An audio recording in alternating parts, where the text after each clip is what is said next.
I love you, brother. God bless you. And I definitely want to thank you very much for your profound patience with all of this. And I want you to include all of this introduction, the pre-transmission warm-up in the audio that gets uploaded, in the published audio, in the published video. So I do want to reemphasize that our man Pavel Edward wears a number of hats, so to speak, to use the old terminology, meaning that he has a number of responsibilities. So any amount of titles can be provided him.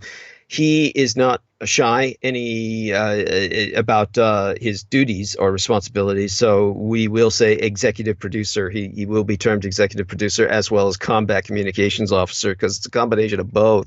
So he's kind of like combat executive producer. How's that?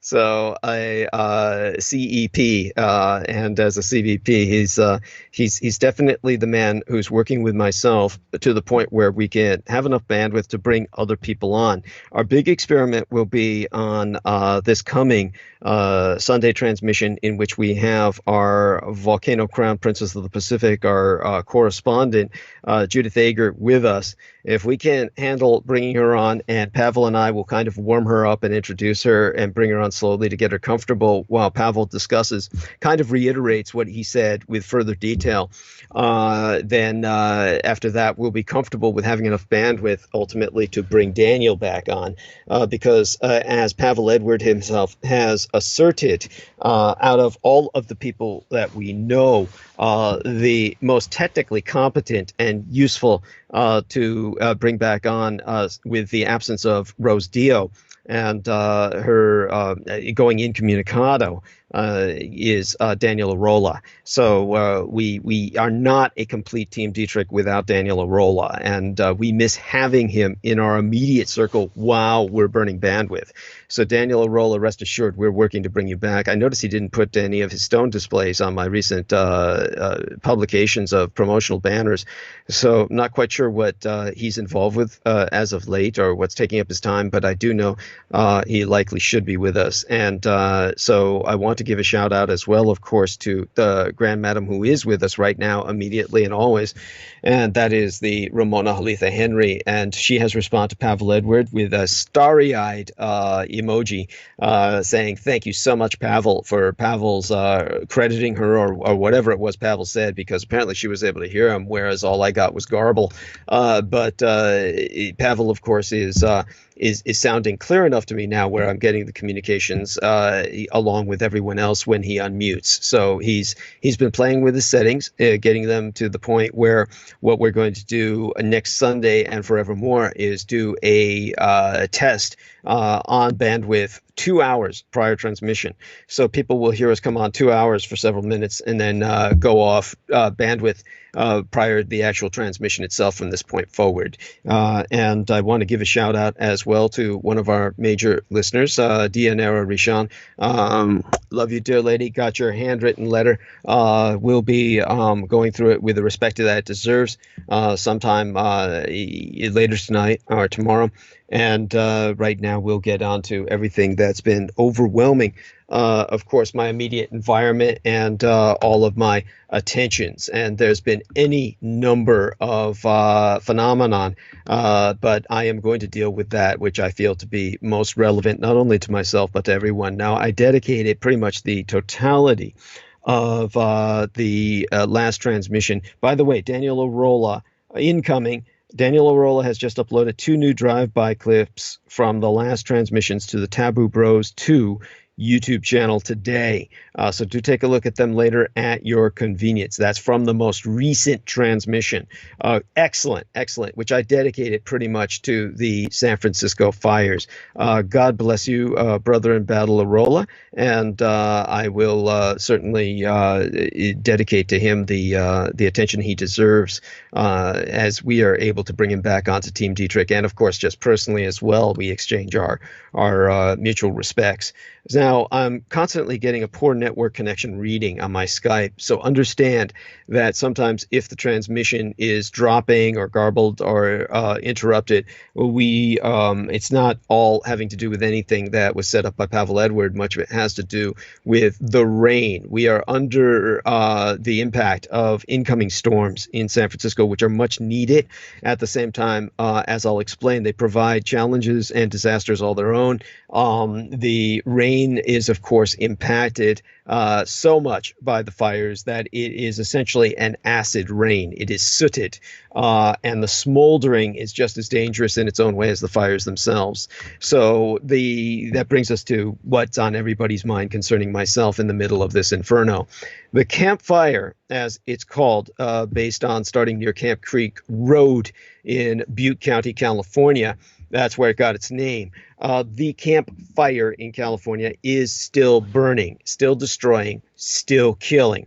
According to CAL FIRE, our California administrative body tasked to deal with our wildfires in the state of California, the campfire blaze in Butte County, California has killed at least over 100 people, destroyed 10,623 homes at last count that I took note of, and has consumed, again at last count that I took note of, 150,000 acres. The blaze will probably not be extinguished till the 30th of November, until the end of this month. In interim, over 17,000 buildings have burned in Northern California. The California firefighters, they're battling exhaustion from perpetual blazes. Crews go from one wildfire to another on little sleep, if any. Very similar situation to what was going on with Pavel Edward in terms of dealing with all of our technical emergencies since the crash of Rose Dio's systems and her connections to the world. And it's very similar to what the Marine Corps experienced in Vietnam, where they were airlifted via air mobile forces, the helicopter task forces, from one firefight in Vietnam to the next. This is why Marines in Vietnam, in a single year of service, saw far, far more action than any World War II Marine ever did. World War II Marines would see one major battle, two major battles, if they were lucky. If they survived that, I mean, in terms of luck, if they survived one battle and went to the next, there are very few Marines who saw over 3 or 4 battles in the entire Pacific conflict of the Second World War. Most of them would not live long enough to see major battles, and those that did, who did survive the war, who had one or more battles on their record, those were like testaments to the miracle of statistics.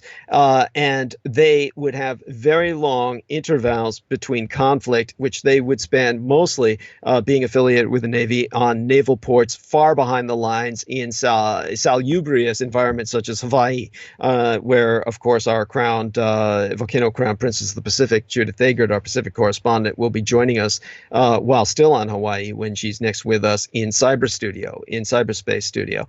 And whereas the U.S. Army would spend most of their time at forward bases like New Guinea, the Marine Corps experience in general, therefore, was far more, believe it or not, pleasant and survivable than that which the Army experienced throughout World War II. And nevertheless, in either case, none of them had the combat experience that Marines did in Vietnam, which was being airlifted from one firefight to the next on a daily basis. So the Marines in Vietnam in just a single year would see far more combat experience than a Marine who survived all 5 years of proactive prosecution of hostilities in World War II. That is a statistical fact, which World War II Marines have never been willing to acknowledge and have continually, like the selfish pricks that they are from the so-called greatest generation, continued to grab all the glory while basically discrediting fellow Marines from that point forward of anything. And so that's the insanity of the World War II cult in the military of the United States, as well as the public eye, as well as the public perception in the United States. So our today's fire crews in California over the past many months, which I will get into, have been experiencing nothing but nonstop fires even before these massive firestorms. And I'd be lying to you if I didn't say I worry about their safety on the basis of sleep deprivation. Now, many firefighters battling California's deadliest wildfire in Paradise, and this is the deadliest wildfire or firestorm in all Californian history, have spent the past year hopping from one major blaze to another, again, like the Marines in Vietnam, with air mobile airlift, each worse than the last, till they've reached the penultimate so far of this Camp Firestorm.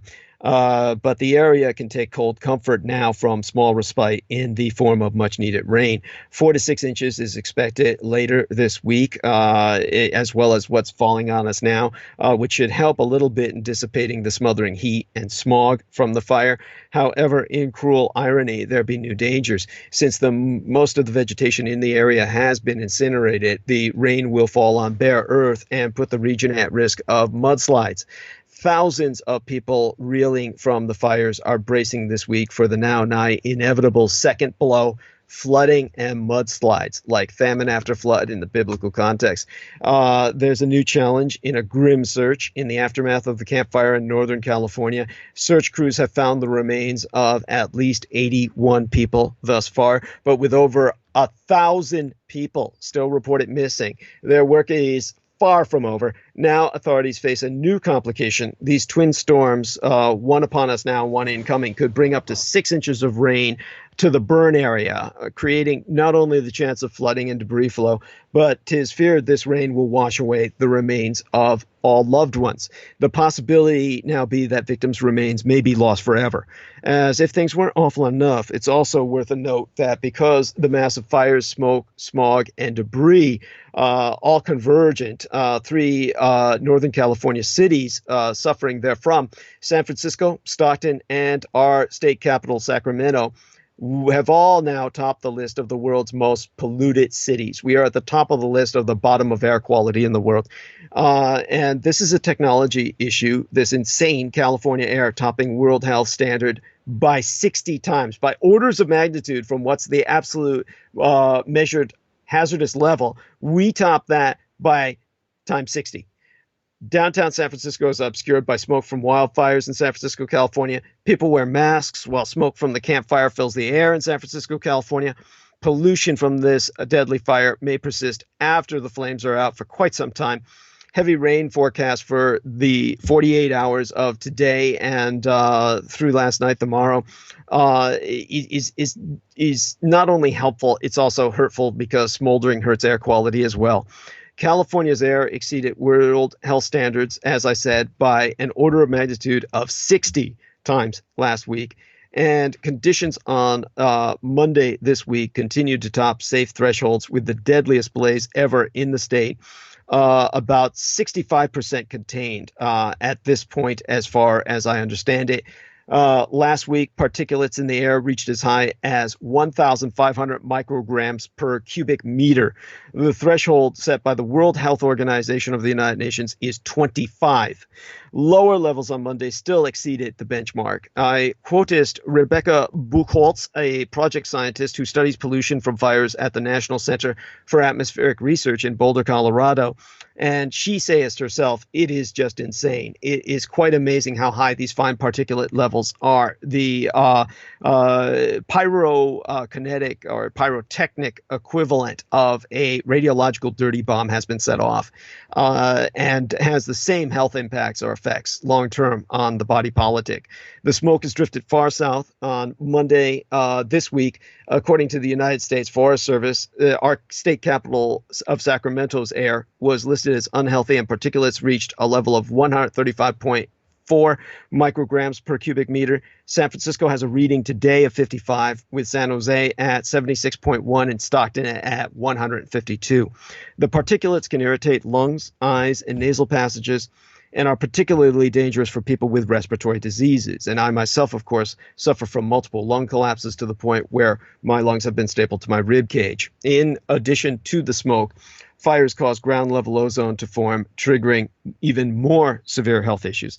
I'm getting an email already asking about my lungs. The cause for that was the Gulf War. It's not from these immediate fires. The immediate fires merely exacerbate what is essentially a mechanical condition.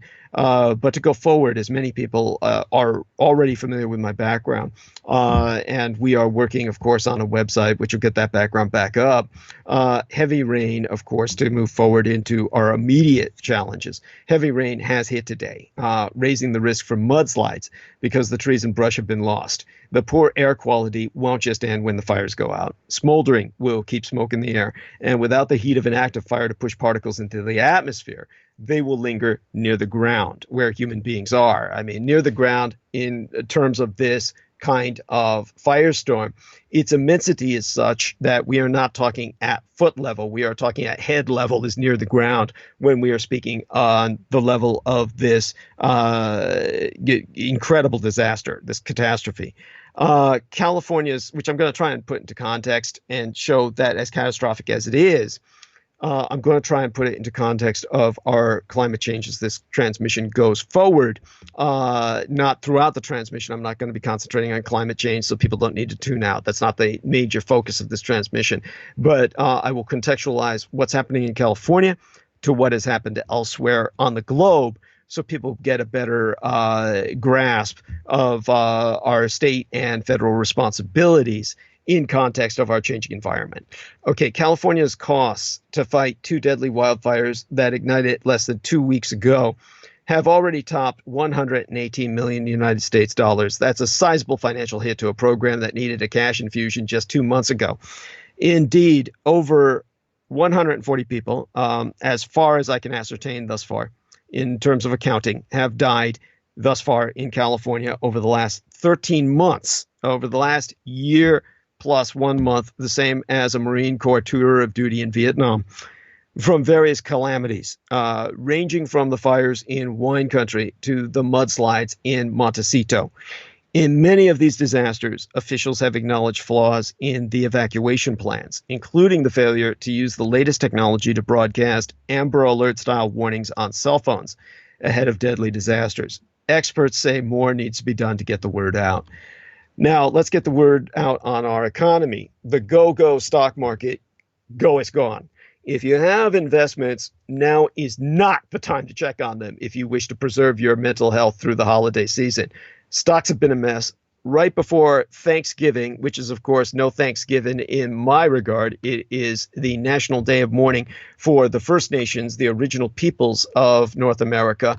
And it is definitely a holiday that I do not celebrate. So no need to worry about my being alone during this period of time. I don't spend this period of time with my surrogate son. I don't spend it with family members. I spend it respectfully trying to enhance awareness of the blackest day in Native American history, which, of course, the Caucasian crowd, the Eurotrash that was dumped onto the biological landfill of North America, became known as white Americans. What they celebrate and give thanks for is nothing to give thanks about. Nevertheless, it is a holiday season where people do gather and spend time with family. That much needs to be encouraged and respected. And it is a holiday shopping season that does promote economic stimulation. And right before any of this, the stock market delivered a turkey. This Tuesday drop of this week in share prices hit America's technology giants first, then spread throughout the market. The Dow dropped 552 points to be exact yesterday, and is 2,500 points off its peak after months of rough seas. In fact, all three major indices have given up their gains on the year. That, combined with other recent losses, effectively wiped out all the year's gains. Now, why the doom and gloom? There's a few pressing concerns: high interest rates, crashing oil prices, stalling economic growth, the fading effects of tax cuts, which benefited only the superlatively wealthy, tariffs, of course, based on Trump's endless war with everybody, and, of course, the United States-China trade war. That be the pivotal catalyst, the Trump administration's trade war with China. While analysts are generally not expecting a bear market at this point, they do have concerns. The years-long rally is fizzling out. And while thy own hard-earned money may be taking a hit, remember to spare a thought this holiday season for the ridiculously wealthy and privileged among us. Amazon CEO Jeff Bezos has lost roughly 42 billion United States dollars since his net worth peaked in September at 168 billion United States dollars. Oh, the tears began to flow. Oh, and Mark Zuckerberg has lost roughly 34 billion United States dollars. Poor son of a bitch. From his peak worth in July, and he's now worth only 52 billion United States dollars. Oh my fucking God. How's he gonna live? Oh shit. The tears. Yeah. Speaking of Mark Zuckerberg, the face of Facebook, in an exclusive interview with CNN Business, he defended his company from public criticism and said he won't heed investors' calls to shake up its top brass, adding he has no plans to step down as the company's chairman. And Zuckerberg told Lori Segel, the lady interviewing him, a lot of the criticism around the biggest issues has been fair, but I do think that if we are going to be real, there is this bigger picture as well, which be that we have a different worldview than some of the folks who are covering us. Oh, no shit. Yeah, oh, man, no fucking shit. I never would have guessed. Yeah, of course. Yeah, when you're that far high in the fucking stratosphere, there's no oxygen to breathe, and you're high on your own fumes because your head's stuck so far up your ass, you're inhaling your intestines. Anyhow, Facebook has been persona non grata as of late following public mishaps and concerning revelations. Most recently, a New York Times investigation suggested the company had attempted to ignore and conceal Russian interference on its platform, and indeed had hired a media company to discredit activist protesters by linking them to, guess who, the billionaire Democratic donor George Soros. Because you see, Mark Zuckerberg is 100% pro-hardline Israeli politics. He's a Zionist. And like Donald Trump, whom he congratulated when Trump won the election because he had actually helped him win. Everything is not an insinuation. It's all true. He worked with the Russians. He is a traitor to your nation. And therefore, of course, that means he should be executed by law and in state of war, which is exactly what this is, albeit so far undeclared. Zuckerberg is, of course, going to blame the Jew who promotes Palestinian interests by protesting Zionist genocide in either the West Bank or more pronouncedly the Gaza Strip, which is what George Soros does. And because George Soros has tried to bring humanitarian aid to the Philistines, the biblical name for Palestinians, the Zook has declared him public enemy number one and propagandizes against him ceaselessly, along with the alternative right as sponsored by Benjamin Netanyahu. Now, in an update in the midst of all this warfare, Interpol president has been arrested, the former Chinese president of the International Police Organization. There is a Russian about to be named head of Interpol in his place. This is calamitous. On Wednesday of this week, which was supposed to be today, Interpol elected a new head of the International Law Enforcement Agency. I'm going to have my man, Pavel Edward, or my lady, our dear Ramona Halitha Henry, follow up on this. Provide me what information you can on who got elected, or if that election took place today for the new president of Interpol. Bill Browder, who famously earned the ire of Vladimir Putin for exposing the Russian government's corruption and working with John McCain to get the Magnitsky Act written and passed, named after a Russian spy who had defected and was subsequently assassinated, named in his honor. The Magnitsky Act sounded, the same man who was the author thereof, Bill Browder, he sounded the alarm over the potential for a Russian to become the agency's new head in elections today. The South Korean candidate was elected. The Russian lost out. God bless. There is a God. Thank you, Paul. That was the best news I've had forever in quite some time, with everything in the past 2 weeks. Blessed be yourself as the messenger. Now, just think of the disaster that would have been a Russian as head of Interpol. Let that sink in. Putin's mafia thugs able to use the police in other nations to arrest enemies and bring them to Russia for trial and incarceration, or worse. Magnitsky was a Russian attorney. Forgive me for saying he was a spy. He was so involved with espionage, I often confuse him for such.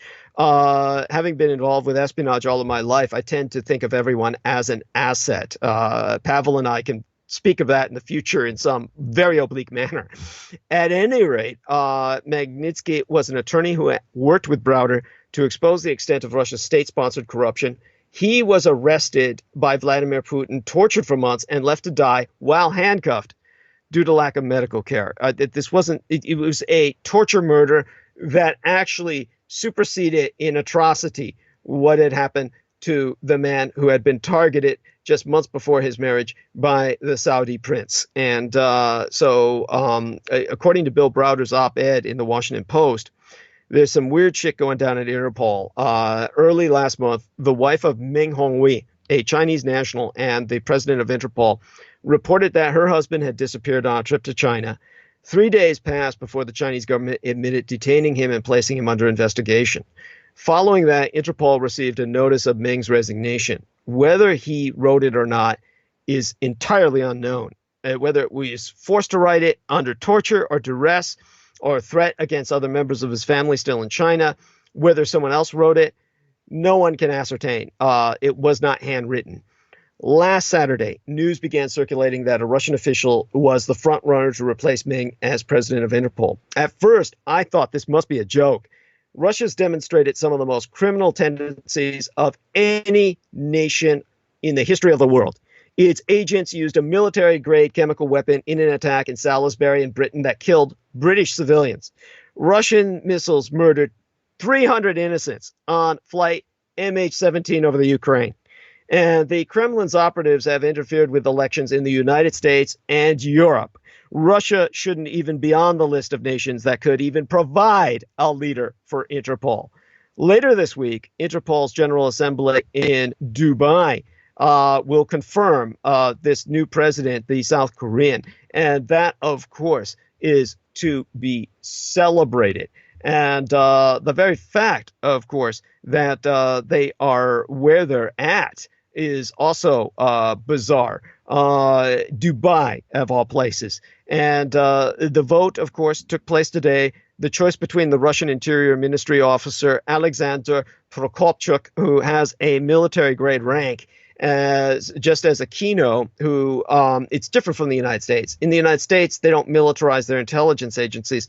So when Aquino could no longer advance in the U.S. Army because of all the scandals, he was granted the highest rank he could attain for respectability, which was colonel. Then he laterally transferred into civilian intelligence, but he now has the civilian equivalent of the military rank of general, which is called a supergrade in the civilian bureaucratic terms at the National Security Agency, the NSA. In the Russian intelligence networks, they often hold military equivalent ranks up front.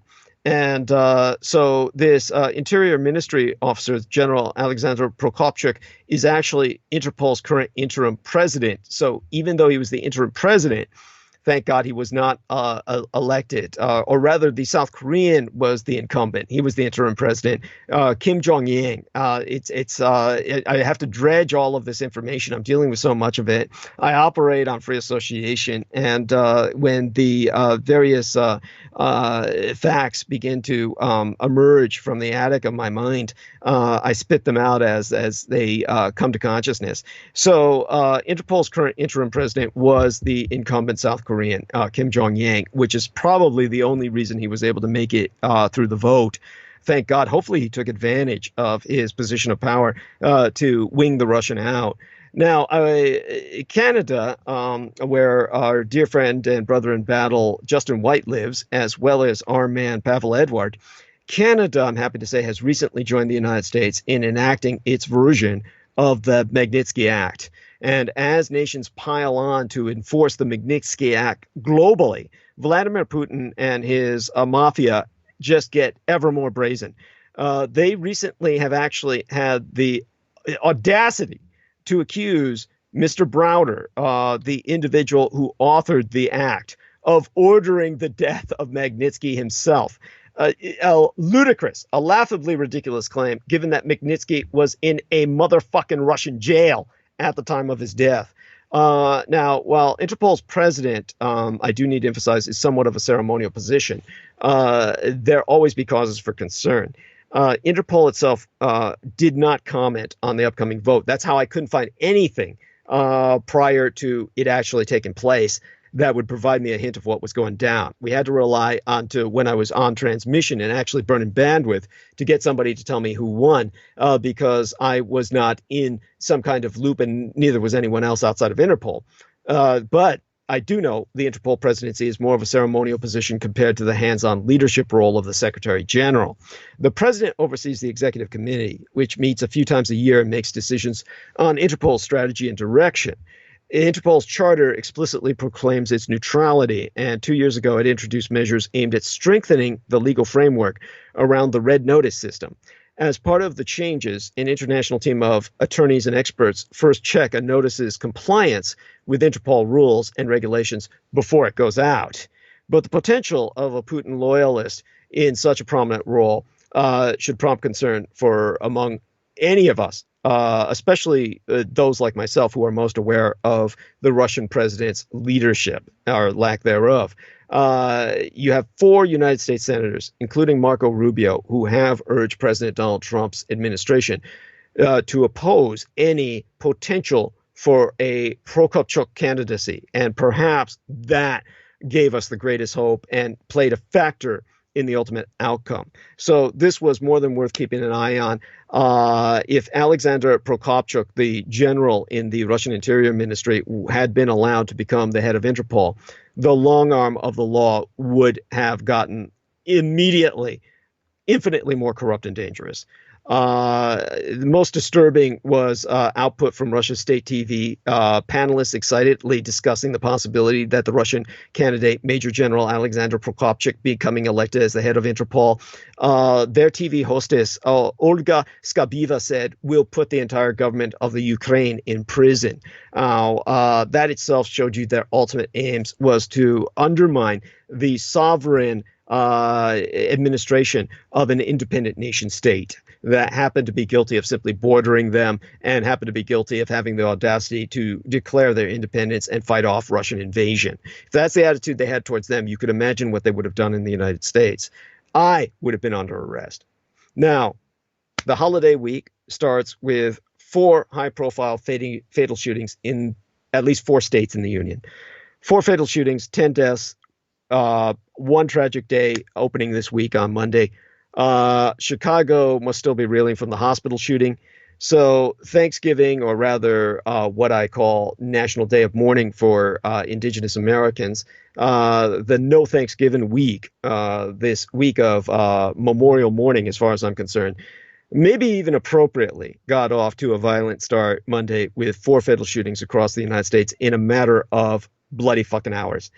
A week that's supposed to be about peace and togetherness, regardless of whether we consider it memorial or something to celebrate, has instead begun with multiple tragedies. Attacks in a Chicago hospital, on a Denver street, at a suburban St. Louis business, and in a Philadelphia basement that left 10 people dead, including one of the gunmen, and at least 4 people injured.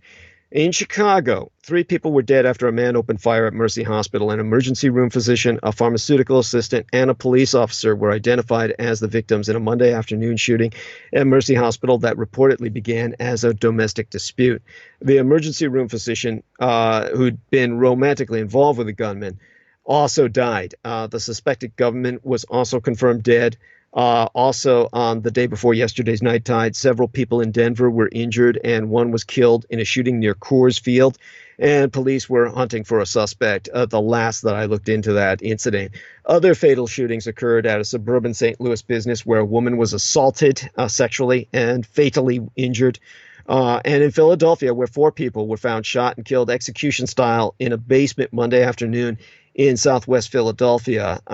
Philadelphia police say 2 men and 2 women were found dead in the basement of a home with 1 gunshot wound each to the head. I'm going to try and just briefly look up these cases because they're pertinent to what I'm going to talk about tonight.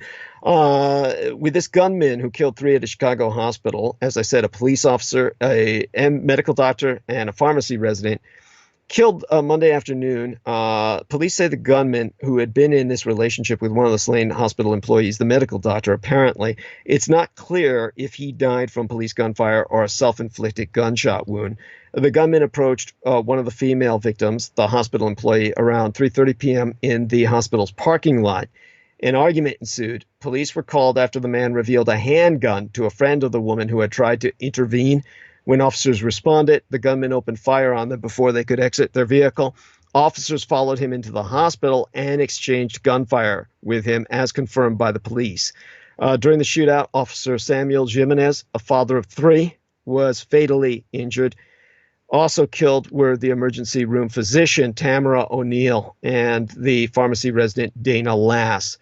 Now, per the definition of law enforcement, if you were a police officer, you would say 5 people were shot, 1 fatally, in downtown Denver. If you were in the military and thought of this in military terms, you'd say multiple people were shot in downtown Denver and 1 died. Now, this brings us to the story that I'm trying to make sense of while I'm jigging it up online here. 1 person was fatally shot and 4 others were injured Monday in downtown Denver. The Denver Police Department said 1 victim was pronounced dead at the scene and 4 people were taken to the hospital, all in stable condition. So then we have Monday afternoon in Missouri, a sexual assault and a fatal shooting. St. Louis County Police are searching for a man, were at the time that this was published, this report, who was believed to be armed and dangerous after a woman was shot at a Catholic supply business in Baldwin, Missouri, about 30 miles west of St. Louis. The suspect committed a sexual assault and shot this woman in the head at the business before fleeing the scene.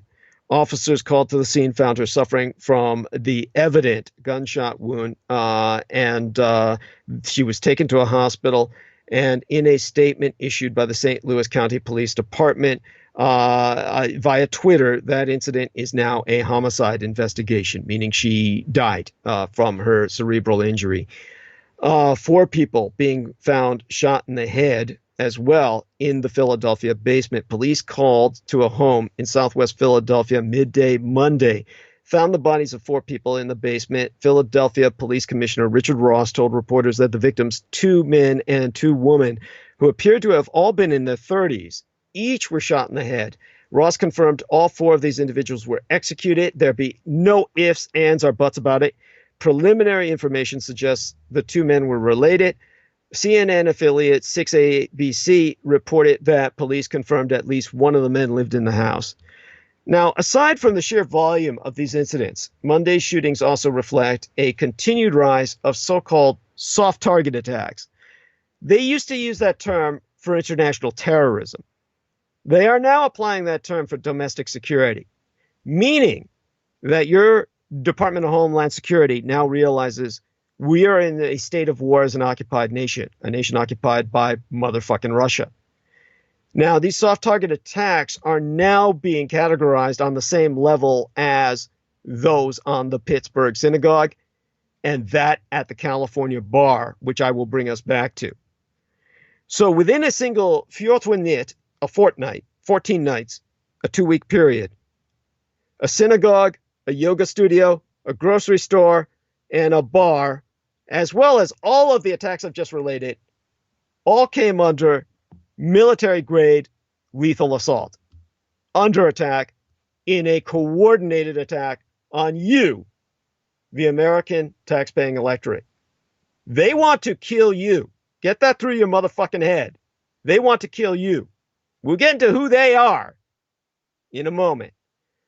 4 soft targets in 2 fucking weeks. Again, to reiterate, a grocery store in Kentucky, a synagogue in Pittsburgh, a yoga studio in Florida, and then the college bar in Thousand Oaks, Florida, then everything I've just articulated to point of this discussion. Any ruthless attack on people is shocking, but attacks on soft targets are particularly disturbing. Soft targets represent simple daily life. People come and go. They expect to be safe as they pick up a cup of coffee, deposit their paychecks, fill prescriptions, or grab a bite to eat. The guards are down. The death toll in the 4 incidents I related prior to the other 4 within this fortnight has been stunning, with well over 27 people slain. And I'm adding, you know, if I count above 10, I have to take off my shoes to count my toes. So we've gone beyond my ability to count using my physical digits. We've gone into the number at this point of over 30 people killed. Now, to reiterate how I'm calculating this, 2 shoppers gunned down in October 24th in the parking lot inside a Kroger in Jefferson, Kentucky. Both African-Americans shot by a white supremacist. A white man with a firearm was there who could have helped, but he put his gun down because the gunman said whites don't shoot whites. And he said, you're right. Go ahead. They're just fucking niggers. We also had, and that goes into what I'm going to talk about with firearms making the world a safer place. Not if they're in the hands of white trash pieces of shit. No. The man simply became an accessory to the murder of African Americans. We also had 11 people attending Shabbat services killed October 27th when, of course, the armed man walked into the Pittsburgh synagogue. 6 people injured, including 4 responding police officers, which I have forgotten to emphasize to this point. You've had 2 women, a physician and a college senior, shot to death November 2nd inside a yoga studio in Tallahassee, Florida. The gunman injured 4 other ladies. He was what he called himself. He deemed himself a cunt killer, a misogynist who said that it's time for men to seek revenge under the man Donald Trump.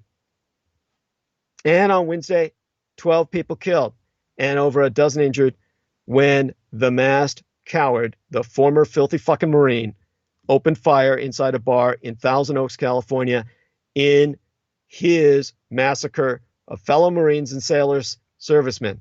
Blue on blue, target blue. The biggest cause of fatalities in U.S. armed conflict is friendly fire. Going to go into that. These places, however, are typically safe. They're supposed to be accessible. The ease of ingress and egress, exit and entrance, is key to their success in some cases. And all too often, evil people know this. So the United States State Department recently addressed these types of attacks on its blog. Dipnote. As a former federal employee myself, I pay attention to such things. And the September post that I reviewed, even prior all this shit going down, had already prognosticated attacks on public spaces. Locations where civilians work, dine, shop, and vacation are tragic for the innocent lives lost as well as the violent assault on a nation's daily way of life. While the blog post addressed terrorism, at that time defined internationally, it's important to note that authorities have not classified any of the latest attacks that I am articulating as terrorism because they say they're trying to avoid public panic. The reality is it's terrorism by whites, and therefore, by definition, as a white trash piece of shit committing it, by definition, it is not terrorism. It's only terrorism when it's a colored person or a person of a non-Christian religion.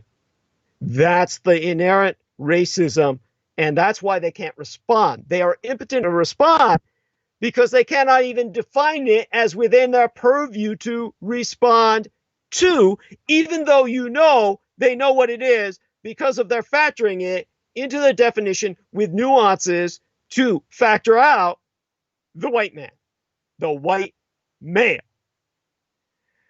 Nevertheless, the entire blog post that I reviewed was addressing the strategy for protecting a soft target as being complex, no matter who is targeting it. That's how they insinuate the reality of that which they do not acknowledge.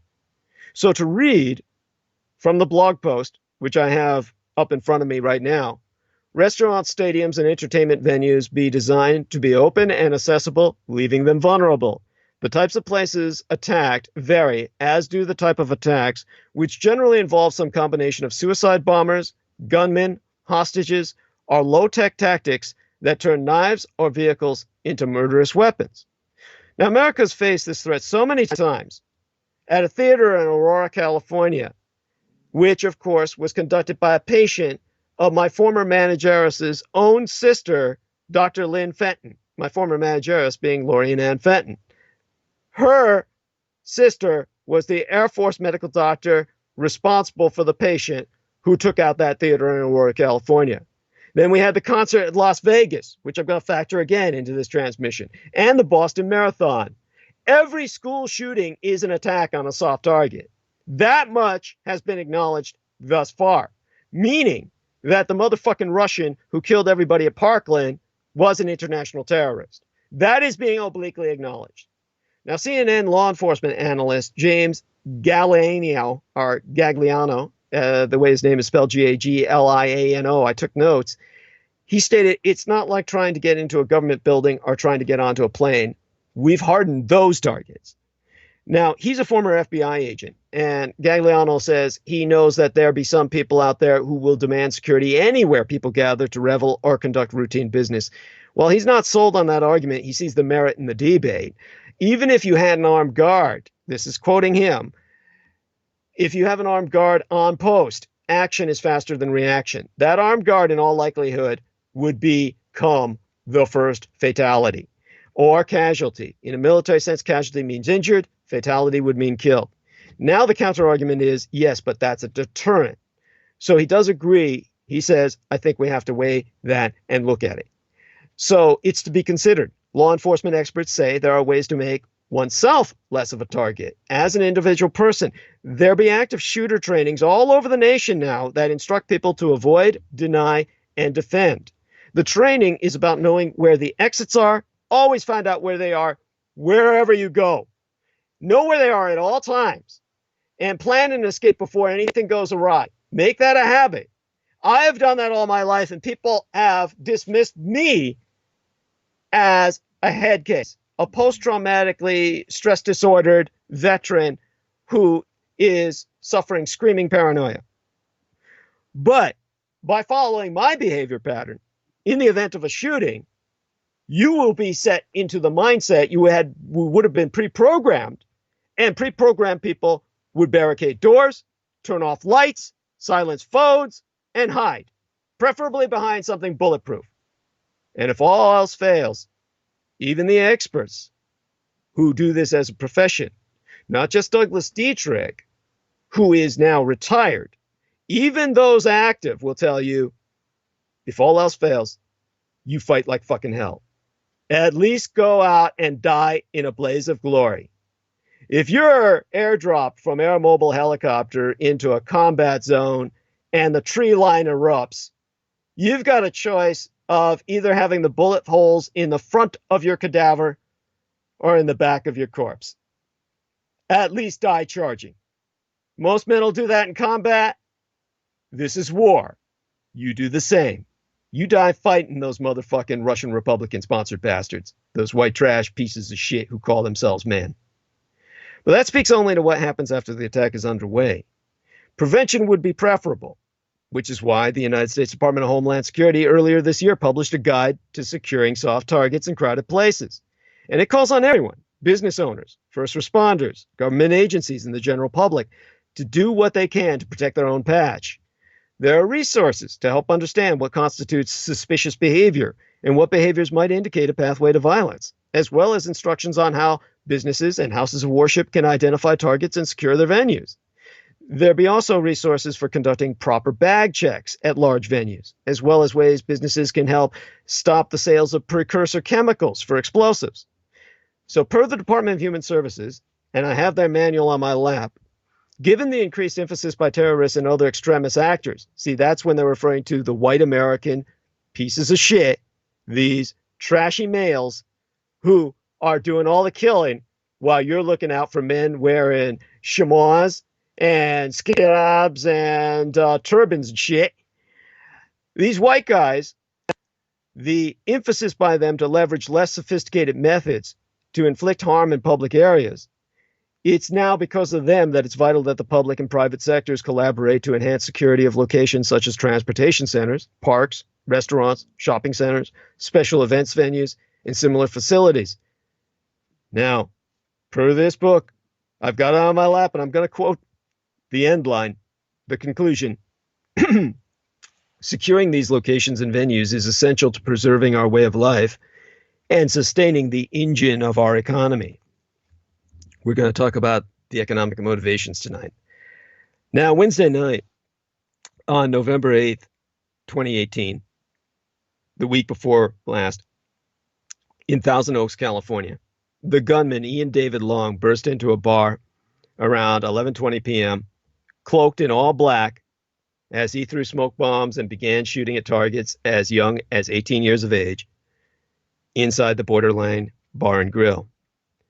I'm going to bring up the story of a father first, Jason Kaufman. He was the father who was searching for his missing 22-year-old son after the mass shooting at the California bar. And he was able to track his son's phone, find it still at the bar. After the investigation and the tape was put up, do not enter, he couldn't retrieve the phone, but he was able to talk to reporters. And his last words to his son that night, before his son left, who he had just gotten reacquainted with, began to live with after they had been separated by circumstances for a long period of time. He had moved in with his son. And when his son went to the borderline that night, his first words to his son was, "Don't drink and drive." And his last words were, "I love you." Now, in that, he was more fortunate than most, because many of you do not do that at any given time. And because of my experience with my background in violence, I have never been shy at saying I love you to anyone I even peripherally felt connected to, in the sense of a bonding relationship. And if you see that movie 300, which most of you have, that's the regret one of the Spartans has after his son has died. He never had the opportunity in his entire life, being Spartans and upholding their concept of masculinity. He had never in his life ever told his son, "I love you." That comes up in that film. And that is so important. And this is why when my former Executrix producer, Laura Lee Solomon, used to say how shocked she was that I would put hearts on everything instead of just the clicks of likes on the Facebook acknowledgments. And that was just kind of my expression to the world in general, because that's an opportunity people don't take to at least express a general loving attitude towards the world. And that brings us to what yesterday was about. And I will be republishing probably my Halloween season album of images, because it was incomplete. I will republish a more complete album of that either later tonight or tomorrow, so that people can review that in light of yesterday's Memorial Day, which most of you are unaware of. And this is what I have to educate you out on. And it's November 20th. Once a year, November 20th is the annual Transgender Day of Remembrance, when we hold sacred the lives of transgender people who have been lost to state violence and hate crimes. And that's the day we gather to honor and give dignity to those transgender people who have been murdered by hate violence in the past year. Now, I'm only going to go on this tangent for a bit to educate you, because all of you in America are ignorant enough to where this violence is taking place here more than any other place on earth, before we move back into what else the massacre brings to my mind that I believe I can educate you about. Now, when it comes to transgender people who have died throughout the year by time of November 20th, the list is never less than 300 names worldwide. And that list comprises only those we know about, and only those confirmed to be killed by hate crimes by the administering governments under which they have tried to live and ultimately died. It doesn't include on that list the ones who were killed by economic violence or who took their own lives because they could see no way forward. Now, given the range of misperceptions that exist about transgender people, the Ipsos group, IPSOS, and BuzzFeed, in discussion with the Williams Institute, which has been researching sexology for decades, developed a series of questions in the year 2016, the year before yesteryear, designed to better understand how people perceive and understand the concept and emergence of transgender individuals. Now, I'll publish the details of that worldwide survey on that album that I will publish within the next 24 to 48 hours. But the conclusion of that global study was that Americans are the population base most likely to want to eradicate transgender people, to even eradicate or eliminate the acknowledgement of their existence. And that brings us to the real Americans, the first Americans, the original peoples of the First Nations of North America the Native American Indians, where one gets the term Trois-Spirit or two-spirited. In American society today, there be this raging debate over gender and sexual identities. Well, there be some who feel that there be only two genders, male and female, which I've deconstructed, not as a social construct, but as an actual physical misperception of physiology of there being actually 5 genders, which I've gone into in depth in my other transmissions. Review them. You will find what I said. And those people who are stuck in this bipolarity feel that this should define the natural order of things. And there are those of us who point out the wide variety of sexual orientation, as well as the reality of 5 genders on planet Earth. To add to that, I need to educate you a bit about Native American gender identities for at least a few moments here as we head to the top of the hour. Indian cultures in general did not view gender, sexuality, either of those two categories, if you will, as being restricted to just 2. A bipolar world, a bipolar paradigm. Now, while some modern writers speak of the Indian Birdesh or Trois-Spirit as a 3rd gender, it's not that simple. There be a variety of definitions and feelings about the term Trois-Spirits or binary spirited, and this term does not resonate for everyone. Now, per the Chippewa Cree Tribal CHCC or Capitol Hill Community Council, President Zachary Pullen, as recorded in the May through June 2014 issue of the magazine Native Peoples, he says the term stems from the Ojibwe phrase Nij Maniduag and replaces the outdated, oversimplified term of Birdash, and he's referencing Trois-Spirited or binary souls. And the term Birdash is considered offensive by many Native American communities because of its pejorative and non-American etymology, meaning it's a European word, a Euro-American word. It's a slur, referential of American Indians who assume the dress, the social status, and the role of the opposite sex. So it was actually like calling somebody a faggot. And so the term Birdash is controversial, and it appears still today frequently in research and anthropological studies that aim to describe the place of gay men in Native society in the 18th and early 19th centuries during the days of the old frontier West. And whereas the phrase binary soul or Trois-Spirited began to gain traction across Native America after 1990, when 13 men, women, and transgender people from various tribes met in Winnipeg, Canada, with the task of finding a term that could unite the lesbian, gay, bisexual, transgender, queer, intersex, and alternative Native community. So for President Zachary Pullen of the Capitol Hill Community Council, the term Trois-Spirit resists a Western definition of whom we as Native Americans are and what we should be. So twin-spirited peoples are integral to the struggle of undoing the impacts of historical trauma, the intergenerational trauma imposed by white European American colonialism, because as he would view it, our roles and tribes historically were part of the traditions taken away from us by Westernization. And of course, I would agree with his stance. Now, the Birdash, I hate that term because it's similar to faggot and it rakes me the same way, like chalk on a board. The Trois-Spirit, be not any 3rd category, but a way of referring to a continuum of human behavior that doesn't fit neatly into the European notions of male and female. At the beginning of the European invasion in North America, there were over 500, over half a thousand distinct Indian cultures in North America. So making broad generalizations about the role of the Trois-Spirited souls in traditional Indian societies is obviously risky. So I'm going to make some generalizations about the twin spirits among the Northern Plains tribes, because that's my background from the Mandan of High Dakotas in terms of my Native American ancestry. And those groups include such as the Blackfoot, the Crow, the Cheyenne, the Gros Ventre, the Sioux, and others. And like most cultures, the Indian nations of the Northern Plains define specific roles for men and for women. In general, women gathered wild plant foods while men were hunters and warriors. However, those roles weren't rigid. There were many women who hunted and went on war parties and were still considered women.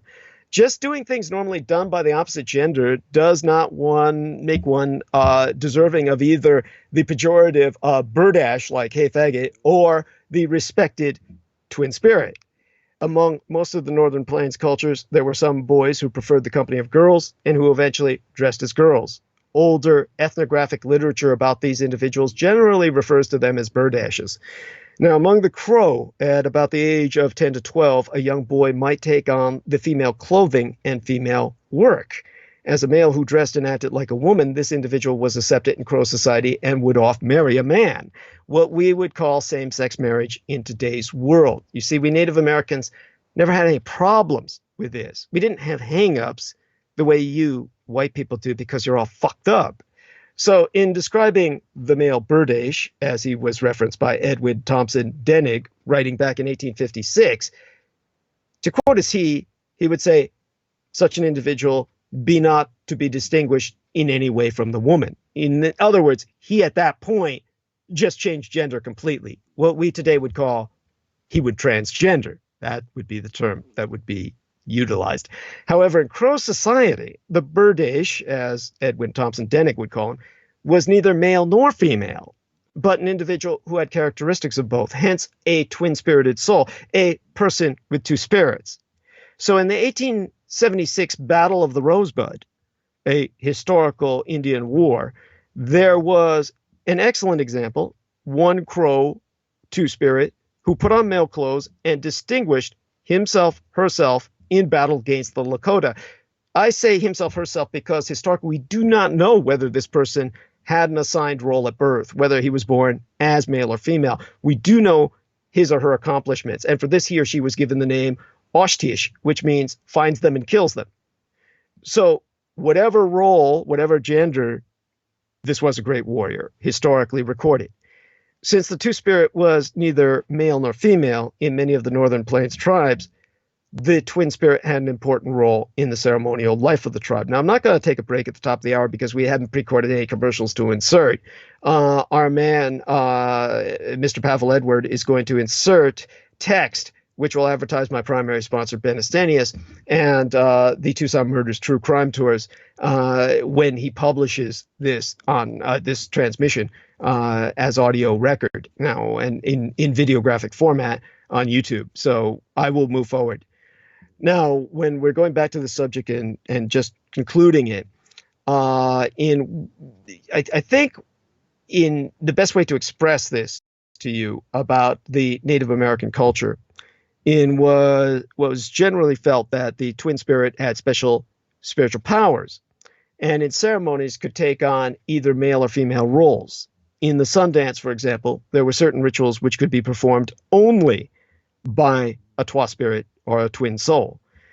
Among many of the Plains tribes, the Twa spirit was felt to have strong curative powers and became essentially a medicine person, not a medicine man or medicine woman, but a medical person. And among the Cheyenne, for example, war parties often included a Twa spirit whose job was to care for the wounded, like a conscientious objector or a female nurse in combat. In addition, the spiritual powers of the Twa spirit were felt to bring good luck.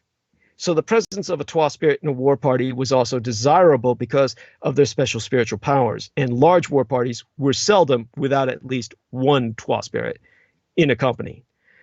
While much of the literature about the role of the Twa spirit in Northern Plains cultures focuses on men, there were also many instances of women who wore men's clothing and took men's roles. Some of these women married other women. Some were warriors, some were chiefs. Among the Blackfoot, women who took on the aggressive roles of men were referred to as manly-hearted women. They would usually begin to take on these roles as teenagers when they would join war parties. They would wear male dress, marry women, and oft obtain leadership positions as warriors and or spiritual leaders. What is the American Indian Twa spirit or Burdash at this point? Too oft there be an attempt to use European categories to understand the Twa spirit and thus to assume that they were homosexual, which is a medical categorization from the old days and is considered obsolete in the postmodern world as a term. Undoubtedly, some were, however, to use that term just for medical definition, which is what most straights still think in terms of. Some were homosexual, but the role of the Twa spirit was never a sexual one in Native American culture. Sometimes the Twa spirit has been described as a transvestite or a transgender person. And again, this is not totally true as an image of who they were or an understanding. Gender and sexuality in Indian cultures allowed a wide range of variation, and the concept of the Twa spirit simply shows that cultures exist which allow a great deal of freedom with regard to gender identity, cultures that were far more advanced socially than the Europeans have ever attained. And for that reason, the Europeans, as barbarians, the white trash barbarians, brought in technology to eliminate a culture at a far higher level of social development than they were. And that social development's superiority is exemplified by their communal integration with nature. The fact that they did not create their disasters as we have today with what we be facing in terms of what's going on in California and the other disasters I'll contextualize it in. Now, the reason I say that is because I spoke of love. And I spoke of course, the love that I have for my surrogate son often. And because of yesterday being what it was, and I was unable to speak to it yesterday, I'm speaking to it now, and I'm going to close this subject off before returning to the massacre at the Bar and Grill in California, which brings us onto the subject of firearms and legality and technology therefrom in terms of the soft target terrorism as waged by motherfucking Russia's white trash insurgency in the United States. So to those of you who are not part of that Republican paradigm, which is, of course, for the most part, beyond redemption, these people are lost. They're totally lost. When I put up this post from Al Jazeera disseminating information about the sponsorship of alternative right groups, all kinds of white trash came of both genders to attack it for no other reason than it exposed reality. There's no reason why they should have even felt offensive or taken offense. We're talking about alternative rightist terrorist networks, and for some reason, they feel that's an attack on themselves. In the past, no sane, normal European American or Caucasian white in the United States would have somehow immediately felt defensive when white terrorists were being attacked.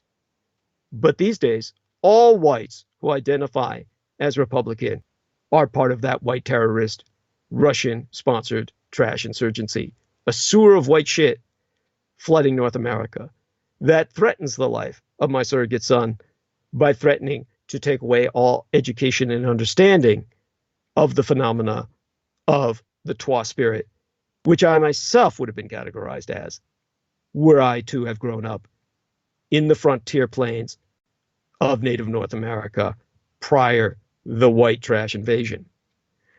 So from that background of intimate understanding of this phenomena, I say to the parents of transgender children, especially to those who view it as a hardship, before you say anything about how hard it is for you as a parent, stop and think, this is harder for them than it is for you.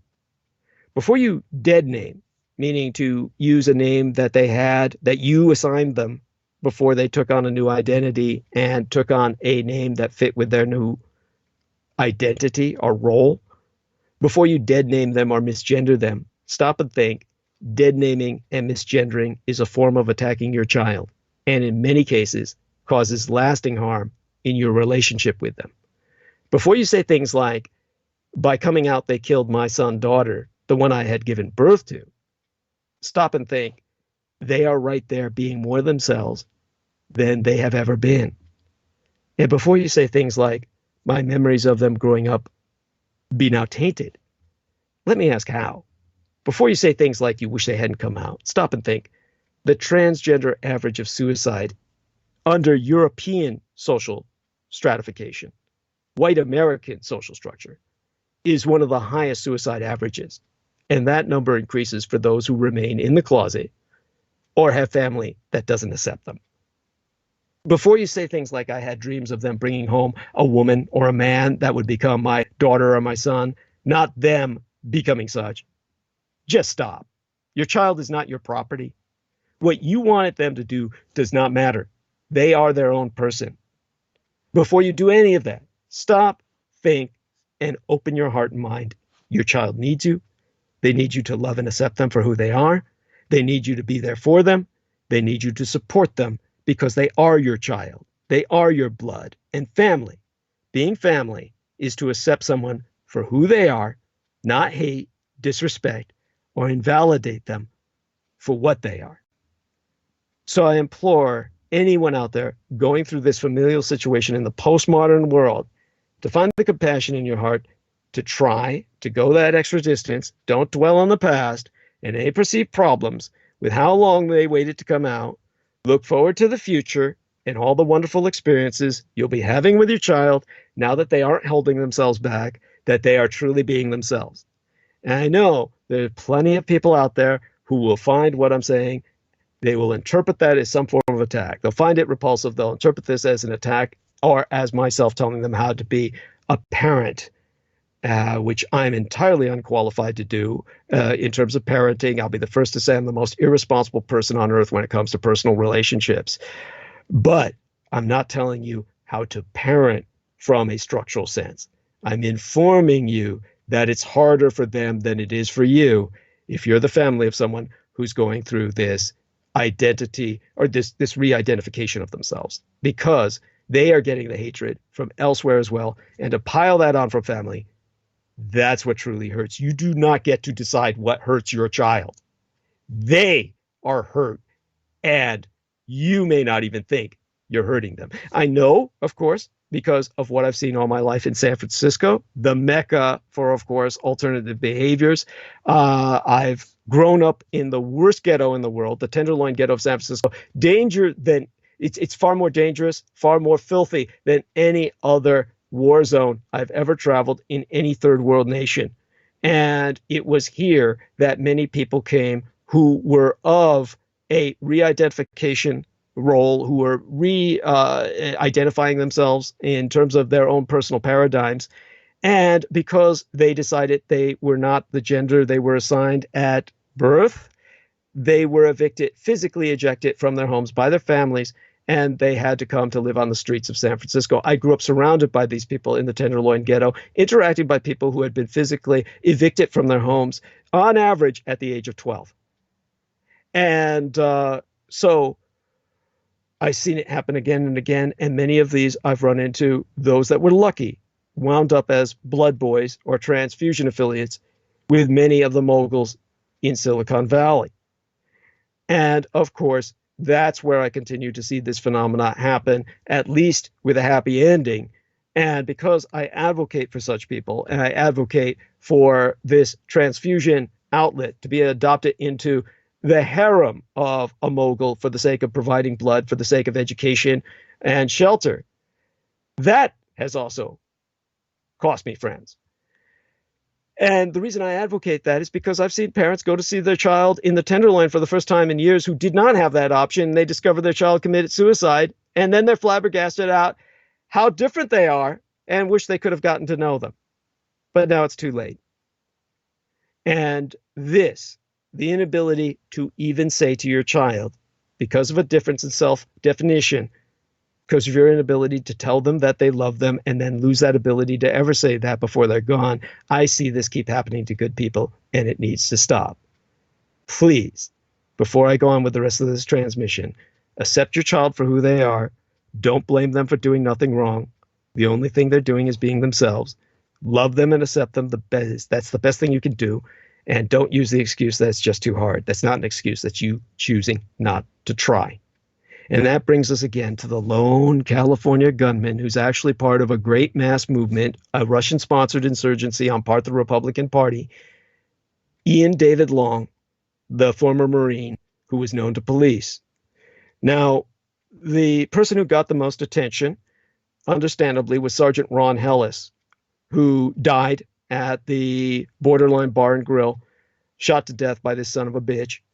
Sergeant Ron Hellis was set to retire next year from the Ventura County, California Sheriff's Office when, responding late Wednesday to the call of the shooting, he walked into the Borderline Bar and Grill while I was transmitting the night of the attack last week.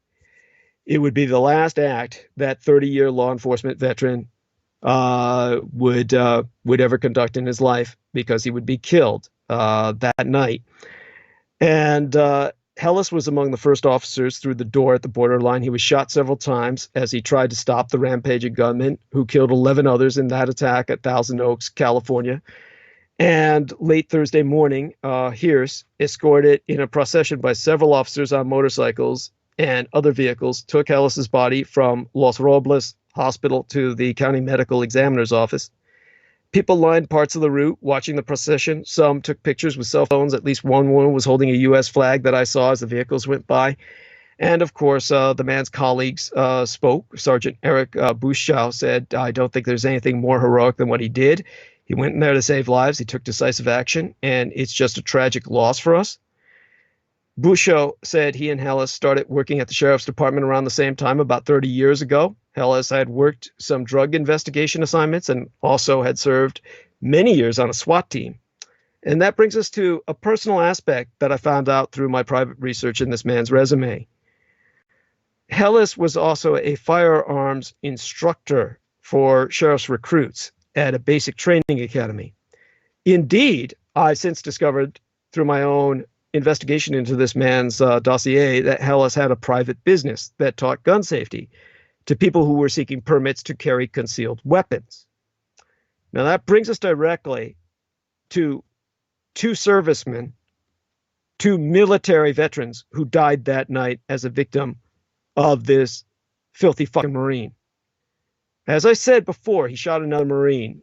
I knew he was there to attack other servicemen. I found out the other servicemen who were present.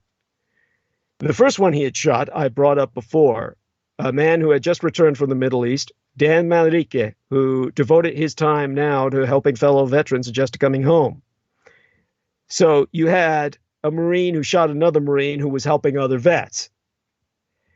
So this rampage of this Marine was to prevent other veterans from being helped. And it gets far worse than that. As I've said, the military in the United States cannibalizes itself. There is an enormous effort. No effort has been spared to try and discredit myself and my military background because of what I exposed. Now, that's not in any way justifiable, but it's understandable, it's comprehensible on the basis of action-reaction by a corrupt organization, a military mafia, and a public informant.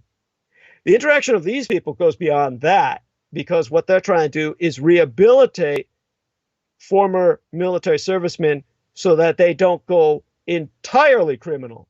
Because you come out of a criminal organization, to rehabilitate you or resocialize you is the same as resocializing a felon, a former murderer, into resocialization from discharge from a maximum security penitentiary. So 33-year-old Daniel Manrique had received a new job with the organization that works to help veterans just before he was fatally shot by the gunman at Borderline Bar in Thousand Oaks. And that organization was Team Red, White, and Blue, which works with veterans. They were heartbroken to receive the news of his death.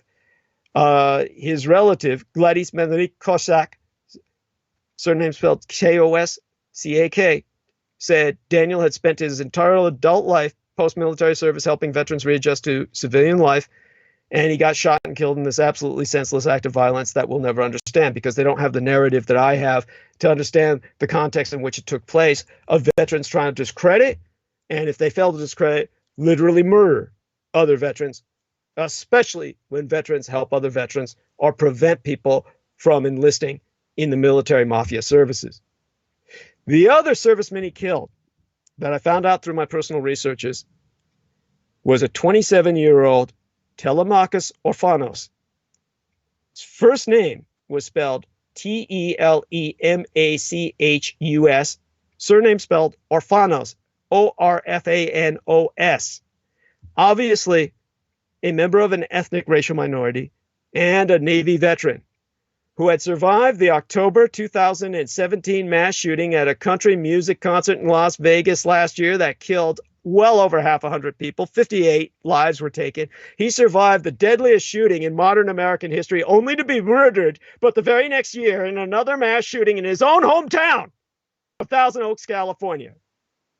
Regarding the Las Vegas massacre, Telemachus' father, Mark Orfanos, has now publicly related that Telemachus had helped to pull mangled victims away from the gunfire and suffered post-traumatic stress disorder from that experience, more so than he ever did from combat overseas. Brendan Houlihan, a fellow Las Vegas concert goer at that time, testified that Seaman Telemachus Orfanos easily saved hundreds of lives. The Las Vegas massacre survivors from the area would convene at the country-themed Borderline Bar. For many, it provided a sense of community. Brendan Kelly, who has now survived both the Las Vegas and Thousand Oaks shooting, told KABC, Borderline was our safe space, our home for the probably 30 or 45 of us who are all from the greater Ventura County area who were in Vegas the night that man machine gunned us all into the dirt. He told KABC they would sometimes go to Borderline 3 nights in a row just so we could be with each other. Per Telemachus Orfanos' mother, Susan Orfanos, as quoted from the 9th day this month, she says, my son was in Las Vegas with a lot of his friends, and he came home. He didn't come home last night. She was referring to the murder the night before on the dated the 8th of November. She said, I don't want prayers. I want gun control. Now, all of that brings us to multiple factors. David Ian Long knew the survivors of the largest mass shooting in history gathered at the Borderline Bar and Grill. He knew a number of them were military veterans. He knew all the military veterans who were heroes were colored people, people of ethnic minority status, who he could not stand as heroes.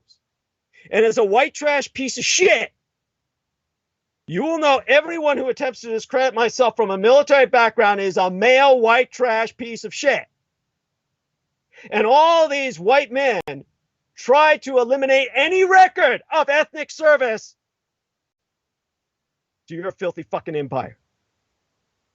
To the point where if they can't discredit us, they will kill us. And they will sacrifice their own worthless lives to do it because their lives are lives of quiet desperation. They are losers with nothing going on and no one to love.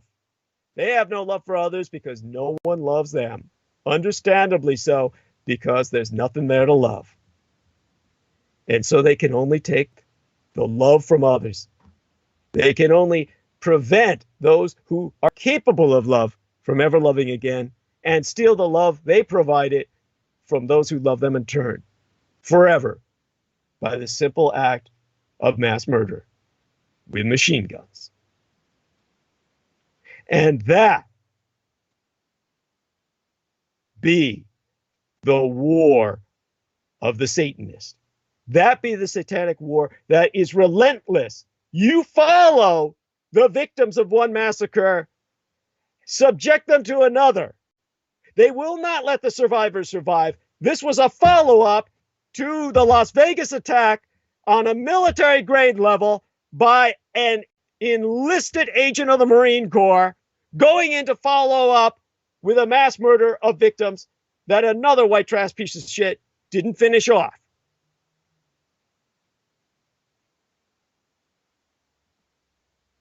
I want you to grasp that, wrap your brain around that before we get to the sociopathogen of mass shootings.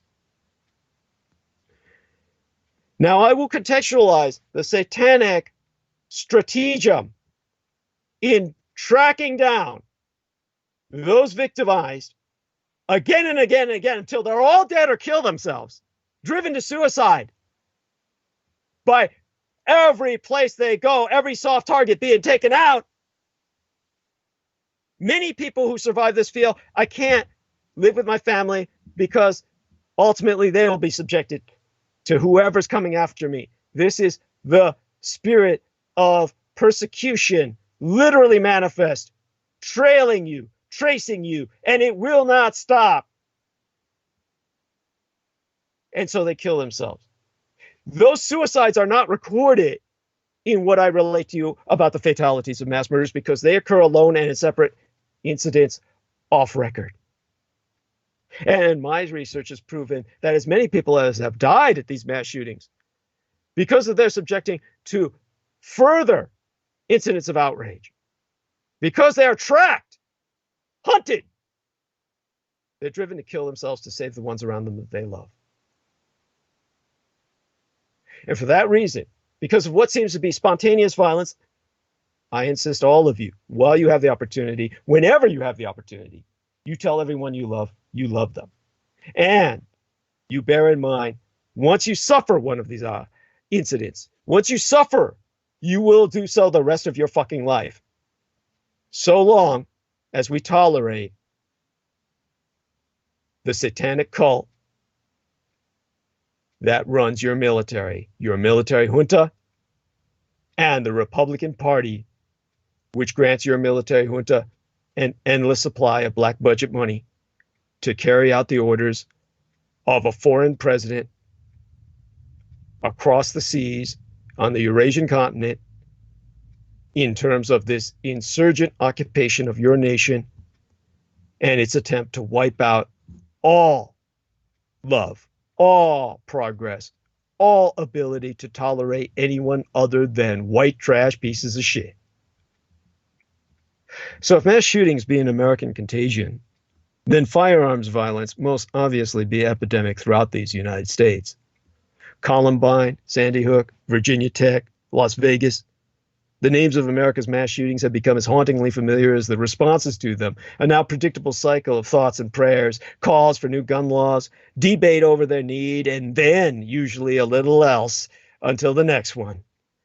The mother of Telemachus Orphanos, Susan Orphanos, to quote her again, "I don't want prayers, I want gun control."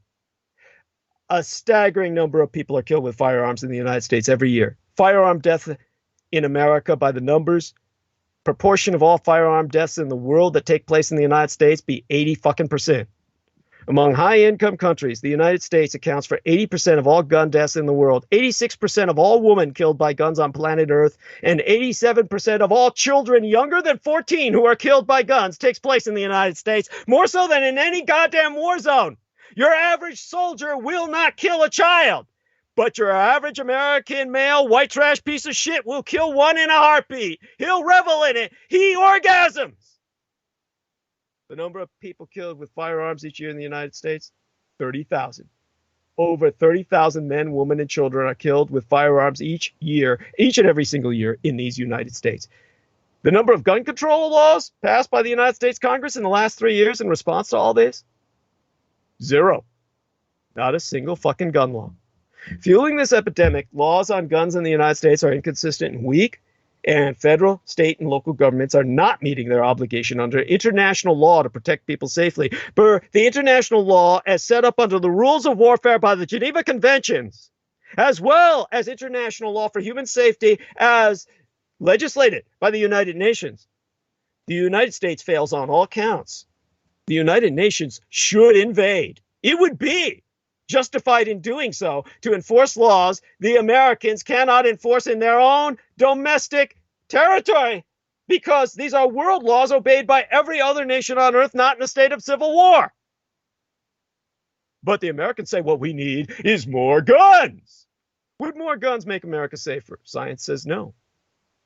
The National Rifle Association is a terrorist organization directly administered by Vladimir Putin at this point in history. The NRA theory of guns making us safe is incredibly debunked. Exemplar gratia. There are many studies I could reference and will do so in the future. The most immediate study that comes to mind was the Stanford analysis out of my own San Francisco Greater Bay Area Metroplex region.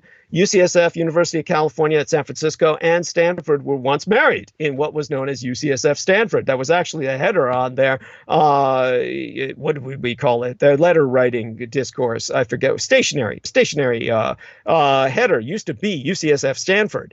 I took my father down to Stanford for his injection of stem cells. There they were conducting research. Stanford analysis, a new analysis of 37 years of data, has found that states with RTC, or right to carry, concealed handgun laws, experience increases in violent crime. Now, the sheriff who died, and is rightly honored, the sheriff who died at the Thousand Oaks massacre in the Borderline Bar and Grill, he would teach people firearm safety so they could earn their concealed carry license in RTC, right to carry states. And he did so because he believed that people with concealed firearms could help in violent situations. As we saw with the African Americans who were shot in a grocery store, another white man had a firearm that he could have killed the assailant with, but the assailant said, whites don't shoot whites. And he said, you're right, they're just niggers. So long as you're white and you have a firearm, that doesn't make anyone safe. It makes your world more dangerous because the white man is inherently a piece of shit. Unless they've entered a higher paradigm thanks to education and personal enlightenment.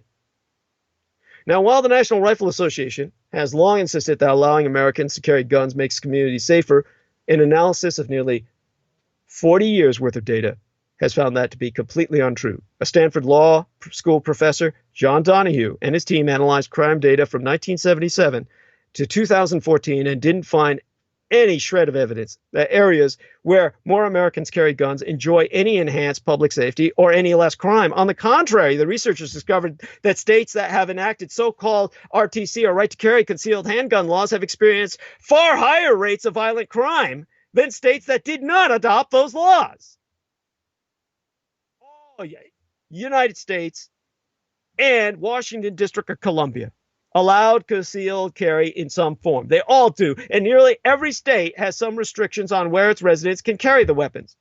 So Donahue analyzed the 33 states that enacted RTC laws during his data period where you can carry your gun almost anywhere. And the team estimates that the adoption of RTC laws substantially elevates violent crime rates, inclusive murder rates, but seems to have no impact on property crime. In other words, not only does people's property still get stolen or damaged, but people with firearms usually wind up just killing people that they have a disagreement with, like their wives or the kids, or road rage, a guy who took their parking space.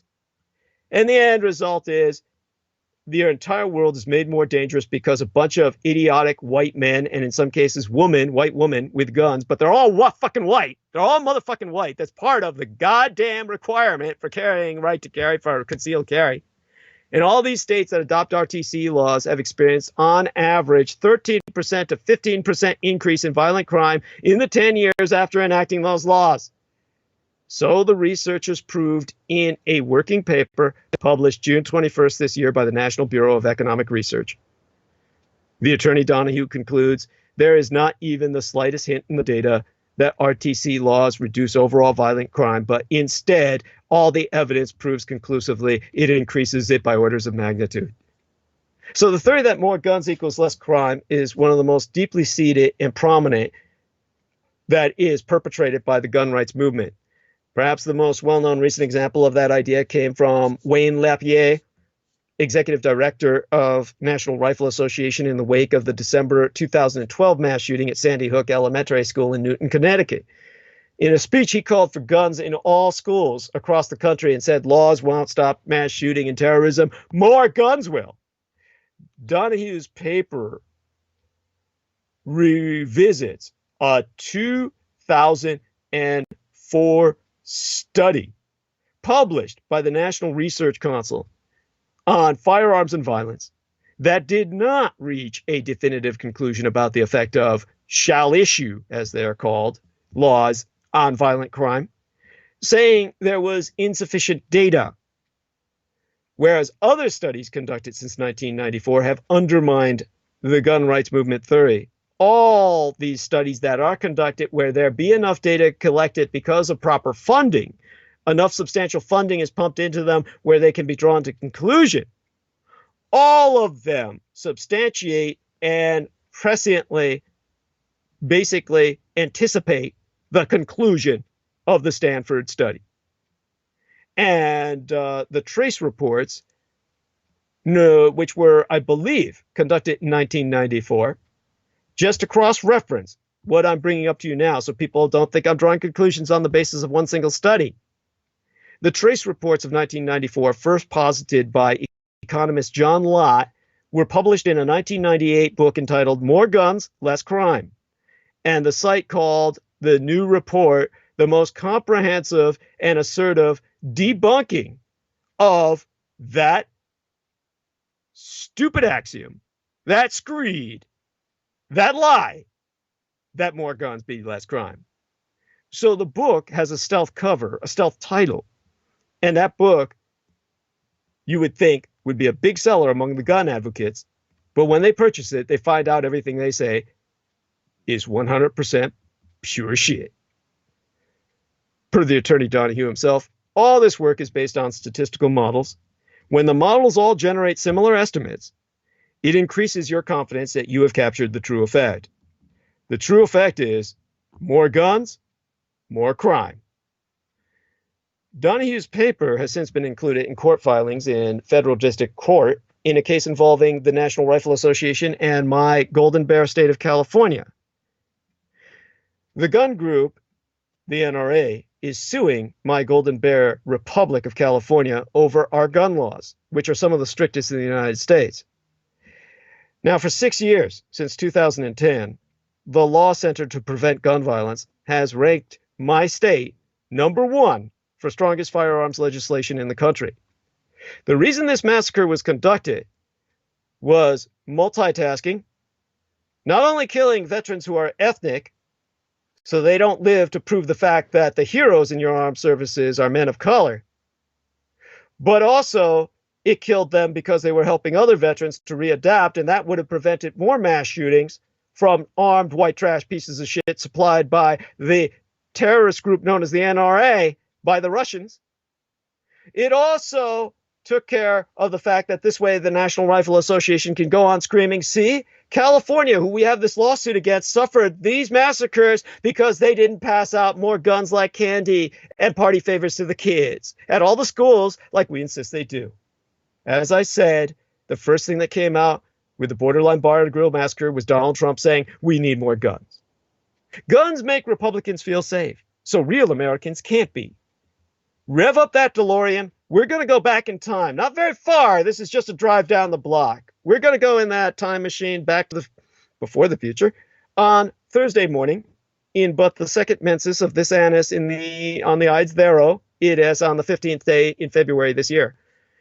And the puppet president of Russia, Donald Trump, delivered a speech about gun violence without ever uttering the word gun.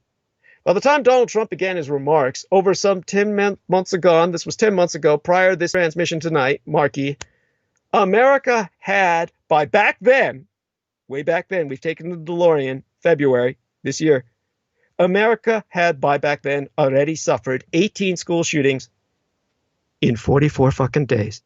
18 school shootings in 44 days. And over 300 mass shootings by that time, since the start of the Trump presidency. When Trump became president, when he gave that speech about gun violence without ever uttering the word gun on the 15th day of February this year, by that time, since his presidency had started, over 300 mass shootings had taken place. This is war. They want you dead. But this broader context also went entirely unmentioned, of course. Instead, Trump focused his address narrowly on that week's Wednesday massacre at a high school in Parkland, Florida, and the need for healing in its wake. He turned snowflake. He went New Age. The president spoke of God and prayers and love. Fuck, you'd think he was Douglas Dietrich. Trump promised to tackle the difficult issue of mental health, an endeavor that evidently required, in Trump's own psychotically deranged estimation, draconian cuts to federal spending on mental health care. And then Trump delivered one of the most Orwellian lines of this most Orwellian puppet presidency under Russian occupation. To quote as he, it is not enough to simply take actions that make us feel like we're making a difference. We must actually make that difference.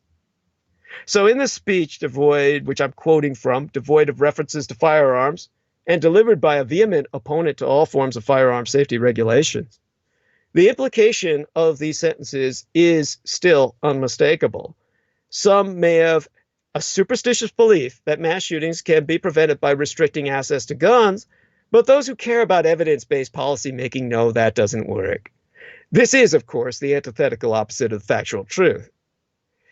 The Russian Republican approach to issues of public safety be defined by Vladimir Putin's dedication to privileging policies that make his insurgent reactionaries feel secure in their worldview over ones that would actually make the true majority of the rest of us, the real Americans, secure in our communities.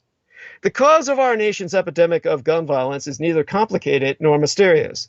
The United States is home to 4.5% of all the world's living humans, 4.4% to be exact, and nearly half of all of its civilian-owned guns. Now, what did I just say? I said 4.5% of all the world's living humans on this planet live in the United States, and we have nearly half of all its civilian-owned guns. Since 2015, since that year, there have been more privately held firearms than there are motherfucking people in the United States. There are more guns than human beings in these United States. No other nation has anything resembling that density of gun ownership. Not even failed states racked by perpetual civil war.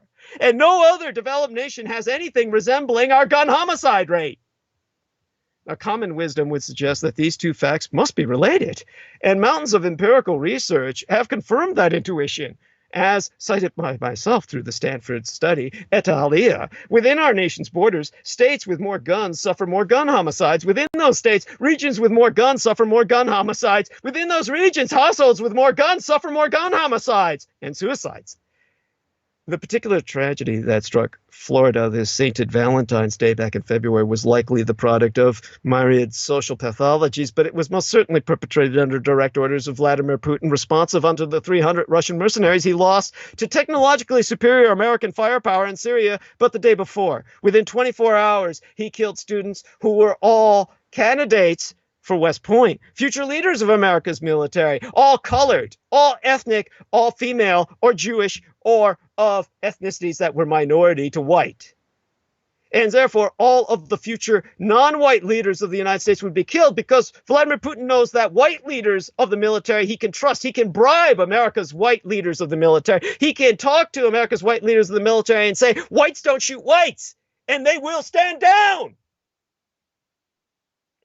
It be possible that in a country with just as many guns as ours, but with better systems of education and mental health, or a less cutthroat economic system and more generous welfare state, or a less troubled racial history and a stronger sense of social solidarity, or a less toxic ideal of masculinity and more women in positions of power, the motherfucking Russian trash piece of shit named Nicolas Cruz, his name spelled in the Russian manner, Nikolas, surname spelled Cruz. He had some Cuban background in him, so he was a Cuban communist, Russian Soviet agent. He wouldn't have turned Marjorie Stoneman Douglas High School into a war zone that week if only all of the qualifiers I had just articulated before tarnishing the bandwidth with his name had been in place. But it'd be a certainty that if our gun ownership rate was comparable to that of our peers in the developed world, we could remain every bit as messed up as we be today and still witness far fewer atrocities like the one the Russian-Cuban agent Nicolas Cruz perpetrated under direct orders of Vladimir Putin after being trained to shoot targets the size of quarters by the National Rifle Association using thousands of United States tax dollars as their backup to do so, their source of funding. Human beings are ultimately just highly intelligent apes. We all be primates subject to fleeting impulses and patterns of thought that be unwise and uncontrollable. I was, of course, for years, as an advocate for my parents who I had under my care, taking medical journalism courses at UCSF, the University of California at San Francisco, which, of course, the former chief executive officer of Sausage Software, the New Zealand-born multimillionaire, who I cannot name because then he'll have this video shut down as invading his privacy, even though he wants to be a public figure and appears oft on such programs. He sponsors, of course, ones you should not be watching that I'm not going to name because it would simply advertise them. He's often on, of course, Vimeo and other areas where, of course, he can't be shut down, so he attacks us on vulnerable YouTube. But we'll be moving to a personal server soon. And, of course, his life and that of his primary gang stalkers at that point will be sheer hell because I can speak and they won't be able to shut down the website and they won't be able to shut down the YouTube channel. Oh, life is hard when the tables are turned. But of course, he has millions and millions of dollars. He has hired many people to try to kill me, but he's lost all of his assets. One of them, John Victor Lillier, the multi-million-dollar hit assassin, the character assassin for $1 million a contract. He turned on Douglas Dietrich, employed by the same individual. Now he's dead. All of this just goes to show the bad guys just don't know how to win because they're so fucking stupid, because they still are apes, even though they're albino and the color of the fish belly, the color of the oyster, the color of that kind of just disgusting, loathsome undersea creature that never sees the light of day. Even though they be the same color as such, they don't have the same intelligence. And of course, what these people are simply white apes. They're albino apes. So these white primates, these albino apes, you get them all here, and they're worse than the rest of us. They are people who haven't evolved. They've never evolved, and they think they're superior. And you surround enough of them, or any of us of any ethnicity or culture, with tools that can turn temporary moods into irrevocable violence, and you're going to get a lot of irrevocable violence. Now, in most cases, that violence will take the form of suicide. In all too many, however, it takes the form of mass murder. And alas, for all their claims to Christianity, many white trash reactionary voters do not like to think of themselves as flawed and humble creatures, but rather as temporarily embarrassed action heroes. Guns don't make Republicans safe, but they do make them feel safe. Not us, but them. And so, the Republican Party staunchly opposes all effective means of preventing the United States from suffering mass shootings on a near daily basis, and gun homicides, and suicides, far more often than that, actually round the clock. It is true that even Democrats refuse to propose the most effective policies for curbing our epidemic, like, for example, a mandatory buyback program for all semi-automatic and automatic weapons. But more modest reforms, while insufficient for bringing the United States into the realm of normality as the rest of the civilized world on gun deaths, can nonetheless have save significant numbers of lives. Now, take note. After Connecticut passed a law requiring gun purchasers to first obtain a license, gun homicides fell by 40%, and suicides fell by 15.4%. When Missouri repealed a similar law that was standing, gun homicides increased by 23%, and suicides increased by 16.1%. Both firearm homicides and overall homicides are lower in states that check for restraining orders, 13% fewer firearm homicides. And fugitive status, 21% fewer firearm homicides. This is before even selling firearms or guns to such miscreants who are all white. And firearm or overall suicides, the firearms deaths or overall suicide deaths are lower in states that check for fugitive status, 5% fewer, misdemeanor status, 5% fewer, and mental illness, 4% fewer. So if you look into a white trash piece of shit's background, you'd say, this guy has no hope of redeeming himself. He's one of the albino apes. He's one of the white primates. Don't give him a gun. The national assault weapons ban did not decrease gun deaths in the United States, though if it had existed longer, it might have made certain shootings less lethal. The end of the assault weapon ban did meaningfully increase homicides in Mexico. That is a fact that I have traced through the various statistics that would be confirmed if you yourself did the research.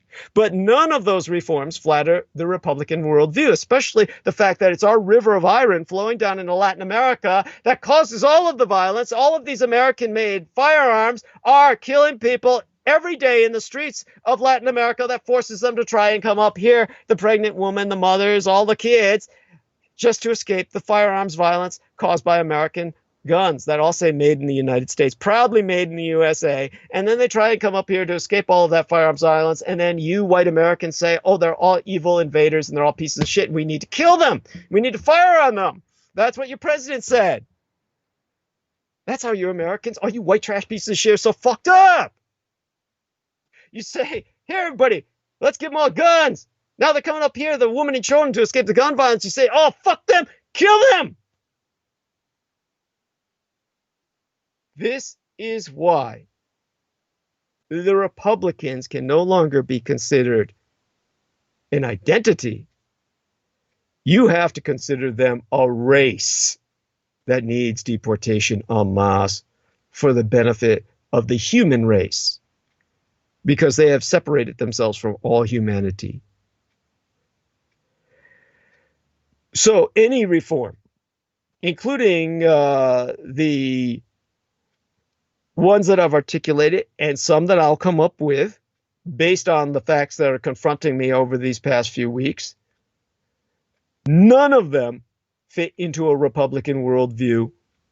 So Republican politicians, including those who preach the supreme importance of law and order and national security, forever fight tooth and nail to prevent passage of firearm safety regulations and reforms.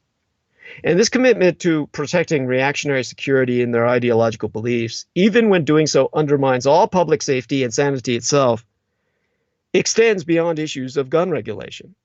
Since 9/11, cisgendered, heterosexual male, right-wing, white trash extremists have murdered 100 Americans on the United States soil that I've been able to tabulate so far from what's officially been accounted.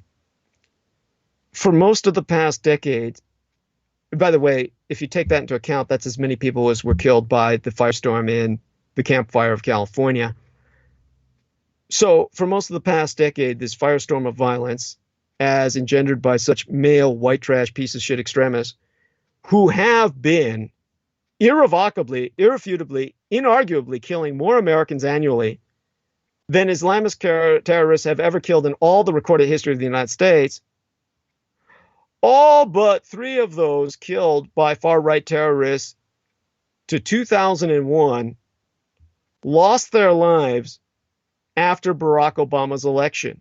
That was a surge that was anticipated by a 2009 report from the Department of Homeland Security. In that analysis, the Department of Homeland Security warned that the combination of a weak economy and an African-American president was spurring a wave of white supremacist radicalization, which had made so-called lone wolves and small terrorist cells embracing violent right-wing extremist ideology into the most dangerous domestic terrorism threat in the United States. But this assertion, this fact, made reactionaries, red state Republicans, feel ideologically insecure. So they forced the Department of Human Services to withdraw the report. This is known as document alteration. This is destruction of evidence. This is what I did regularly as a Department of Defense research librarian. This is why it's so laughable that people try to destroy my military experience by forging documents that they then present to other white trash pieces of shit who take those documents and run with it and say, oh, Dietrich was never in the military, when I've clearly had enough combat experience to take out every asset they've set after me to take me down. So when DHS, Department of Homeland Security, withdrew the report, 2 years later, the Washington Post revealed that the analytical team behind it had been effectively eviscerated. In other words, they had been taken out and scattered to the winds, fired, deprived of employment, blacklisted, so they couldn't be hired elsewhere to other think tanks. See, that brings us to Putinista PC, Putin's political correctness. It's only for whites. If you want to bitch about PC or political correctness, look at the white trash sewer shit under your military junta. The Trump administration has continued this policy of putting right-wing political correctness above counterterrorism. Immediately after taking office, President Trump canceled a $400,000 United States dollar grant to Life After Hate. That's a nonprofit organization dedicated to de-radicalizing white nationalists and other right-wing extremists. That move came amid an effort to refocus the Countering Violent Extremism program, which had historically worked to counter propaganda and recruitment from terrorist groups of all ethnicities, cultures, to exclusively on combating colored Islamist terrorism. The victims of a public safety regime that privileges the right wing's feelings over empirical reality aren't limited to those memorialized in gun homicide statistics or Southern Poverty Law Center reports. The lives we fail to save in deference to reactionary red states' Republican ideology are dwarfed by those we actively sacrifice on its altar. Reasonable people can disagree about how the state should balance the imperatives of promoting public safety and preserving civil liberties, but the balance we have decided to strike on these issues is utterly incoherent and intentionally homicidal.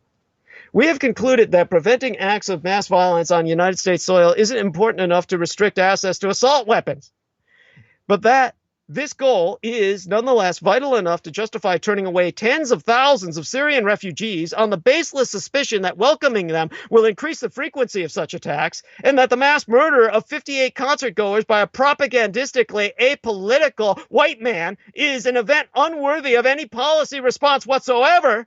But the prospect of politically motivated Muslims committing similar atrocities is such an existential threat, it'd be worth overthrowing sovereign governments, killing over 1 million foreign civilians, and investing trillions of American dollars in an indefinite global war aimed at extinguishing every last radical Islamist who might have even daydreamed about committing such an attack because the Israelis massacred his entire family before his very eyes while he was strapped to a beam and left to die. Assuredly, both parties be responsible for perpetuating this insane state of affairs. Republican reactionaries be not the only voters who struggle to accurately weigh risks. Republicans aren't the only politicians who shape policy around the public's prejudices instead of empirical realities. But the center-left sins on this front are rooted in moral cowardice. The alternative right, the reactionary Republicans, on the other hand, is rooted in quasi-religious conviction. The security that much of the Republican base longs for cannot be won through measures that lower the crime rate or deter terrorism, but only through policies that affirm their faith in a world divided between the righteous, who look like white trash pieces of shit, and the wicked, who look like everyone else on earth. Between those they insinuate be God's blushing people and the multichromatic barbarians, so-called Judeo-Christian civilization, and the Muslim hordes. The pre-deemed bad guy with a gun, and the good guy with a fully automatic machine gun plus extended magazine capacity. 'Tis not enough to take actions that actually make a difference. Yes, Mr. Trump, you must actually feel that we be different, that evil is a quality unique to the alien others. And if you can just keep them all behind a wall and a gun beneath your pillows, you will always know who you be, and that you be good, and that you be safe. So to do away with these motherfuckers, there's 6 real ways we can reduce gun violence in America. Prior to deporting all the sons of bitches to Greater Manchuria where they belong, with all their firearms, where they can pile their own bodies up in a great white pile of shit. No other developed country has such a high rate of gun violence as us. A March 2016 study from the year before yesteryear in the American Journal of Medicine found that Americans are 25 times more likely to die from gun homicide than people in any other nation on earth.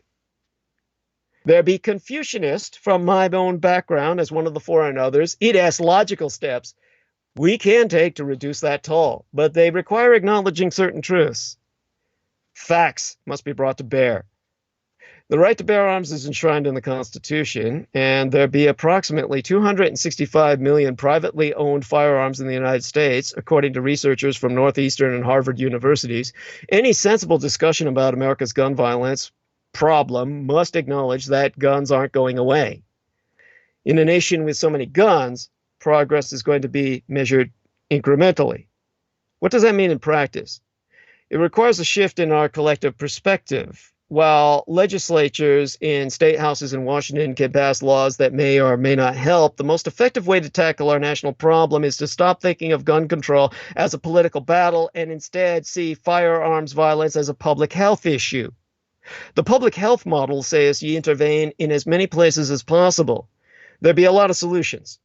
Here be 6 steps that I know we can take to reduce America's shameful gun violence problem. Firstly, buying a gun should be like buying a car. The reduction in United States motor vehicle deaths over the past half-hundred years is one of the great triumphs of public health intervention. Safer cars, stronger seatbelt laws, and fewer teenage drivers have helped reduce car fatalities, which dropped from 33.5 deaths per billion miles traveled in 1975 to an 11.8 in 2016. Gun deaths have increased steadily since 2009, and now they're nearly as lethal as traffic accidents, according to the Centers for Disease Control and Prevention, the CDC.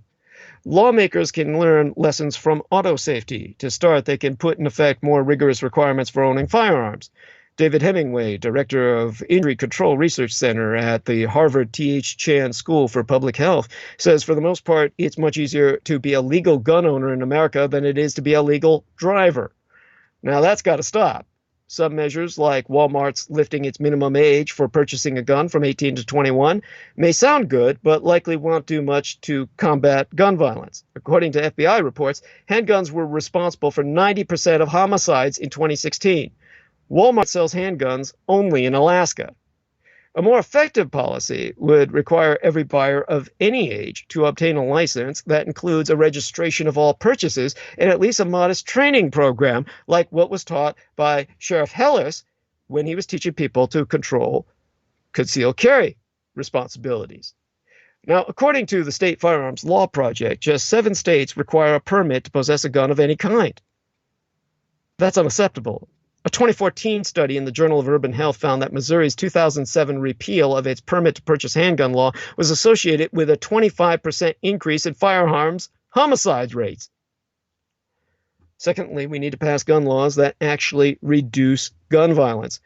Not all gun laws are created equal. The military-grade rifles used in many mass shootings may dominate the political debate, but they account for less than 5% of homicides, statistically. Meanwhile, research published in JAMA, the Journal of the American Medical Association, in internal medicine, in early March, found that strong firearms laws in a state, such as background checks for all private sales and restrictions on multiple purchases, have been associated with lower rates of gun homicides. Researchers are also finding links between right-to-carry laws, which require governments to issue concealed carry permits to citizens who meet certain requirements, and spikes in firearms crimes. Give a man a gun, he's going to fucking use it, or a lady.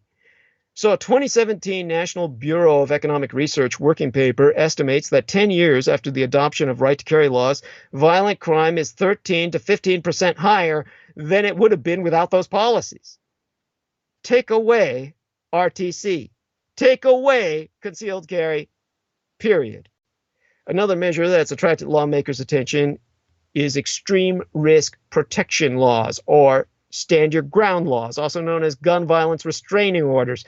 These allow family members or law enforcement to petition a court to temporarily bar an at-risk person from buying firearms. Now, I'm conflating the two because I've been basically going over a lot of this in the few hours before I was on air. I simply woke up and looked through the stand your ground laws, where the deaths of African Americans have gone skyrocketing because they say they're committing self-defense whenever a black guy shows up. And, of course, the extreme risk protection order, which has used the exact same title, only in this case, what I'm thinking of refers to the gun violence restraining orders. So when I'm trying to think of the extreme risk protection order, it's not the stand your ground states. I'm talking about the gun violence restraining orders that allow family members or law enforcement to petition a court to temporarily bar an at-risk person from buying firearms. And that's just transitional. And each individual might overcome this by appeal. The police may also be permitted to confiscate the guns they have, however. But all of this would have helped in the case of the Russian-Cuban agent unleashed to kill future military leaders of the United States who were headed towards West Point in Parkland, Florida. Because before the shooting in Parkland, Florida, California, Oregon, Washington, Indiana, and Connecticut all had some version of the law I'm describing on the books. Florida finally adopted one after Parkland on March 9th. So evidence does suggest these orders do save lives. A 2017 study in Law and Contemporary Problems estimated that in Connecticut, every 10 to 20 gun seizures averted a suicide. In California, the San Diego Attorney's Office has issued a 20 gun violence restraining order statement since mid-December. So that means that 20 gun violence restraining orders are standing in the city and county of San Diego alone since mid-December of last year. In one instance, an employee of a car dealership had praised the Las Vegas gunman and said that if he were fired, he'd return to his dealership with a gun and do what the man in Las Vegas did. Now, after the city obtained a gun violence restraining order, that man surrendered 100 semi-automatic rifles. He was in possession of over 50 fully loaded machine guns. Thirdly, what comes to mind is that doctors, medical doctors, can help reduce gun violence. Let them. Medical doctors can play a key role in educating families about firearm safety, particularly when it comes to keeping guns out of the hands of young children. Studies show that some 3-year-olds are strong enough to shoot a gun. I killed my grandfather at the age of 3 with my teeth. I can attest that some other 3-year-old could pick up a firearm and kill grandpa too. By the time these 3-year-olds reach school age, about 75% could fire a weapon. As a result, the AAP, the American Academy of Pediatrics, recommends that pediatricians start asking about firearms in the home when children are of the age when Douglas Dietrich landed his first kill, when they're 3 years old, and curious about the world and objects around them. But some states have sought to prevent doctors from talking about guns with patients, even though they present an obvious medical health risk. A 2011 Florida law threatened medical physicians with suspension of their medical license and fines of hundreds of thousands of dollars if they inquired about and discussed a family's firearms. Your Republicans want you dead. Get that through your motherfucking head. Republicans want you dead. Those medical doctors in Florida sued, claiming that the statute from the Republican Party violated their First Amendment rights. A federal appeals court settled the Docs versus Glocks case February of this year, just as the Parkland massacre was taking place, siding with the physicians and overturning the law that was Republican instated. And since that time, hundreds of less people have died in Florida who would have been killed by their kids. Minnesota, Missouri, and Montana also limit doctors' ability to address guns with patients in different ways. All of these solid red states, red with blood. Doctors assert such gag laws and restrictions hamper their ability to discuss issues that can affect patient safety. After all, they talk about the dangers of smoking, or of not wearing a seatbelt in the car, or of not wearing a condom while you're having sex with a stranger. But they can't tell your child not to pick up a fucking firearm and point it at your goddamn head. Maybe you deserve to die. If you're a Republican, you do. But the rest of us want to live. So we turn to medical specialists like Dr. Joseph Wright, chair of the Committee on Emergency Medicine for the Association of Pediatrics, the AAP. He says, my role is not to be judgmental. We'd be asking about and providing information about what science has demonstrated as the most effective ways to keep children safe in homes with guns. And that's to educate them about it. Now, fourthly, invest in smart gun technology. In January of 2013, President Barack Obama asked, if we can set it up so you can't unlock your phone unless you've got the right fingerprint, why can't we do the same thing for our fucking guns? Now, over half a decade and too many tragedies later, guns aren't much smarter now than they were at the time of the Sandy Hook massacre, which he was addressing. In fact, no truly smart guns are on the goddamn market in the United States. All the pieces are in place, the safety technology be available. Entrepreneurs have introduced products that use biometrics to identify a weapon's rightful owner while locking it for everyone else. Such smart guns may not prevent mass shootings with firearms purchased legally, but they can prevent crimes or suicides with weapons owned by somebody else. They can also cut down on accidental shootings. According to the Center for Disease Control, the CDC, an average of 500,000 people are shot to death unintentionally every year. That's 500,000 lives that would be saved right off the bat. If the benefits seem obvious, why aren't smart guns available? Some gun owners worry that technology will fail when they need it most, like during a home invasion. Others fear government overreach. New Jersey passed a law in 2002 requiring that the state's retailers sell only personalized or smart guns within 3 years of their being available for sale elsewhere in the United States. But the mandate backfired, mobilizing opposition to smart guns from the National Rifle Association and their firearms lobby, as sponsored by the motherfucking Russians, stunting investment in that technology. Similarly, when Smith & Wesson, one of the largest handgun manufacturers in the United States, agreed to develop smart gun technology in the wake of the Columbine school shooting way back in 2000 at the beginning of the third Christian millennium, the National Rifle Association condemned the company. Gun owners boycotted, and sales plummeted. No major gun manufacturers have invested in the technology ever since because the Russians want you dead. The Russians want you motherfucking dead. Get it your goddamn head out of your ass. Vladimir Putin wants you dead. and you're dying in droves. He is your God. You drink his piss. You eat his shit. You worship a motherfucking Russian when they walk in the door. You would bend down and give them your firstborn child to fuck. God damn you. You Russian worshipping motherfucking whites. Move there. Why don't you fucking move there? Now in early March of this year, Smith & Wesson's parent company, American Outdoors Brands Corporation, reaffirmed its stance. It wrote in a response to the investment management firm BlackRock, which had inquired about the gun maker's plans to address safety concerns. We are a manufacturing company, not a technology company, meaning they weren't going to incorporate smart technology into mechanical firearms. Support for smart guns, however, may just be building. A 2016 study from the year before yesteryear from Johns Hopkins University found that almost 60% of Americans are considering purchasing a new handgun and would be willing to make it a smart gun if such existed on the market.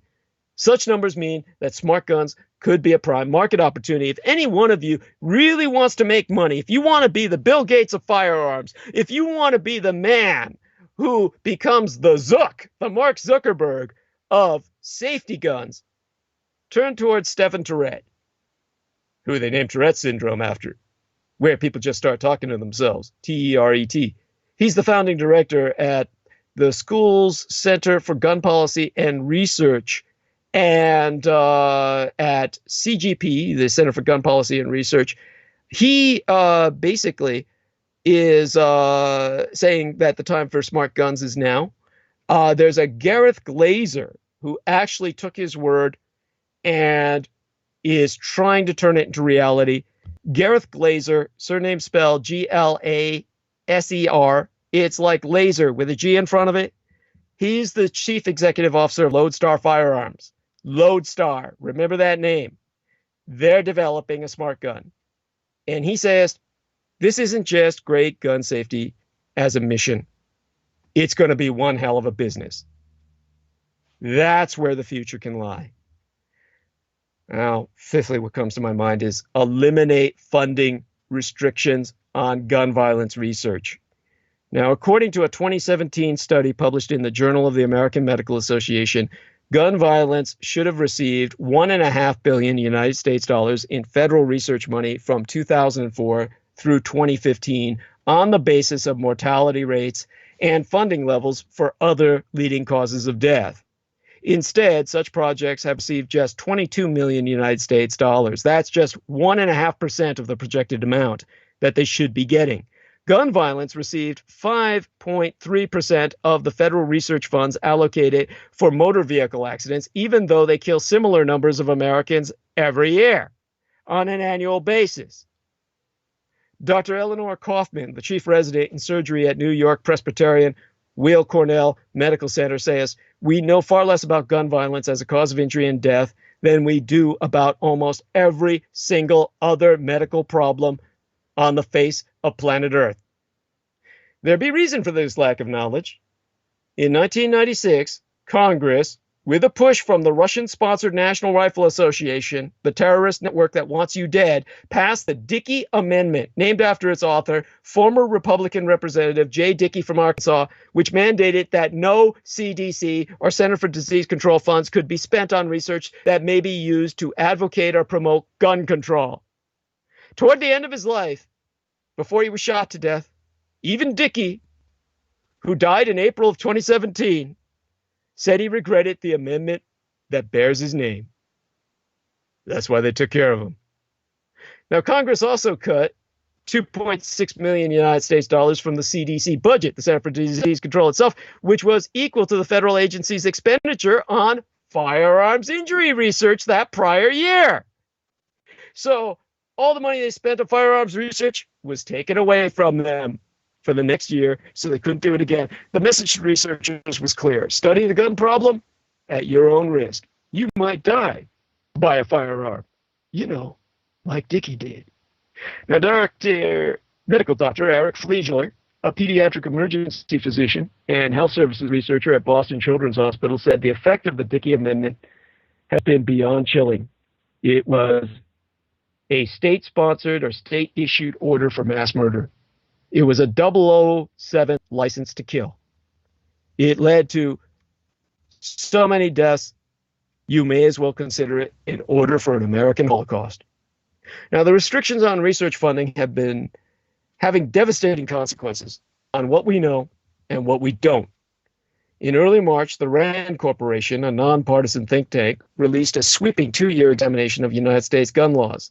The main takeaway, which I can tell you from having accessed their papers through my connection to the old Department of Defense think tanks, was that there's a dearth of evidence on their impact. Few studies, for example, test the argument that gun restrictions thwart people's ability to defend themselves. So, turning back to Dr. Eric Fleegler, the pediatric emergency physician and health services researcher at Boston Children's Hospital, he says there's thousands of studies waiting to be performed, but you can't do them because of the money. Some states are trying to pick up on the slack. California, my own Golden Bear Republic, so under attack because of what we do, has recently opened the nation's first state-funded firearms violence research center. That's what directly drew the attack at the Borderline Bar and Grill, because of what's going on at the Sacramento campus of the University of California, Davis. Such investments are urgent, as the failure to find answers carries a steep cost. Dr. Garen Wintemute, W-I-N-T-E-M-U-T-E, Dr. Wintemute, who's the director of the new center on the Sacramento campus of the University of California, the state-funded Firearms Violence Research Center, he says, because of the lack of studies, people are dead today as a result, in the number of thousands. Now, the last thing I can think of most immediately that we could do is to end legal immunity for gun manufacturers. Federal law offers the firearms industry extraordinary protections. In 2005, Congress passed the Protection of Lawful Commerce in Arms Act, which shields gun manufacturers and sellers from civil claims brought by victims of gun violence.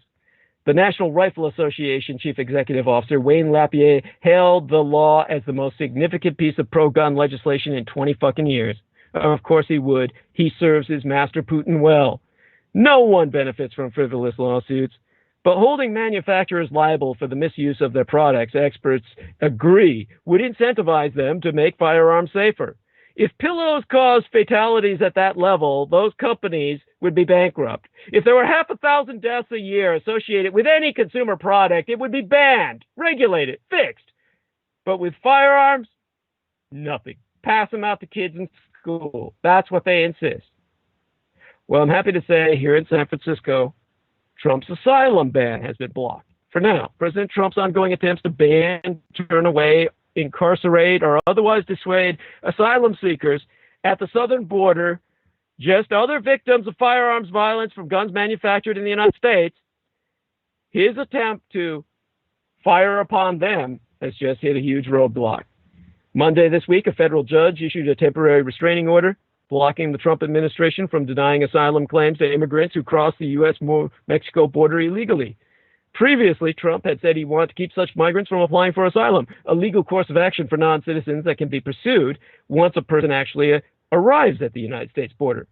But to quote his United States District Judge John Tigar, T-I-G-A-R, obviously of an ethnic minority, he issued the month-long order from my city and county of San Francisco. Whatever the scope of the president's authority, he may not rewrite the immigration laws to impose a condition that Congress has expressly forbidden. The temporary restraining order against Trump's November proclamation will last until December 19th. This is the resistance to the Russians here in the free state of California. And it's the man out west on Russian Hill, Douglas Dietrich, that's your main leader in resistance. I'm the man out here in the west, in the California Free State, who tells you what's going down. Meanwhile, in Butte County, officials have arrested 2 men in connection with the burglary of a fire station. Butte County is, of course, where Camp Creek Road is located, and that's where the Camp Fire started, taking its name from Camp Creek Road. This campfire firestorm has killed more people than any other firestorm in American history. And suddenly, in their local fire department in Butte County, officials arrested 2 men burglarizing the fire station. Why? This is the Watergate of the Trump administration. Just like G. Gordon Liddy was sent by Richard Nixon to burglarize the Democratic National Headquarters. These two men were sent to steal evidence of direct orders from Donald Trump to start fires in California, namely the Camp Fire, the site of which Trump himself visited recently. Now, it could be they already burned or destroyed the evidence they stole. But mark my words, Douglas Dietrich told you this. Now, what was it about the Watergate scandal that most people remember? I'm going to put it in some context for you, and then we'll come back to Trump. One of my sources is a book entitled Kickback, Exposing the Global Corporate Bribery Network. Watergate revealed that multinational corporations were bribing politicians. You never heard that growing up, did you? So what did the 1974 midterms teach us about 2018? The midterms of which are still impacting us. Just as 1974 was a referendum on Nixon, 2018 was a referendum on Trump, a comparison can help divine where we go from here. So before we get into what the 1974 midterms can teach us about 2018, I'm going to set some context with what Watergate exposed to us. 54 years ago, Watergate was dominating the headlines when, of course, there was a special congressional election in a Michigan district that had been represented by Gerald Ford for a quarter of 100 years, 25 of them, so to speak. There was a newspaper headline at the time blaring, "The Democrat wins Ford C and calls for Nixon to quit." Now, after our 2018 midterm elections, the class of incoming Democrats elected to Congress won't make such bold demands, unfortunately. But just as the 1974 midterm election was a referendum on another polarizing president, Richard Nixon, 2018 was a referendum on the most polarizing of all presidents, Donald Trump, far more so than Abraham Lincoln or Jefferson Davis. Now, in the biggest wave election since Watergate, America has begun to repudiate Trumpism, which means the repudiation of Putinism one step removed. And with that decisive battle, we're going to be coming to 2020, when we have our opportunity to throw off the Russian yoke. So it's worth looking back at the parallels and differences to divine where we go from here. The 2018 election results are incredibly dramatic. I've been emphasizing what the Republicans and the white trash sewers of shit are trying to hide from you. The Democrats have won more House seats in a midterm election than at any time since Nixon's 1974, just 60 days after Nixon resigned in disgrace that year. Democrats this year flipped 7 governorships, including Wisconsin and Michigan, states Trump carried 2 years ago, the first Republican presidential win there since Bush in 1988. Democrats beat a Republican incumbent in swing state Nevada, and Arizona elected its first Democratic senator in 30 years. Democracy prevailed. Real democracy, not constitutional republicanism, which is now puppet to Putinism and Russian occupation. Democracy. It was the first midterm election in American history to top 100 million voters. The first midterm this year was the first election in American history to top 100 million voters. The second half of Watergate was bigger, worse, forgotten by the public. Watergate revealed that multinational corporations, including some of the most prestigious American brands, have been making bribes to politicians, not only at home, but in foreign countries. And that's why I feel obligated to cover that before we get into the immediate impact of the midterms, so parallel to what was going on back then. In 1975, Peter Clark was a young attorney in the Enforcement Division of the United States Securities and Exchange Commission, the SEC. That had been founded 3 years earlier, and the Enforcement Division was tasked with investigating possible violations of federal securities laws. One morning, Clark was in his office when the division's director, Stanley Sporkin, appeared. Greatly vexed, Sporkin, tall, corpulent, deep-set eyes type of guy, was waving a newspaper. That's what Clark recalled, and Sporkin asked, "How the fuck could a publicly held company have a slush fund?" Now, 2 years had passed since the Watergate scandal broke by that time, less than a year since President Nixon had resigned, but the reverberations of the scandal were still rocking Washington. Its revelation that multinational corporations, including some of the most prestigious brands in the United States, had been making illegal contributions to political parties, not only at home, but in foreign countries around the world, would later be described by Ray Garrett, the chairman of the SEC, the Securities Exchange Commission, as the second half of Watergate, and by far the larger half. So the reason everybody still hears of Watergate is not for the reasons anybody remembers. By 1975, Frank Church of Idaho had convened a Senate subcommittee on multinational corporations to examine, as one of his colleagues had said, United States corporate business practices abroad, and to ascertain the impact of these practices on U.S. foreign policy. Each night, Sporkin would return home from work and watch the hearings on television. One evening in mid-May, midway between all this, he listened to Robert Dorsey, the chairman of the board of Gulf Oil, testify before the committee. Dorsey admitted that between 1966, the year Douglas Dietrich entered this vale of tears through his mother's birth canal, and 1970, Gulf Oil had paid $4 million United States dollars in bribes to the Democratic Republican Party of South Korea, funds principally intended to support the party's re-election campaign in 1971. Dorsey went on to explain how Gulf funneled the money. Although each of the contributions came from company funds in the United States, the transfers were recorded as an advance to Bahamas Exploration Company Limited, where they reflected on the books and records of Bahamas Exploration Company as an expense. In January of 1976, Dorsey and 3 other officers of Gulf Oil resigned, ultimately directly resulted this exposition. Sporkin recalled, it was inconceivable to me that companies could be bribing all over the world and the shareholders not know how they're making their money. Sporkin was beside himself. In addition to being an attorney, he had also been trained as a certified public accountant, a CPA, the elite of the accounting world, and wanted to know more about how Gulf's slush fund worked. Now, my gang initiate brother Beaver, his own brother, Terry, is a CPA, the elite of the accounting world. And he's the man who brought me this information and, of course, the book to reference. Again, I provide you that title. I believe, I read the whole thing, but I've been reading so many books lately. I honestly slips my mind, but I believe if I remember it correctly, it was Kickback, Exposing the Global Corporate Bribery Network. And, of course, what people would first think is that would be a book about one of those corporate hitmen. But it turns out, of course, it's really all about Watergate. Now, Terry, of course, is older than my gang initiate brother Beaver. He's Beaver's older brother and was alive at that time. And as an Asian Pacific Islander American, Chinese American, he basically participated in these efforts, but never got any credit. So he was one of the anonymous consultants for the production of this book.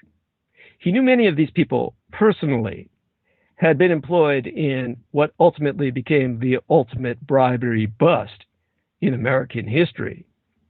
And so he provided me a personal reference and relation to how these men interacted with each other, which is kind of how I can tell you how they personally looked based on his description. So Sporkin, who was the guy who was working with the Securities Exchange Commission, the attorney CPA, he wanted to know more about how Gulf's slush fund worked. He got a member of his staff, Robert Ryan, on the phone and told him, I want you to go to the company and find out what happened here, how they did it. Gulf Oil executives candidly explained to Robert Ryan that they had moved the money by transferring it from Gulf to the bank account in the Bahamas in amounts small enough to avoid suspicion from the Internal Revenue Service, the IRS, and external auditors. Most important, they confirmed Dorsey's testimony that they had falsely recorded the payments as deferred charges that were written off as expenses. This is ultimately why they had to all resign. Either that or face very long prison terms. At the time, there was no law that specifically prohibited a United States corporation from bribing a foreign government official, although several existing statutes, including the Bank Secrecy Act, the RICO laws, and provisions of the IRS's criminal code, were applicable to how a bribe was paid and how it might be covered up. But what really struck Sporkin of the SEC was that whereas businesses had to keep books, there was no federal law requiring publicly traded companies to keep honest books and records. Sporkin recalled, "It was inconceivable to me that companies could be bribing all over the world and the shareholders not know how they're making their money." So the SEC filed an injunctive order against Gulf Oil on the grounds that their bribes were material information that should have been disclosed to investors, and that by failing to disclose them, it violated existing federal securities laws. The SEC soon investigated other large corporations and discovered that many had established subsidiaries off-domiciled in distant countries and opened accounts in which hundreds of millions of dollars were hidden. In many cases, these funds were withdrawn as cash and delivered directly to foreign officials or transferred to their bank accounts in Switzerland or Singapore. This was, in fact, standard procedure for some of the largest corporations in America. Lockheed, the aircraft manufacturer, used a company called Triad, which is named after, of course, the Asian mafia gangs known as Triads. The gang to which I belong to is known either as a Tong or a Triad. The Triads are the strategic level aggregates of Tongs, which are the smaller operational networks. So they ironically decided intentionally to use that term as their front company to bribe Saudi Arabian generals, while Northrop, an aerospace giant, paid off various foreign officials through a company called the Economic and Development Corporation, the EDC. The template for modern-day bribery had been established by multinational corporations sometime after the end of proactive prosecution of hostilities during the Second World War. In the case of Gulf Oil, its chairman, William K. Whiteford, had set up Bahamas Exploration Company in 1959 to serve as a conduit for illegal and questionable payments. By 1976, Sporkin and the Enforcement Division of the SEC had filed injunctive orders against 65 large corporations. As the investigations unfolded, Northrop Grumman revealed that it had paid $30 million United States dollars in just 2 years to foreign agents to win business deals. Exxon Oil admitted to paying $46 million United States dollars to political parties in Italy, while Lockheed Martin had paid $200 million United States dollars to foreign agents and officials around the world, including the Prime Minister of the Empire of Japan and Prince Bernhard in the Netherlands. As Senator Charles Piercy of Illinois observed, "I am convinced that creative minds in the name of greed can concoct schemes faster than we can get legislation against them." These discoveries convulsed both Washington and Wall Street. That's why we've got the Wall Street dive going on now. That's why I'm making the parallel. At 8 o'clock on the morning of February 3rd in 1975, Eli M. Black, the founder and CEO of United Brands, the multinational fruit company, went to his offices on the 44th floor of the Pan Am building in Manhattan. Black had built United, and its Chiquita brand was responsible for nearly 1/3 of all bananas brought into the United States. The SEC had discovered that United Brands had offered $2.5 million United States dollars in bribes to foreign officials, including the president of Honduras, Oswaldo López Arellano. Using his briefcase, Black smashed out windows facing Park Avenue, and still holding that case, loaded with American dollars, leaped out that window, plunging to his death in a suicide where I guess he felt he could take all the money with him. What goes through these men's minds? Sporkin recalled, "We kept bringing these cases. The companies would not contest them. We would get consent decrees. And the reason they would not contest them is they didn't want to have to lay out the facts of the bribery. Eventually, the SEC's inquiry into overseas bribery encompassed over 200 United States companies. While this represented only a fraction of American concerns doing business overseas, the list included 117 members of the Fortune 500, the biggest and best of American industry. Ray Garrett told Newsweek at the time, "None of us dreamed there were the millions, the tens of millions, the hundreds of millions of United States dollars that we found. This is bribery, influence peddling, and corruption on a scale I had never dreamed existed." Sporkin's team did not have the resources to investigate all the implicated companies. Peter Clark explained, "It was a task force, really a pickup baseball team, 10 sharp people." Sporkin discussed the matter with Garrett and others, and the team devised a plan. In early 1976, the Enforcement Division announced a voluntary disclosure program. The SEC stipulated that if multinationals want to settle injunctive actions, They would have to agree to certain terms. They would have to publicly disclose any possible bribe payments they had made. They would have to set up, at their own expense, an independent committee to fully investigate the bribes, and they would have to demonstrate that they had taken the steps to ensure that such activity would never happen again. This system of credit for cooperating is a bargain that has defined corporate overseas bribery settlements to this day. Clark, who helped oversee the program, noted it promised nothing. You weren't guaranteed immunity. It didn't say you would not be charged civilly or criminally. I don't think anyone was prepared for the number of disclosures that actually came forward because of this. The official number reported at the time was between 300 and 400 companies, but Clark believes it was closer to 600 altogether. The companies admitted to having paid the combined equivalent in today's currency of well over $1 billion United States dollars in bribes to officials overseas. In many cases, top management was aware of the payments and approved them. Senator Church observed the bribes and payoffs associated with doing business abroad represent a pattern of crookedness that would make, in terms of its scope and magnitude, crookedness in politics look like a Sunday school picnic by comparison. The problem was, even when Sporkin's team identified solid evidence of egregious corruption, there was no law under which to bring charges. Clark explained, we could prove bribery, but we couldn't prosecute it as bribery. So Ray Garrett told Newsweek at the time, a lot of this I'm getting as a Department of Defense librarian from old Newsweek magazines I stole from the waiting rooms at the Presidium military base that weren't under library security, so I could just take them home. And much of that is what I'm sourcing now.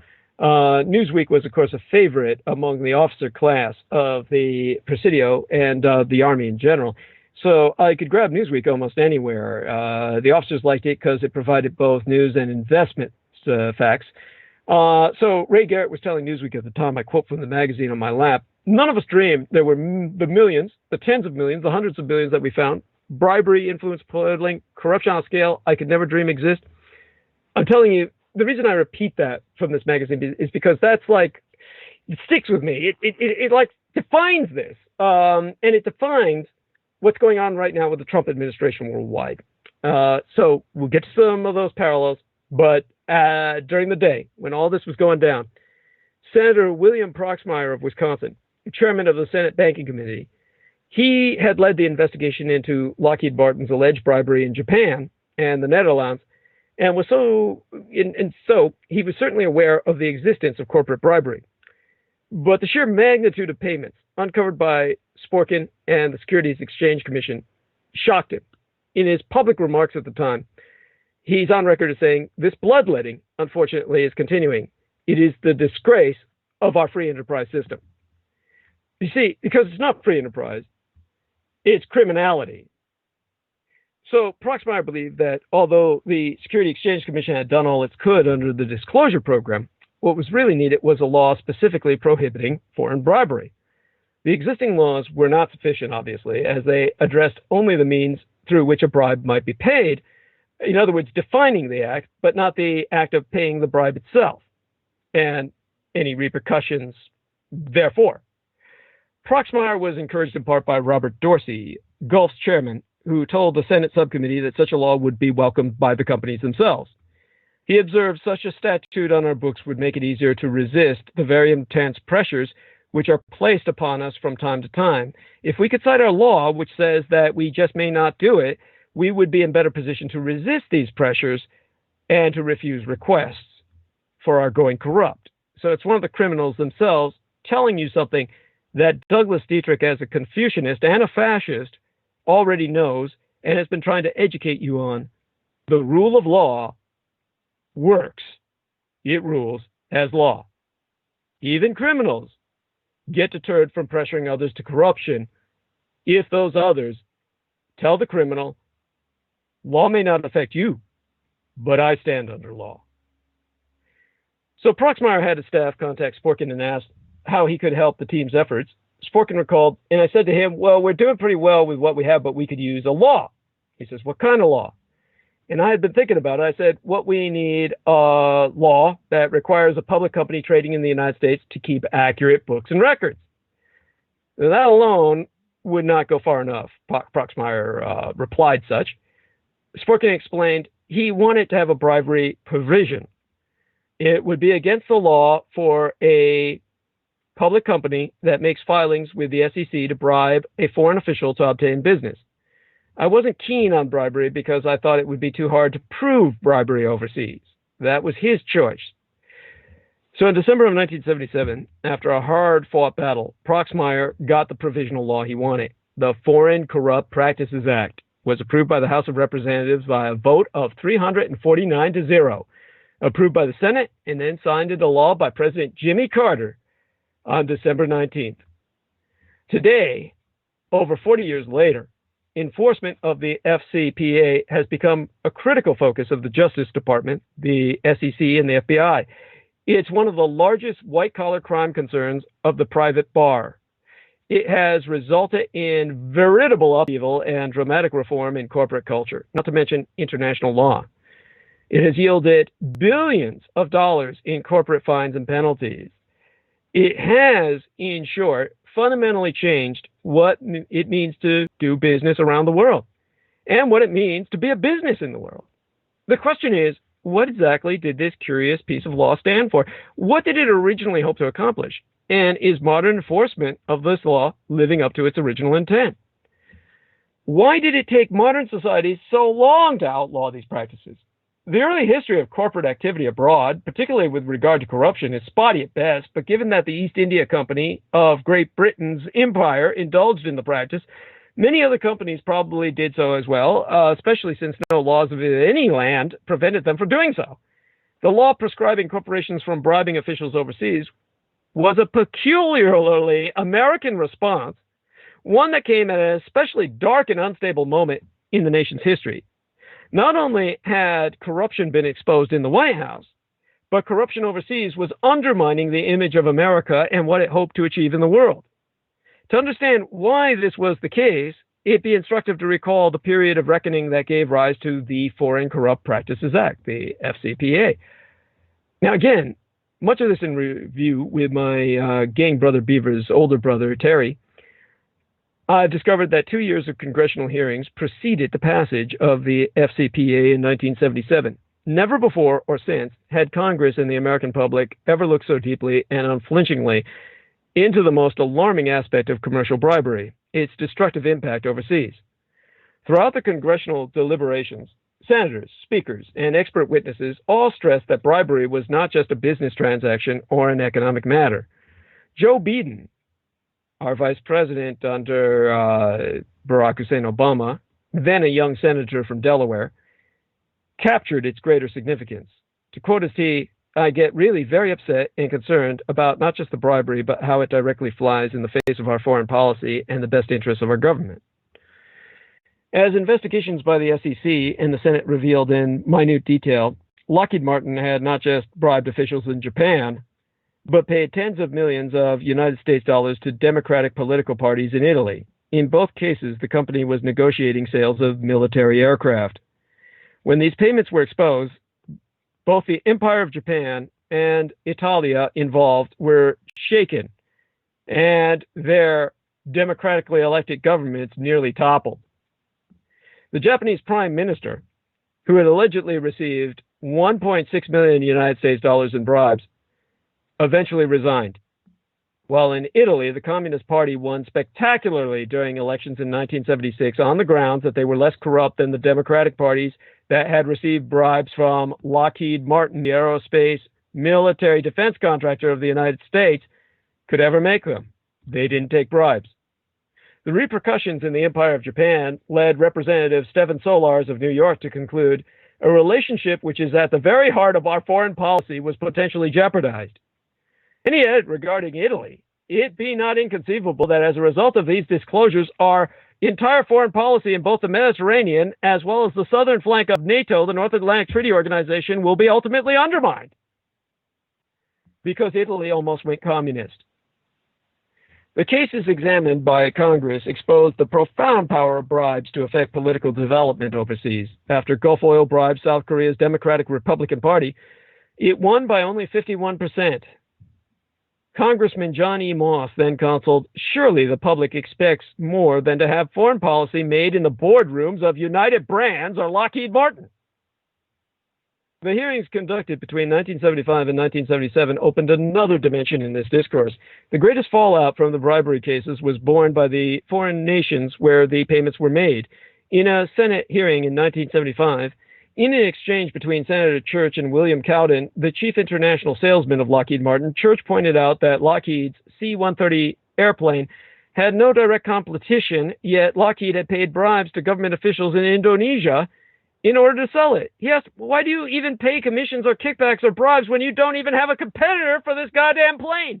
Cowden replied, because we be frequently competing, not necessarily with another aeroplane just like ours, but we be competing for the sales of dollars that would be spent on something else, effectively acknowledging that the company had bribed foreign officials to buy military equipment that Indonesia might not even need or could have spent on something else like schools and public education. Well, we couldn't have that. Church responded, that'd be an extraordinary argument. If you base your sales on payoffs to government officials and make them rich, then you force these governments in the direction of military sales purchases when other purchases might be far more beneficial to themselves and to their peoples. The bigger the bribe, then the bigger the profit for the company, and the greater the diversion of resources from poor countries to the purchase of this kind of crap. They can't eat weapons. They're buying weapons, and the only thing they can do with it is kill their own people. The cases examined by Congress expose the profound power of bribes, affecting development, meaning the entire development and direction of that social infrastructure and the course of history. This is ultimately historically impacting. For example, after the Gulf oil bribed the South Korea's Democratic Republican Party, and it won by only 51%. Senator Dick Clark of Iowa asked Robert Dorsey, it is conceivable, it seems to me, that your contribution may have made that 1 percentile difference. Do you not think this possible? Dorsey replied, statistically, I would have to admit you're right. Congressman John E. Moss then counseled, surely our public can expect better than to have our foreign policy made in private executive boardrooms like those of United Brands or Lockheed Martin. And Senator Piercy, who with his keen and articulate observations oft served in these deliberations as the voice of the American conscience, admonished, the means we use to achieve our objectives in this world define the type of world we are going to live in. That's why it's so important. You follow the man out west, the man on Russian Hill, in his resistance to Russian occupation through the Putinista puppet presidency of Donald Trump. You see, the adoption of the Foreign Corrupt Practices Act thus represented a response to bribery's impact on American foreign policy and security goals and on the democratic and economic development of foreign nations. Its emphasis on transparency in business transactions and on safeguarding free markets was not its ultimate goal. Andrew Spalding, an assistant professor of law at the University of Virginia, has written, at its inception, Congress understood the FCPA as an instrument for promoting democratic values in developing countries. The framers of the FCPA, working during the height of the Cold War, worried that bribery would play into the hands of communists, as it had in Italy. The fact that they had to fight to eradicate corporate kickbacks was a key policy concern, for if something was not done to address them, Senator Church observed, this country and its major allies are going to wake up one morning and find that the basis of stable democratic government has been eaten away. Spalding described how unprecedented an effort the FCPA was. It was not just that the statute criminalized the bribing of an official. Many existing laws did that.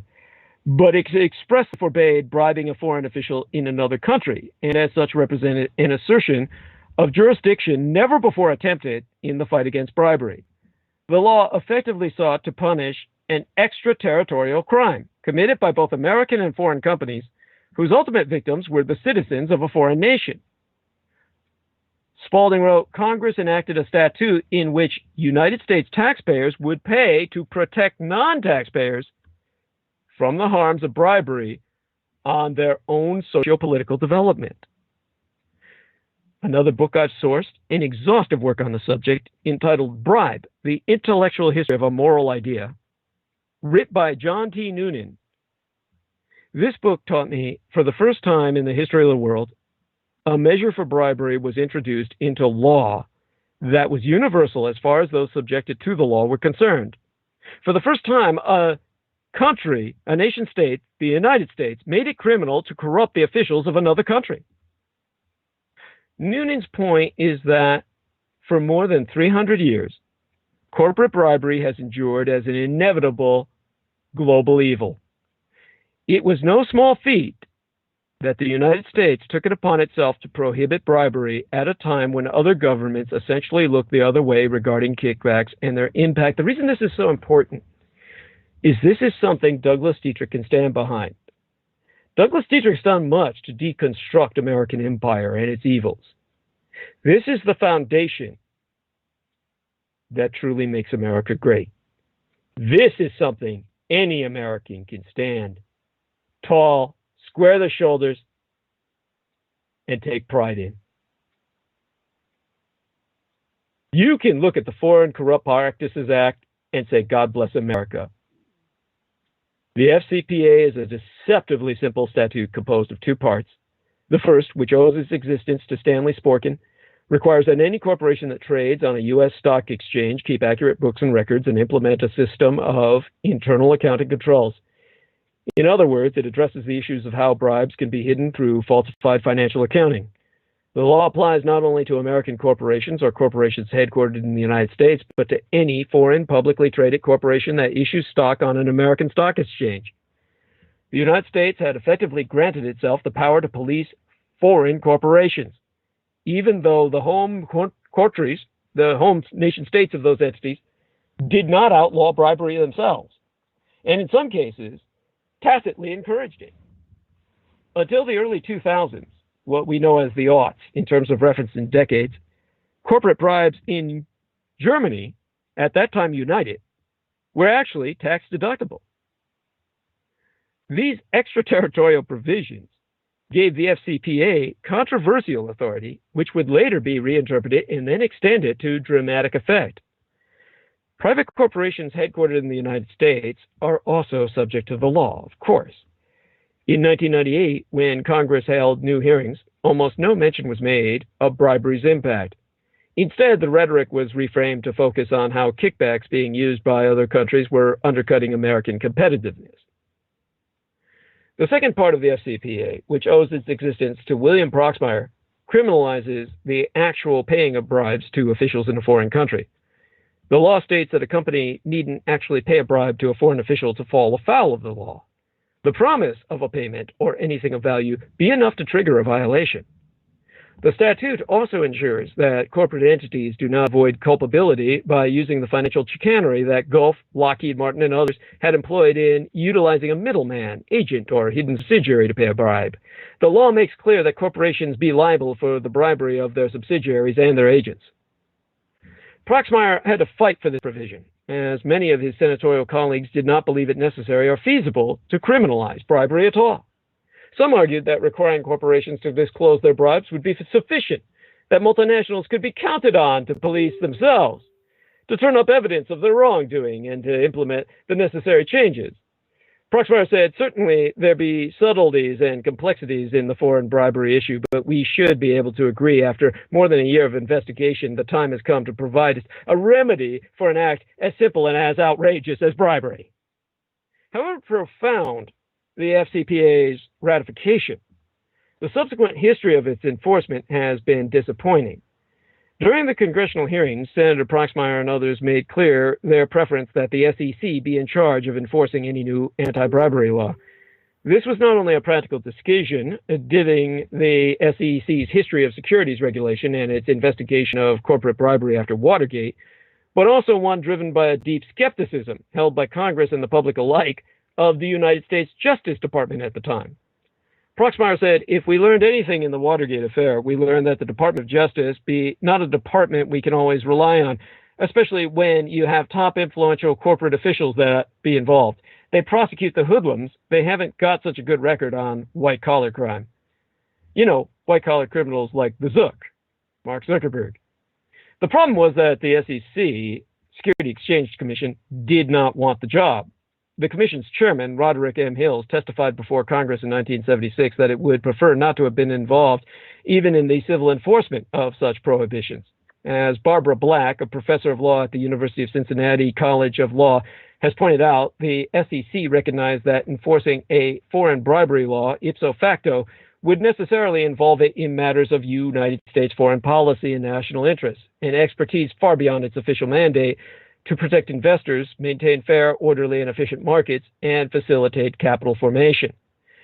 In the end, the solution was a division of responsibility. Roughly speaking, the SEC was tasked with enforcing the books and records provision of the FCPA and bringing civil cases when and where necessary, and the Department of Justice was tasked with enforcing the criminal prohibition against bribery and bringing charges when and where necessary.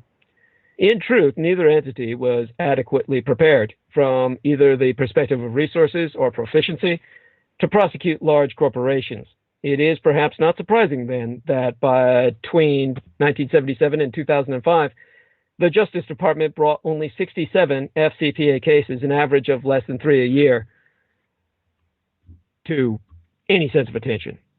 By 1999, the leading industrialized countries of the world, following the United States' example, and here is one example where America did lead, the shining beacon on that hill, and they finally banded together to outlaw commercial bribery.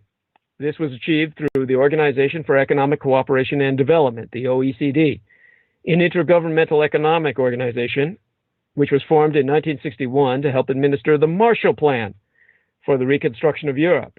Its members, who today represent 35 nations, including the United States, United Germany, Canada, and the Empire of Japan, collectively account for 70% of the world's exports and 90% of foreign direct investment.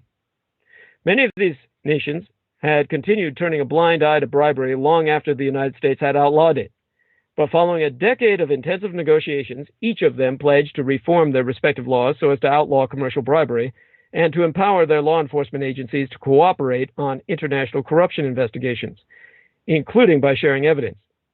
The agreement was known as the Convention on Combating Bribery of Foreign Public Officials in International Business Transactions. The OECD Convention was a political and economic victory for the United States, which had been lobbying its major trading partners to implement the law. Peter Clark, who traveled countless times to the OECD headquarters in Paris, said, "We put all our eggs in the OECD basket, and it paid off over time. The United States really got what it wanted." Ironically, by the time the industrialized world committed itself to outlawing bribery, the most corrupt of all administrations in the history of mankind, communism, had collapsed, and with it, the FCPA's major motivation to protect democracy and citizens overseas.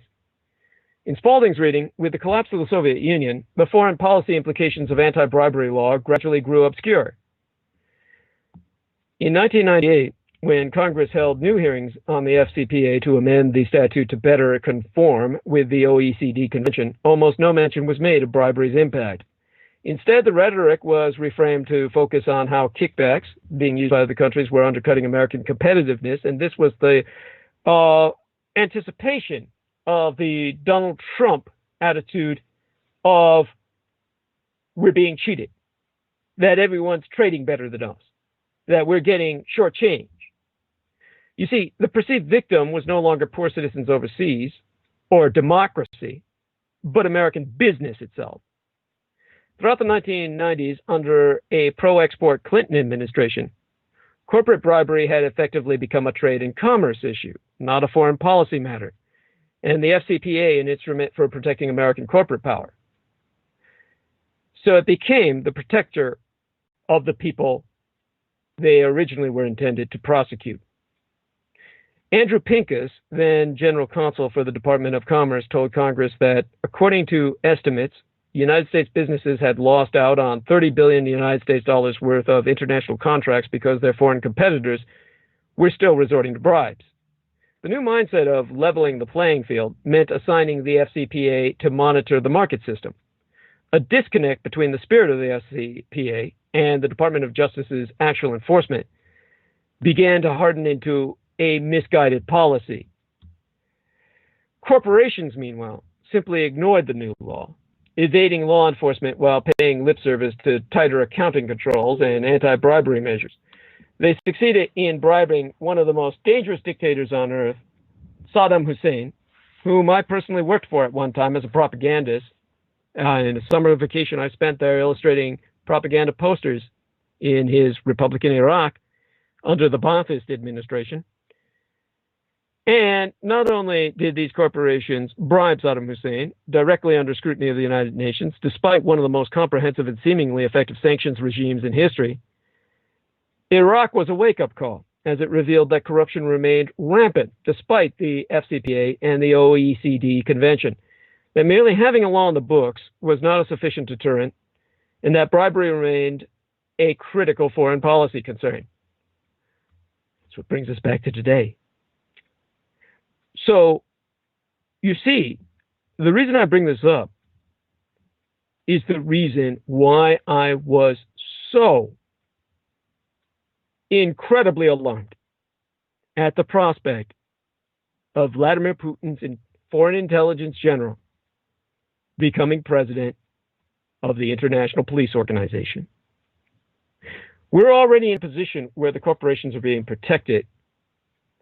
All of our foreign policy could have been hijacked by a corrupted, Russian-manipulated international police organization that would then enforce all of these entirely antithetical policies into protecting the very entities that would then run the foreign policy of planet Earth, corporations, in a mutual interest between the wealthiest man on Earth, Vladimir Putin, at 200 billion United States dollars, and the Republican-backed lobbies of corporocracy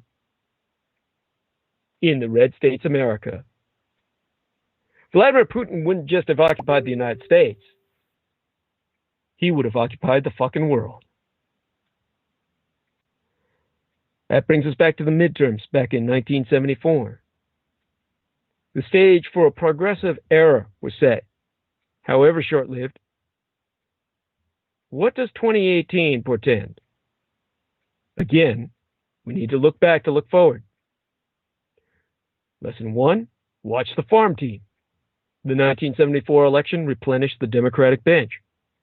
George Miller and Henry Waxman became important members of House leadership. Tom Harkin and Max Baucus would later make a mark in the Senate. Colorado sent Gary Hart to the Senate at age 38, and he could have been elected president 10 years later in a long-shot bid for the Democratic nomination against Vice President Walter Mondale. This year, progressives were disappointed that Beto O'Rourke didn't win, but comb the ranks of the newly elected, and you'll see stars in the making, from Massachusetts' Ayanna Presley to decorated veterans like Representative Max Rose of Staten Island. It's a class of historic firsts, and it's historically young and diverse. Lesson 2, don't assume this will be easy. 2 years after the 1974 wave, Jimmy Carter was elected president with just 50.1% of the vote. Just 10% of 1% over half, carrying 23 states to President Ford's 27. Had Ford not pardoned Nixon, history might have been different. Nimble presidents have 9 lives. Ronald Reagan, William Jefferson Clinton, and Barack Hussein Obama bounced back from devastating midterm losses to win re-election. Lesson 3, all majorities are fragile, but this majority could be more fragile than in 1974. 20 years of gerrymandering has taken a toll. Unlike the House of the 1970s, which produced Republicans like Jerry Ford who worked with Democrats like House Speaker Tip O'Neill, those Republicans who remain in the new minority be far more reactionary and beholden to an utterly unforgiving, indeed fanatical, and functionally terrorist partisan base. Lesson 4, proceed carefully on oversight. The 1974 election was a referendum on the Nixon impeachment and resignation. House Democrats in 2019 inherit a more complicated picture. We don't know exactly what the special counsel, Robert Mueller, will find in the Russia investigation. Very few Democrats were elected to impeach Trump specifically. but the base increasingly wants him removed from office. It will be a difficult issue to navigate, knowing that it would face certain death in the Republican Senate. Lesson 5, of course, that we take from 1974, opened the floodgates for Democratic presidential candidates. In 1976, 15 Democrats ran, from Mo Udall to Ambassador Sargent Shriver and the newly elected California governor, my own favorite, Jerry Brown. The 2020 presidential race will attract a large field. The wild card remains. The 1974 wipeout motivated Reagan to run against Jerry Ford in the 1976 presidential primaries. Will any Republican challenge Trump now? No matter what, Democrats must galvanize a big coalition. In 2018, millennials and women made the difference in changing control of the House and swing states that Trump must win in 2020. Democrats won young people by 35%. Democrats won the overall women's vote by almost 20 points. And the women's vote was a larger share of the electorate than it was in the last midterm elections. That must be repeated. Democrats must move carefully to use their newfound House majority to hold Trump accountable and choose a candidate capable of winning in 2020, articulating an alternative to Trumpism, while reconnecting with persuadable Trump voters in the industrial sector, voters who feel left behind by globalization. Trump is not the only one with a difficult dance to perform. The jury's out to see if, 2 years from now, we will remember this election's headline, not unlike the one in 1974 that portended so much change. Only this time it'll be a headline of history reading, "The Democrats flip 40 seats and make Trump a one-term president." The future looks good for the Democrats. Election results proved resoundingly a significant Democratic win, and one that bodes well for the party's short-term future.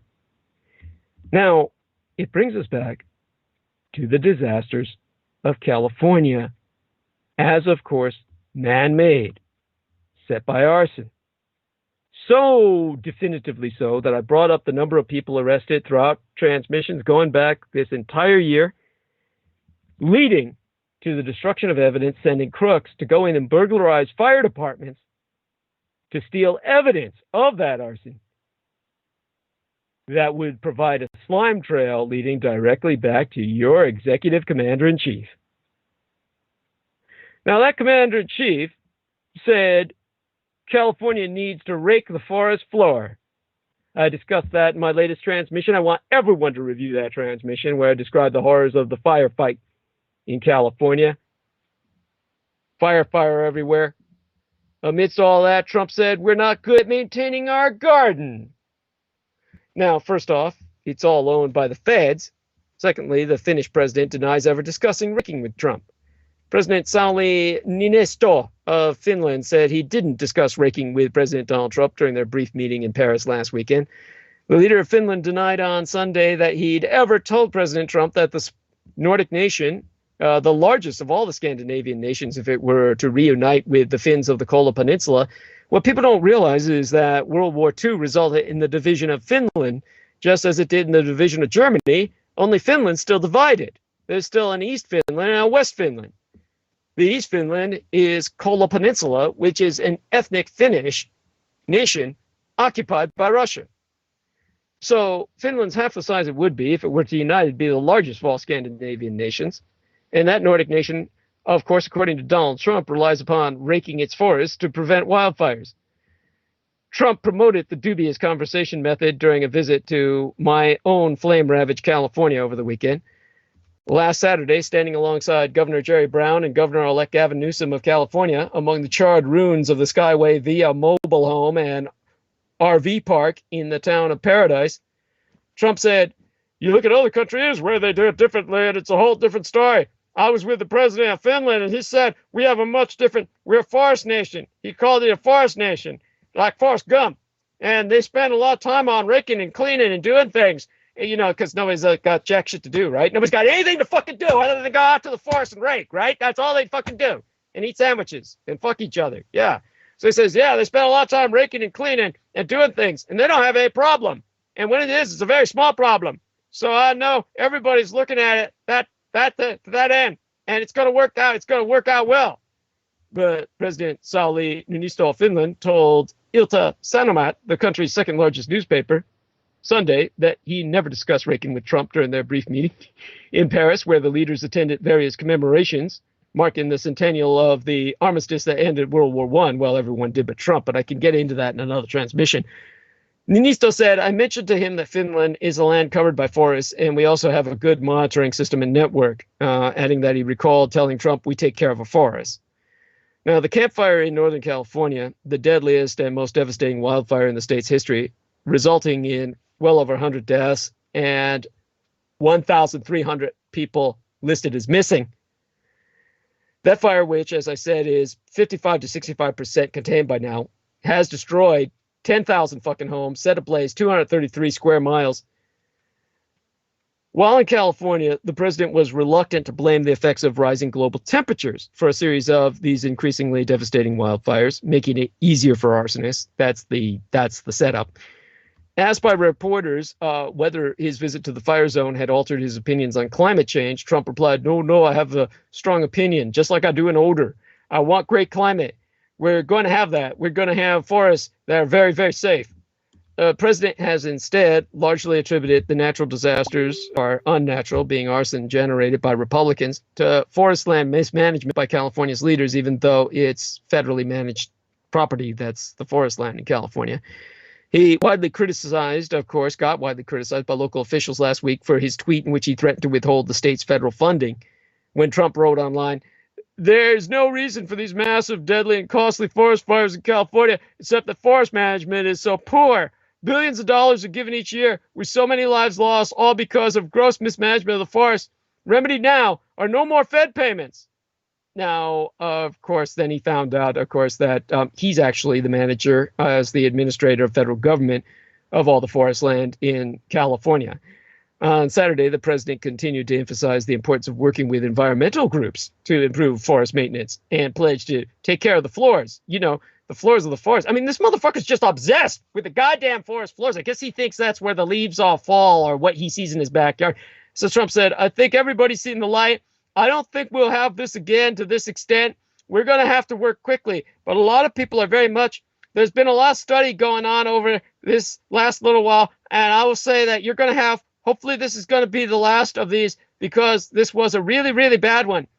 Yeah, like the last turd he laid, or the last bowel movement that he had, just smoked up the whole fucking building. That wing of the museum's closed now. As news of Niinisto's contradiction of Trump disseminated across social media on Sunday, Finns took to Twitter to post videos, pictures, and memes accompanied by the word haravointi, which translates from Finnish to English as raking.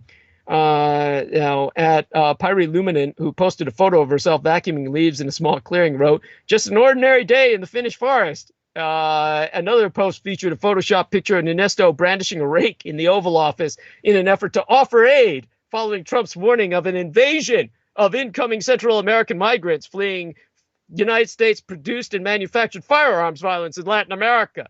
And a user from Wales wrote, now that we know what Trump supporters wear to do forest work, tweeting a picture of the president's signature campaign baseball cap emblazoned with the words, Rake America Great Again, or RAGA. But anyhow, why is Finland so good at handling forest fires?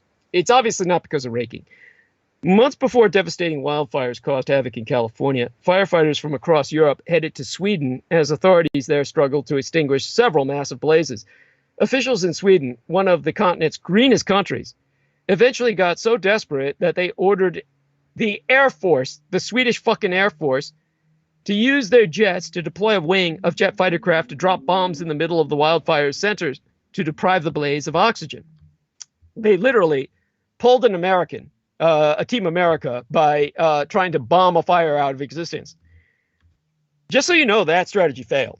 And Sweden's fires continued to rage for weeks. Apparently the bombs fed the flames. But no fucking shit, right? Goddamn! Like, you would think people would think that. But just a few hundred miles away, in neighboring Finland, officials worried about a far different problem. Not enough wildfires. The Finnish Forest Association recently had concluded in a report, from nature's point of view, the diversity of species and habitats suffers from too few fires.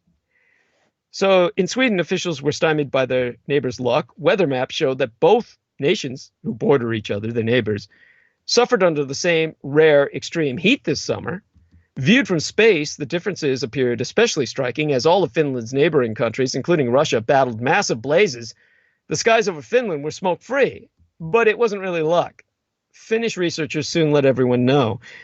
Instead, Finland has one of the world's most successful strategies in countering wildfires that is now being more closely examined in other nations recently struck by large-scale fires.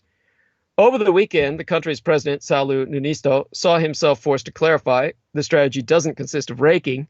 He was contradicting his United States counterpart, Trump, who, of course, said while he was touring California's wildfires that Finnish authorities spent a lot of time on raking and cleaning and doing things they don't have any problem because they got nothing fucking better to do all day, right? And anyhow, the Finnish president confirmed having discussed wildfire prevention with Trump, but rejected the suggesting that raking ever came up. The Forest Service in Finland carries out controlled burns of the forest floor, mostly to clear away underbrush and also promote new saplings.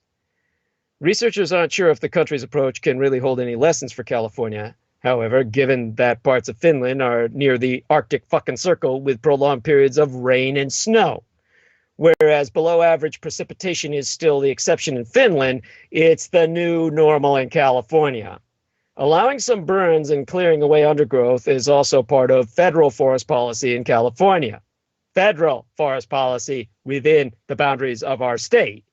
In fact, some of the areas hit in California fires burned 10 years earlier, so there hadn't been a major buildup of undergrowth. The key factor in California's vulnerability to fires and Finland's resistance appears to have to do with the weather. The two countries are on very different trajectories, as Finnish scientists predict the annual number of days with a wildfire risk to increase by perhaps as little as 10% by 2100. According to some estimates, wildfires may burn almost 80% more area in California by 2050 at the moment. Finland does, however, offer an instructive example to its Nordic neighbors. It's managed to bring down the area annually destroyed by wildfires from about 247,000 acres a century ago to now less than 1% of that. That compares to almost 62,000 hectares lost this summer in Sweden, their next-door neighbor.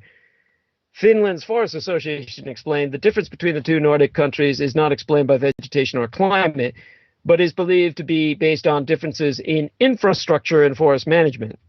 Researchers say that Finland has a far denser road network than other nations in the region, a barrier to the expansion of the blazes. Lakes and rivers are abundant too. With many of the California fires happening near population centers now, a lack of roads is most likely not the issue.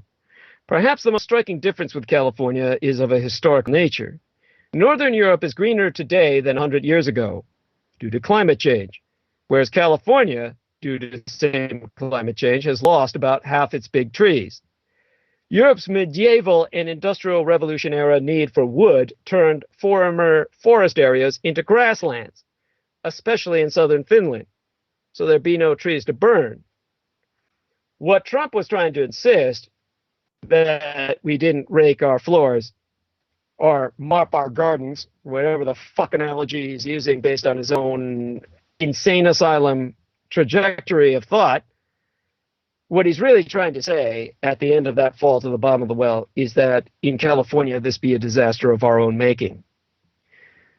With a death toll creeping above 100 and heading towards 150, 1,500, and tens of thousands of homes incinerated, California's campfire is an unqualified disaster, natural or otherwise.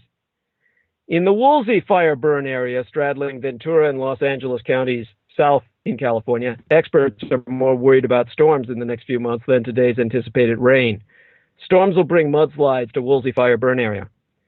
But our modern understanding of the nature of a disaster is skewed toward the visibly calamitous.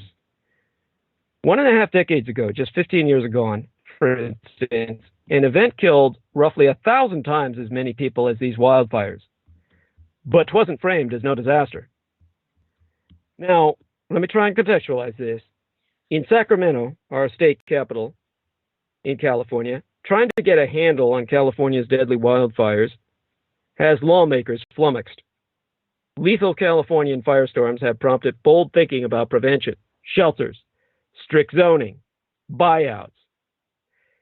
To take advantage of this, two of Trump's cabinet secretaries say federal agencies need more authority to manage the nation's forests to prevent tragic wildfires. Now, what the fuck do they mean by that? First off, the majority of forest land in the state of California is federal property.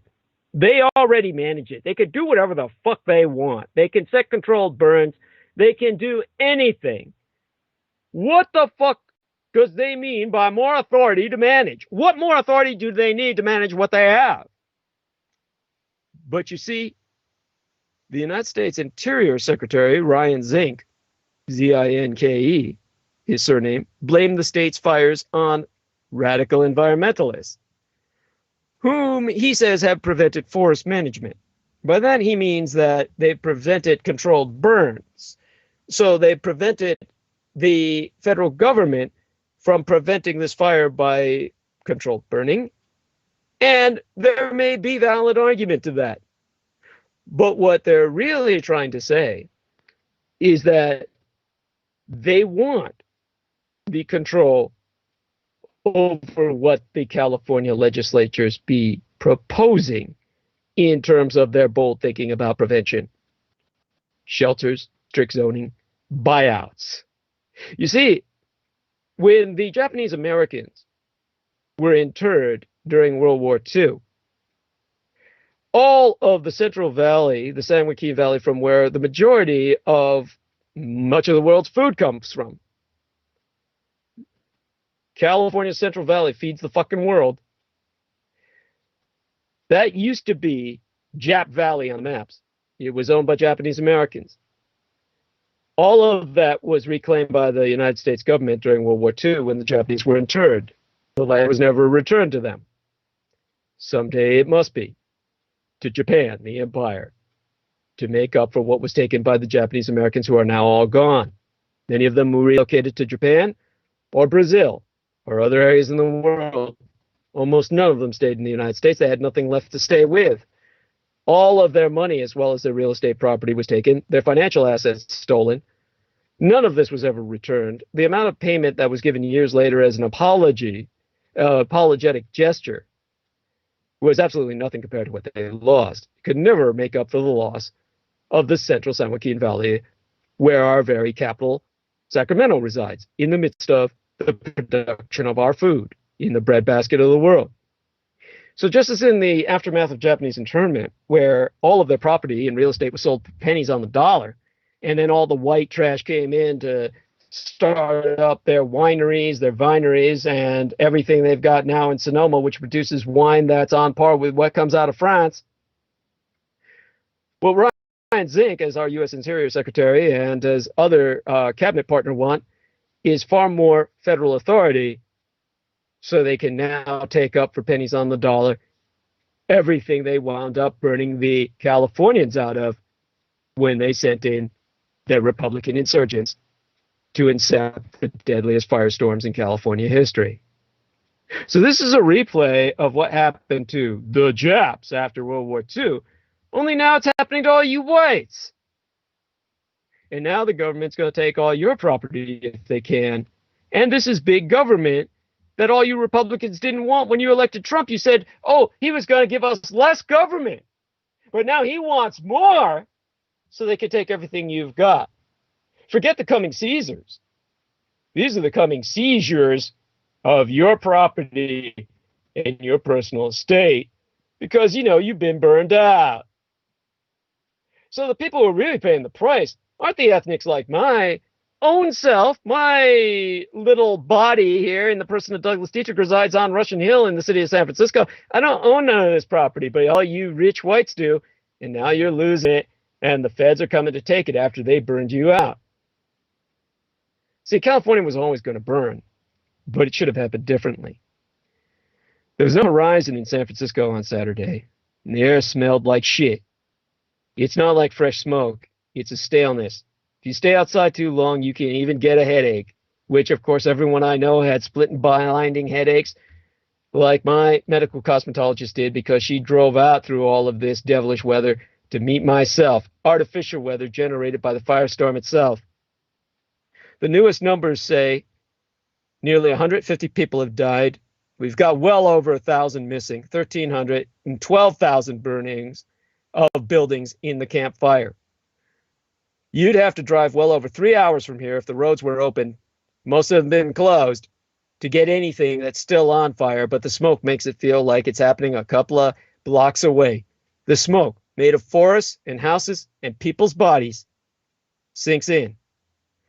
Neighbors and co-workers are passing around lists of who has respirators in stock, collaborative scratch pads with links to donation programs for the homeless encampments, posts about how refusing to wear a mask is internalized ableism or ableism, and instructions on taping a HEPA filter to a house fan. It's hard to know what to call all of this. It's not a disaster. It's not your house burning down and your neighbors dying.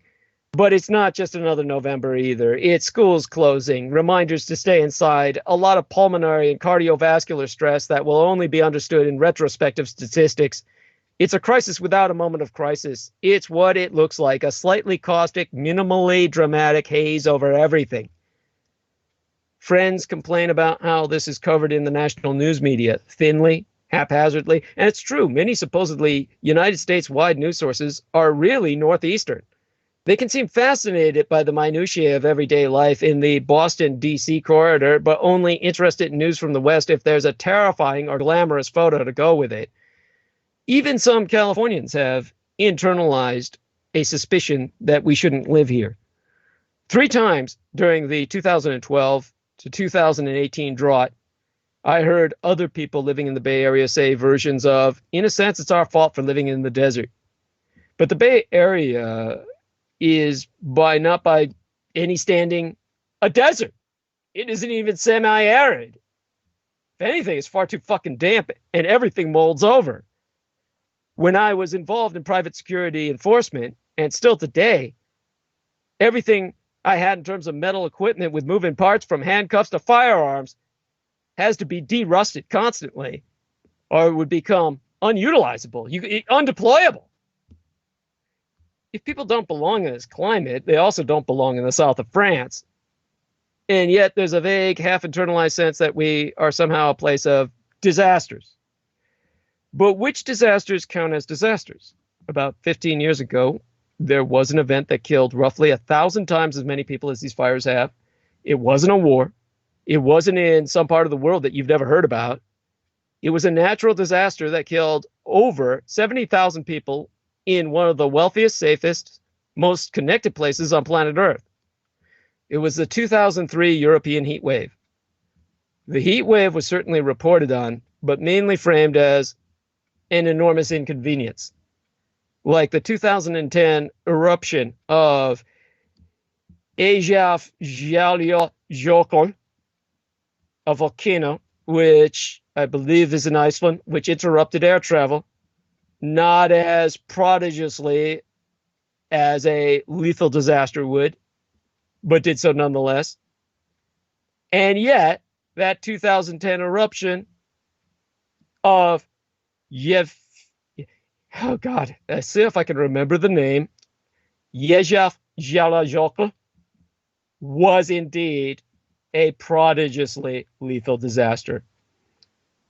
It killed 4 or 5 times more people than the terrible 2011 earthquake and tsunami in Japan, known as a terrorist attack and called 3/11 because it happened March 11th. That's a version of 9/11 in the Empire of Japan. And of course, that's when the Israelis stuck Stuxnet into taking out their critical facilities, their safety mechanisms, which would otherwise have kicked in and prevented the meltdown at Fukushima Daiichi, because they attacked the Siemens industrial control systems manufactured in Germany that were used in Iran's own nuclear reactors. And so the Israeli virus hit both Iran and Japan fairly simultaneously. And of course, what I'm referring to in this volcanic eruption, ̔HŻ-DÍ, it triggered 10 times more in terms of people dying than all California's recorded earthquakes and fires combined. Yet we don't think of Europe as a borderline, overambitious place for human lives to take root, a zone where nature rejects us, because it isn't. It's mostly utterly hospitable, the most inviting of all places on Earth, like California. So what we call a disaster be tied up in what we find dramatic. Many or most of the people who died in the 2003 heat wave were already medically fragile. The elderly, for example. The 70,000 deaths, this gerocide, a genocide of the aged, would have been almost entirely quiet and in isolation, normal looking. An older cousin with chronic circulatory trouble has a fatal heart attack after climbing her stairs with a heavy grocery bag. Tragic, surprising, but surely not a disaster. There was no running from flames or waves or falling rocks. But there was a hell of a whole lot of dying going on. A kind of a megadeath. And I don't think any of us could accept the idea that a disaster is somehow less real if it mostly kills vulnerable people. And yet we do take that stance. If you stretch out the idea of what's a disaster, the risk is that you spread the idea so thin that it stops meaning anything specific. If it's a disaster for people who are already near death to go a little sooner, isn't a bad medical system a disaster as much as a heat wave is? Is something as diffuse and unspecific as a stretch of weather can be a disaster? Is there anything bad that wouldn't count as a disaster? Disasters are never natural in the ordinary sense because they always could have been avoided or mitigated by human choices. In this way of thinking, everything that we call a disaster started as a hazard. And hazards themselves are only risks, not harms. If and how hazards become disasters is shaped by governmental, infrastructural, and economic choices, conscious or unconscious. If this sounds like I'm saying we should blame the government for disasters like medieval peasants who believe that a flood means the king has lost the mandate of heaven and must lack virtue, that not be what I'm saying. Nor am I saying that the government or the economic system or whatever is strictly to blame for every bad thing. I'm saying that if we set up an institution to control floods and rightly give it credit when it does well, it's equally to blame when it does poorly. This isn't subtle. It's what we mean by responsibility. And there be historians now who read the old idea of the mandate of heaven and moral meteorology, not only as a farmer's superstition, but also as an oblique way in a very conscious Middle Ages to say things like, the king didn't use the massive hydrological infrastructure at his disposal to mitigate the effects of what could have been merely unusually heavy rain. He's a bad administrator, or if you prefer, heaven finds him lacking in virtue. You see, the middle-aged Europeans of the high medieval era were very sophisticated, far more than you modern white trash ever will be. That's why you're the rejects of Europe, the refuse, the dregs that gets dumped into the biological landfill of North America, and the real smart people who give the Caucasian race a good name stayed home. California and the United States are, of course, strikingly well governed in some ways and strikingly badly governed in others. Our disasters follow. The air quality in the Bay Area right now be a hazard. A society that can't manage to distribute good air filters to everyone who needs to be outside and allows everyone else to stay inside. That's a fucking disaster. The poorest suffer the most. This is so true, it's almost redundant. I shouldn't even need to say this. Poverty in any useful sense isn't net worth in dollars. It's more like a high ratio of personal disasters to personal hazards. Will a toothache, a hazard, turn into an untreated infection? A disaster. Will being caught jaywalking, a hazard, turn into a felony record? A disaster. Will getting sick turn into losing your job? When we point out that homeless people suffer particularly badly from the smoke, it's worth remembering that this isn't some kind of sad coincidence. Well, homeless people, and at risk from the air to boot. That's why we care about homelessness as a phenomenon in the first place. A house is one of the many machines for mitigating hazards.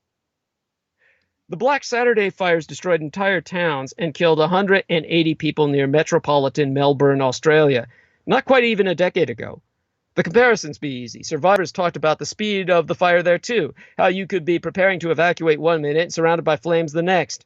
Many people in those hills died defending their houses, with garden hoses and buckets, against unsurvivable heat. I expect that happened here too.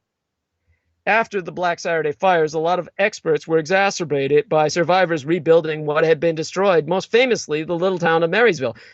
Don't people realize the fires will be back? The experts be right about the fires, but wrong about the people. Everything we make is temporary. And some will choose to live under trees knowing they'll burn. The rest of us can roll our eyes, but we do it from places where we know there will be another hurricane, another earthquake, another heat wave, another mass shooting, another death in custody, another cancer. Everyone spends a lifetime doing things that will end. The closest thing we have to infinity is sustainability, a word secretly disliked by many people who use it most. Sustainability for Californian forests is a fairly clear concept because it's been tried for 10,000 years. Fire be hard to govern. A serious program of controlled wildland fires in California would surely collapse the first time one got out of control. And one would, because fire does, and burn down someone's property, especially a wealthy ranch-owning, estate-owning person whose entire, what the fuck do you call them? Almond. We have almond plantations taking up vast tracts of California. Say one of those wildfires got out of control and took down California Diamond Almonds property. At that point, controlled burn by the federal government or the state would be decried as an incredible failure.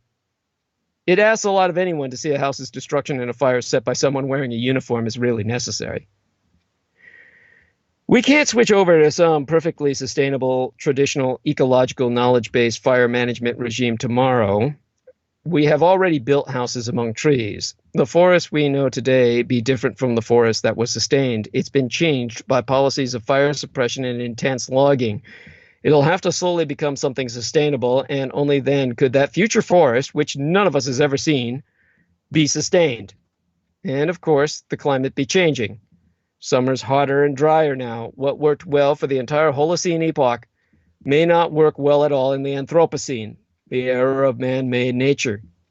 And the ideal forest strategy in the 2018's climate will not be ideal in 2068, at least the way we're going. So it comes back to taking carbon out of the air. We all knew that already. I think this must be one reason California's fires be especially fearsome to many Americans, because the idea of California is off subtly an idea of the future. I hear people say with disgust that these smoky days be the new normal. But the forest burned every year in vast areas, though in cooler, slower, individually smaller fires up until the genocides of European settlements. The nearly smokeless summers that my parents' generation can talk about weren't the system at equilibrium. They were already an effect of unsustainable imbalance.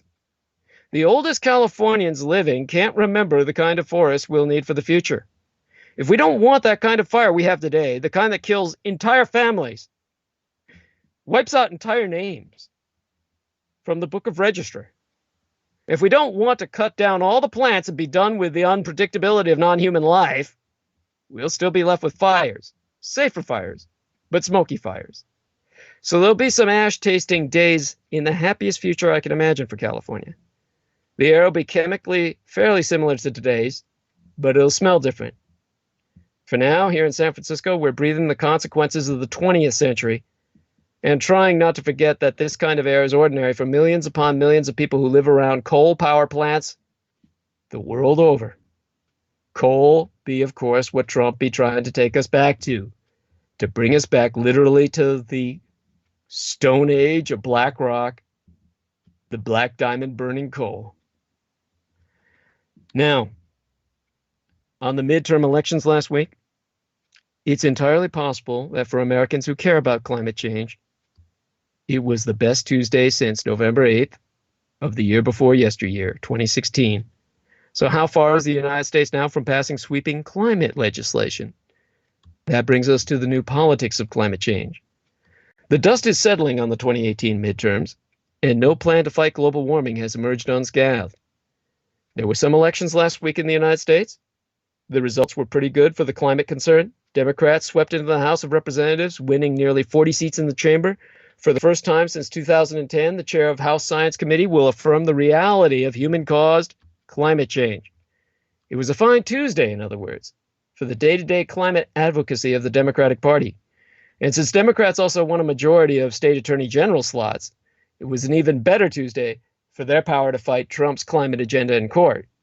In fact, it's entirely possible that for Americans who care about climate change, this was the decisive battle of the 21st century. But it wasn't perfect. Climate change needs more than day-to-day partisan advocacy. Democrats lack a climate strategy. While the party's leaders preach about the problem's urgency, it's unclear what they actually want to do next time they control Congress and the White House. Democrats have also allowed nonpartisan economists to dominate climate policy conversations, leading to proposals that inspire nobody but other nonpartisan economists. Democrats also lack an obvious path to near-term power in the Senate, making sweeping climate legislation unlikely. Democrats have many problems, in other words. Meanwhile, the Earth will keep warming.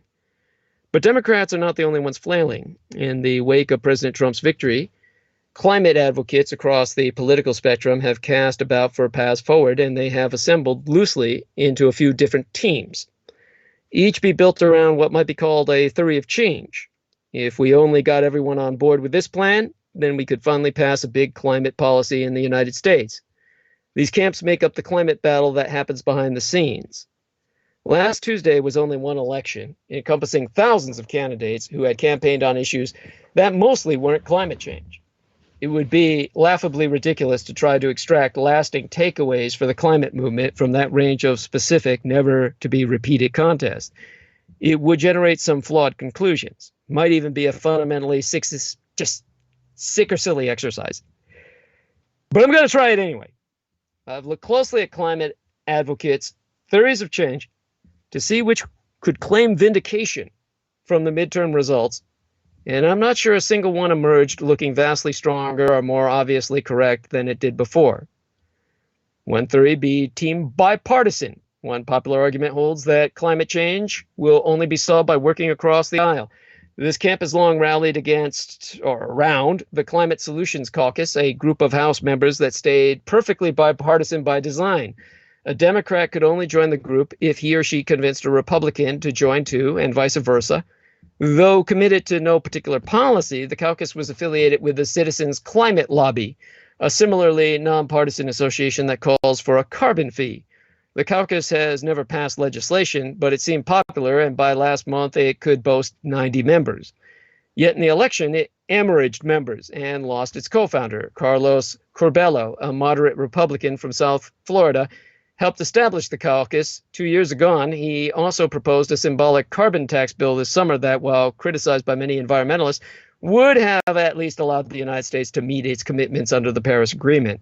Curbelo lost his election, and a Democrat will represent his district next year. He isn't the only climate moderate gone. 22 of the Climate Solutions Caucus's 43 voting Republican members will be out of the next Congress. At least 21 of their districts will be represented by Democrats. This is because all the moderate Republicans lost, and the only Republicans that maintained their base were the terroristic, the extremists, the white supremacists. Caucus members who survived the election look a little less like Curbelo and a little more like Matt Gaetz, a Fox News regular who occasionally talks about climate change, but who once sought to terminate the Environmental Protection Agency. This destruction doesn't bode well for Team Bipartisan. Curbelo's apparent concern for the climate did not help him on that decisive Tuesday of his life, nor did it make the Democratic Party less aggressive about pursuing his seat. So barring something unprecedented, like a bunch of Republicans from deep red districts suddenly deciding to address climate change specifically, the results suggest that a bipartisan caucus-based approach to fixing climate change is unstable. Democrats will always try to pick off the Republicans' moderates on climate change or any other issue. And as the Republican Party becomes ever more Trumpier and ever more extremist in the only people that will sponsor it, the Russophiliac, red, white nationalist terrorists, the white identitarians, and the number of moderates in Congress continues to decline, a bipartisan caucus seems far more likely to provide flimsy cover for endangered suburban Republicans than to lead a substantive legislative opportunity for climate-concerned Democrats. Now, theory two would be to think globally and act municipally. Over the last 2 years, powerful progressives have insisted that cities and states, and especially blue states, be now leading the fight against climate change. 20 states and 50 major cities have vowed to honor the Paris Agreement and attempt to cut their carbon emissions. Michael Bloomberg even kind of represents this group internationally as the United Nations Special Envoy for Climate Action. He said last year, we're going to do everything America would have done if it had stayed committed. Yet last week, or 2 weeks ago rather by now, the week before yesterweek, one of the most progressive and outdoorsy states in the nation defeated a ballot question that would have established America's first carbon tax. Initiative 1631 in Washington state would have charged companies 15 United States dollars for every ton of carbon pollution they emit, then spent the windfall on solar and wind energy, new transit projects, and wilderness conservation. It was endorsed by every major environmental group, every major civil rights group, 19 local tribal nations, Bill Gates, and in case liberals weren't convinced, REI. Statewide, Democrats trounced in the week before yesterweek's elections. Almost 59% of voters reelected the Democrat Maria Cantwell to the U.S. Senate. Yet nearly the same number, 56%, rejected the carbon tax measure. It doesn't exactly inspire confidence in the states and cities plan. Now, Washington is not necessarily an ideal test case for carbon tax advocates. Even among progressives, there's a high degree of opposition to any kind of taxes in the state. Washington is one of the 7 states in the union that does not levy an income tax. In the last century, its voters have rejected revenue-raising ballot questions 75% of the time. But at the same time, it's not like the state is a crimson red readout full of hippie-hating shut-ins. The state gives Trump some of his worst approval numbers. Doing fun stuff in nature is basically the evergreen state's unofficial civic religion, since they don't have any theological one. In case you don't know it, the Pacific Northwest is the atheist belt, the belt of unbelievers. If you think there's a Bible Belt in the United States, go to the Northwest to see the irreligious at work and at play. Well, always at play since I've never seen anyone do any work, but moving along. Washingtonians are slightly more likely than Americans as a whole to express concern about global warming. Yet 3 times in the last 2 years, its voters or legislatures have nixed an innovative new climate law. Nearly 2 years after Trump's inauguration, there be still only one state, mine own Golden Bear Republic of California, that can claim to have anything like a robust economy-wide climate program. And while California's policies have been expanded and strengthened by a Democratic trifecta, one of its most important climate laws was signed into law in 2006 by a moderate Republican governor, albeit a very unusual Republican, a former movie actor who did propaganda films in World War II, who would probably not be a Republican today, Ronald Reagan. God rest his soul. Nick Abraham, who organized the ballot campaign in Washington, has stated that the difficulty lay in converting urban support for climate policy into state-level victories. He pointed to a successful ballot question in Portland, Oregon that imposed a new tax on large retailers to fund wind and solar projects and said, the wider you go, the harder this thing is. I'm sure we won Seattle by the same margin that Portland won their initiative. Now, there's a 33, the Exxon of my enemy, be my friend. Some have argued that fossil fuel companies be key to combating climate change. ExxonMobil, Shell, and British Petroleum have all called for a carbon tax in the United States. Now, last month, Exxon even donated $1 million United States dollars to the nonprofit that supports their preferred plan. British Petroleum's chief executive has promised to cut emissions and made concerned noises about climate change to the New York Times. Lawrence Summers, the Harvard economist and former Treasury Secretary, remarked after the Exxon news broke, a company getting behind its product being taxed is a very rare thing. This reflects a new and important awareness that we have to do big things about climate. Yet those same fossil fuel companies bankrolled the campaign against Washington State's proposed carbon tax. British Petroleum dumped 13 million United States dollars into the state in order to block the measure, even though it claims to support a carbon tax. Overall, a handful of oil companies spent 31 million United States dollars to defeat the initiative, making it the most expensive ballot question fight in Washington state history. The scale of that spend will only increase suspicions that the oil industry's claimed support for climate policy is not in good faith. And it will intensify pressure on Democrats to swear off all donations from fossil fuel fucking companies. I should say fossil fuel fracking companies, and use my brother in battle, Mark Frack's surname in as a expletive, because I know he likes that. Now, 34. Attacks by any other name would be more sweet. For decades, economists have favored carbon prices because they create disincentives for carbon emissions, without picking technological winners and losers among alternate energy sources. The most famous scholar of carbon taxes won a Nobel Prize in economics this year. I did a bit on him in some of my recent transmissions. But American voters have not had the same ardor for the idea, even when they love renewable energy, which carbon taxes will support, and want to regulate carbon emissions, which carbon taxes do. And some critics, especially on the left, have recently grown skeptical of the policy as a cure-all for climate change. They do not reject carbon taxes entirely, but insist that they should be one small aspect of a much more ambitious platform. Truth be told, carbon tax opponents probably had the best night of anyone last Tuesday. The Tuesday before last, excuse me. I live in weeks that just blur into a single time frame, being a creature of the night with no daylight now that the fires have taken away the sun.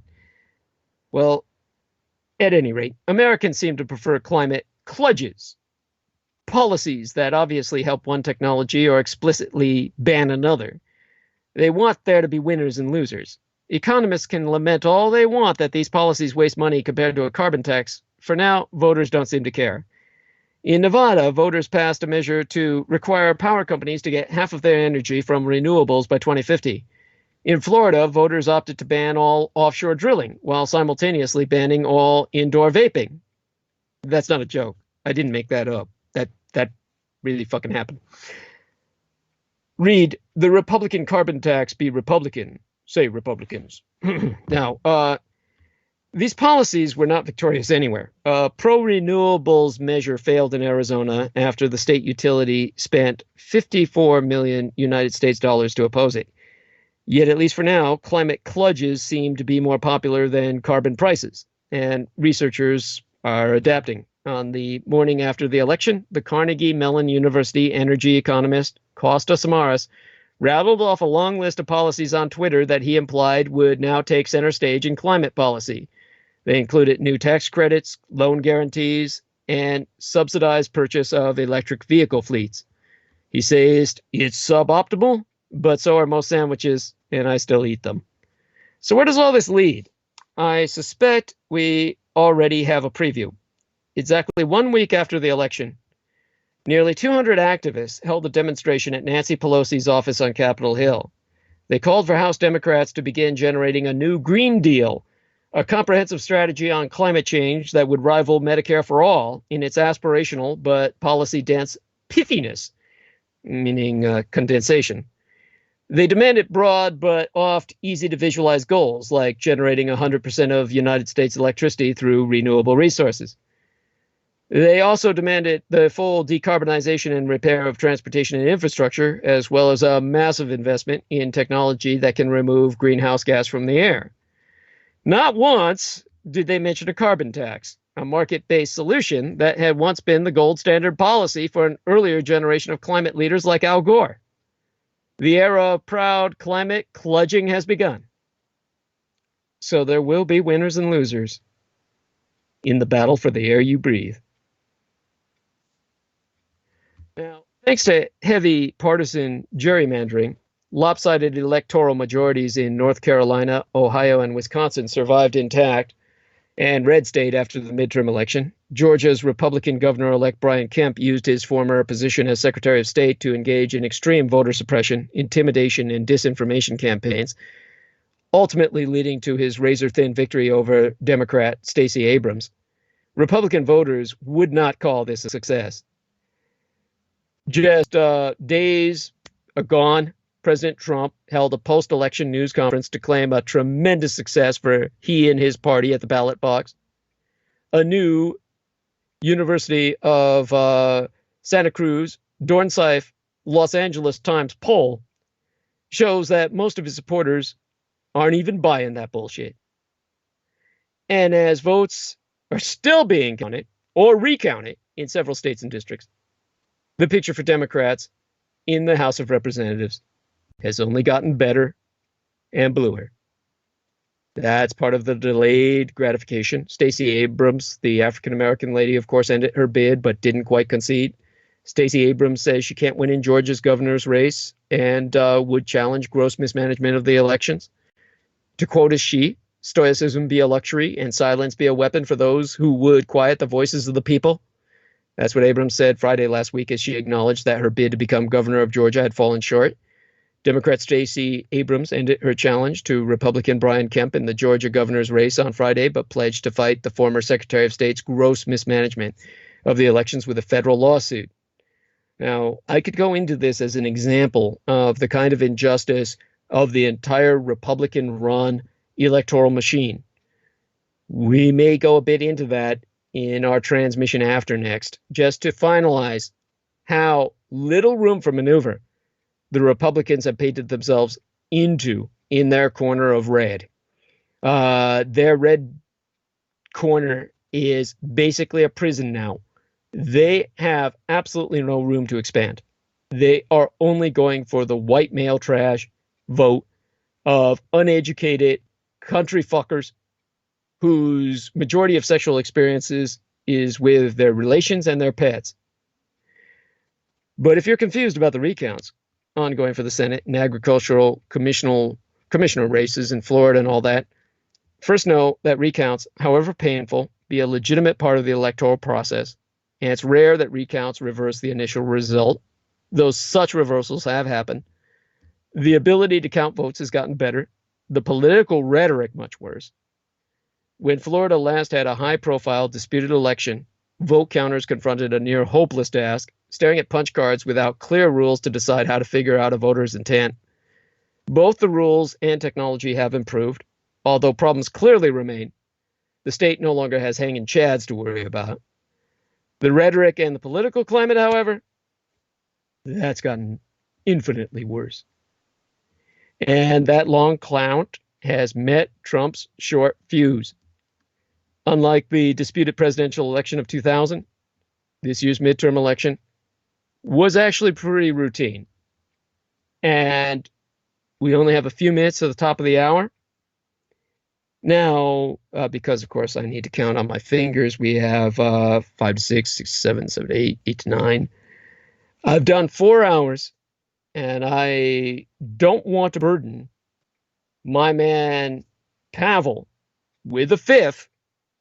But because we're bringing on Judith Agert next week, and I won't be able to talk about things while they're still topical, I'd like to go hour number 5. Are you ready, Pavel? If you are, just say so. If no, let me know you've got to go. Otherwise, we're going for this hour number 5. Cool. All right. Let's finish this up tonight and get the midterms over once and for all. Every election cycle features a few races that come down to the wire, decided by the final count of absentee or provisional ballots. Haggling over which votes qualify happens all the time. Nothing this year has compared to the epic Minnesota Senate recount of 2008, in which former Senator Al Franken prevailed by 312 votes after a final ruling by the Minnesota Supreme Court, which didn't come until late June of 2009. Or the contest in New Hampshire after the 1974 election, which ended with a deadlocked Senate ordering a new election in 1975, won by the late Senator John Durkin. The Florida recount has highlighted continued big problems: counting machines that overheated, poor ballot design that may have led thousands of voters to inadvertently skip the Senate election. But in sharp contrast to 2000, the first year of the new millennium, the third Christian millennium, this time the public quickly found out who really won the most votes. The hand recount moved quickly Friday morning of last week, or the week before, forgive me, in Broward County, if I remember, the main place where Democrats hoped to catch up in the Senate race. By lunchtime, it was clear they were not winning. So what's not normal? The political rhetoric. All last week and the week before, President Trump has denounced the vote counting in Florida and elsewhere, flinging allegations of fraud with no evidence whatsoever to back up its charges. Most oddly, he's leveled his accusations even though in Florida, his party's candidates, Governor Rick Scott and Representative Ron DeSantis, were winning. Trump's charges gave us a taste of what he threatened to do had he lost in 2016 and what he may yet do in 2020. Perhaps not surprisingly, given Trump's rhetoric and the actual election results, Republican voters be much less happy about the election outcome than be Democrats, as displayed definitively by the University of Santa Cruz Los Angeles Times post-election poll. So tallying the totals, the midterm election had the highest turnout of any non-presidential election in over 100 years. Just over 49% of eligible voters. The last time the turnout was that big, a much smaller share of the population was eligible to vote. Only men in most states and only whites in much of the country. Given that, one can fairly say this was the largest turnout in the United States for an election since the United States adopted universal suffrage. In other words, since they allowed the bitches to vote. Democrats have flipped, as I said, at least 36 seats at the time that were held by Republicans. It's been more since the recounts. They ended up with 40, at least. In either case, it's the largest pickup for the Democratic Party since the post-Watergate election of 1974 that I've been drawing parallels to. One of the three largest for either party since 1948. With Representative Bruce Polkin's apparent defeat in Maine, Republicans won't hold a single congressional seat in all of New England, completing a political transition that parallels the flip of the South from solidly Democratic to mostly Republican. In the Northeast, we've gone baby blue. Democrats won just about 54% of the total vote for Congress and will end up with just about 54% of the seats in the House. Republican gerrymanders continue to hinder Democrats at the state level in some places, including North Carolina, Wisconsin, and Texas, but overall, gerrymandering had significantly less impact this election. There's a good chance that gerrymandering will also have less impact over the next decade than it has since 2010. Neither party seems likely to have as much control over the process of drawing district lines after the 2020 census as Republicans had after the 2010 count. Speaking of things that be ongoing, Democratic candidates have been flipping these seats in red districts across the United States all over the past fortnight or 14-night period that we've been having all this endless sea of horrors take place in terms of mass shootings. And as I've said, these slow vote counts don't mean fraud. To suggest otherwise, like Trump does, be entirely irresponsible. He's a man who shouldn't hold a position as a dog catcher, let alone as a fucking president. But in terms of the bad day for Bruce Polkin, that Republican lost his suit to block instant runoff, and then he lost his lawsuit simultaneous, the instant runoff being lost to him as well. Polkin's surname is spelled Poliquin, Poliquin.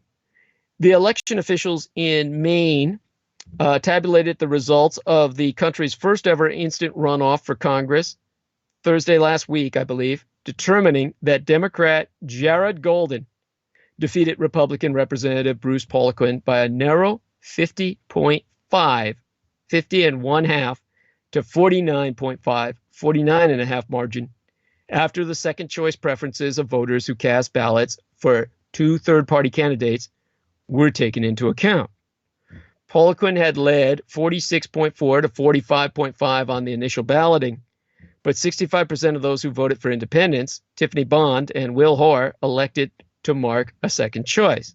That group overwhelmingly transferred their votes to Golden, who won second choice ballots by a 69 to 31 margin, allowing him to edge ahead of Poliquin. So this is one of those rare second count takeovers where the tortoise beat the hare. Golden, what made him outstanding to me was I took one look at the man when all this was brought to my attention, and I said, that guy's a Marine. He's a Marine Corps veteran who served in both Iraq and Afghanistan. He is Caucasian, a European American, and yet he gives House Democrats their 37th flip this cycle, with the last time I checked, 5 races still uncalled at the time that I was investigating these stats. So his race saw heavy spending, but Golden prevailed even though Northern Maine's rural 2nd District veered sharply away from Democrats in 2016, voting for Donald Trump 51-41 after supporting Barack Obama 53-44 4 years earlier. Remarkably, that makes Paul Quinn the first incumbent to lose this seat since 1916.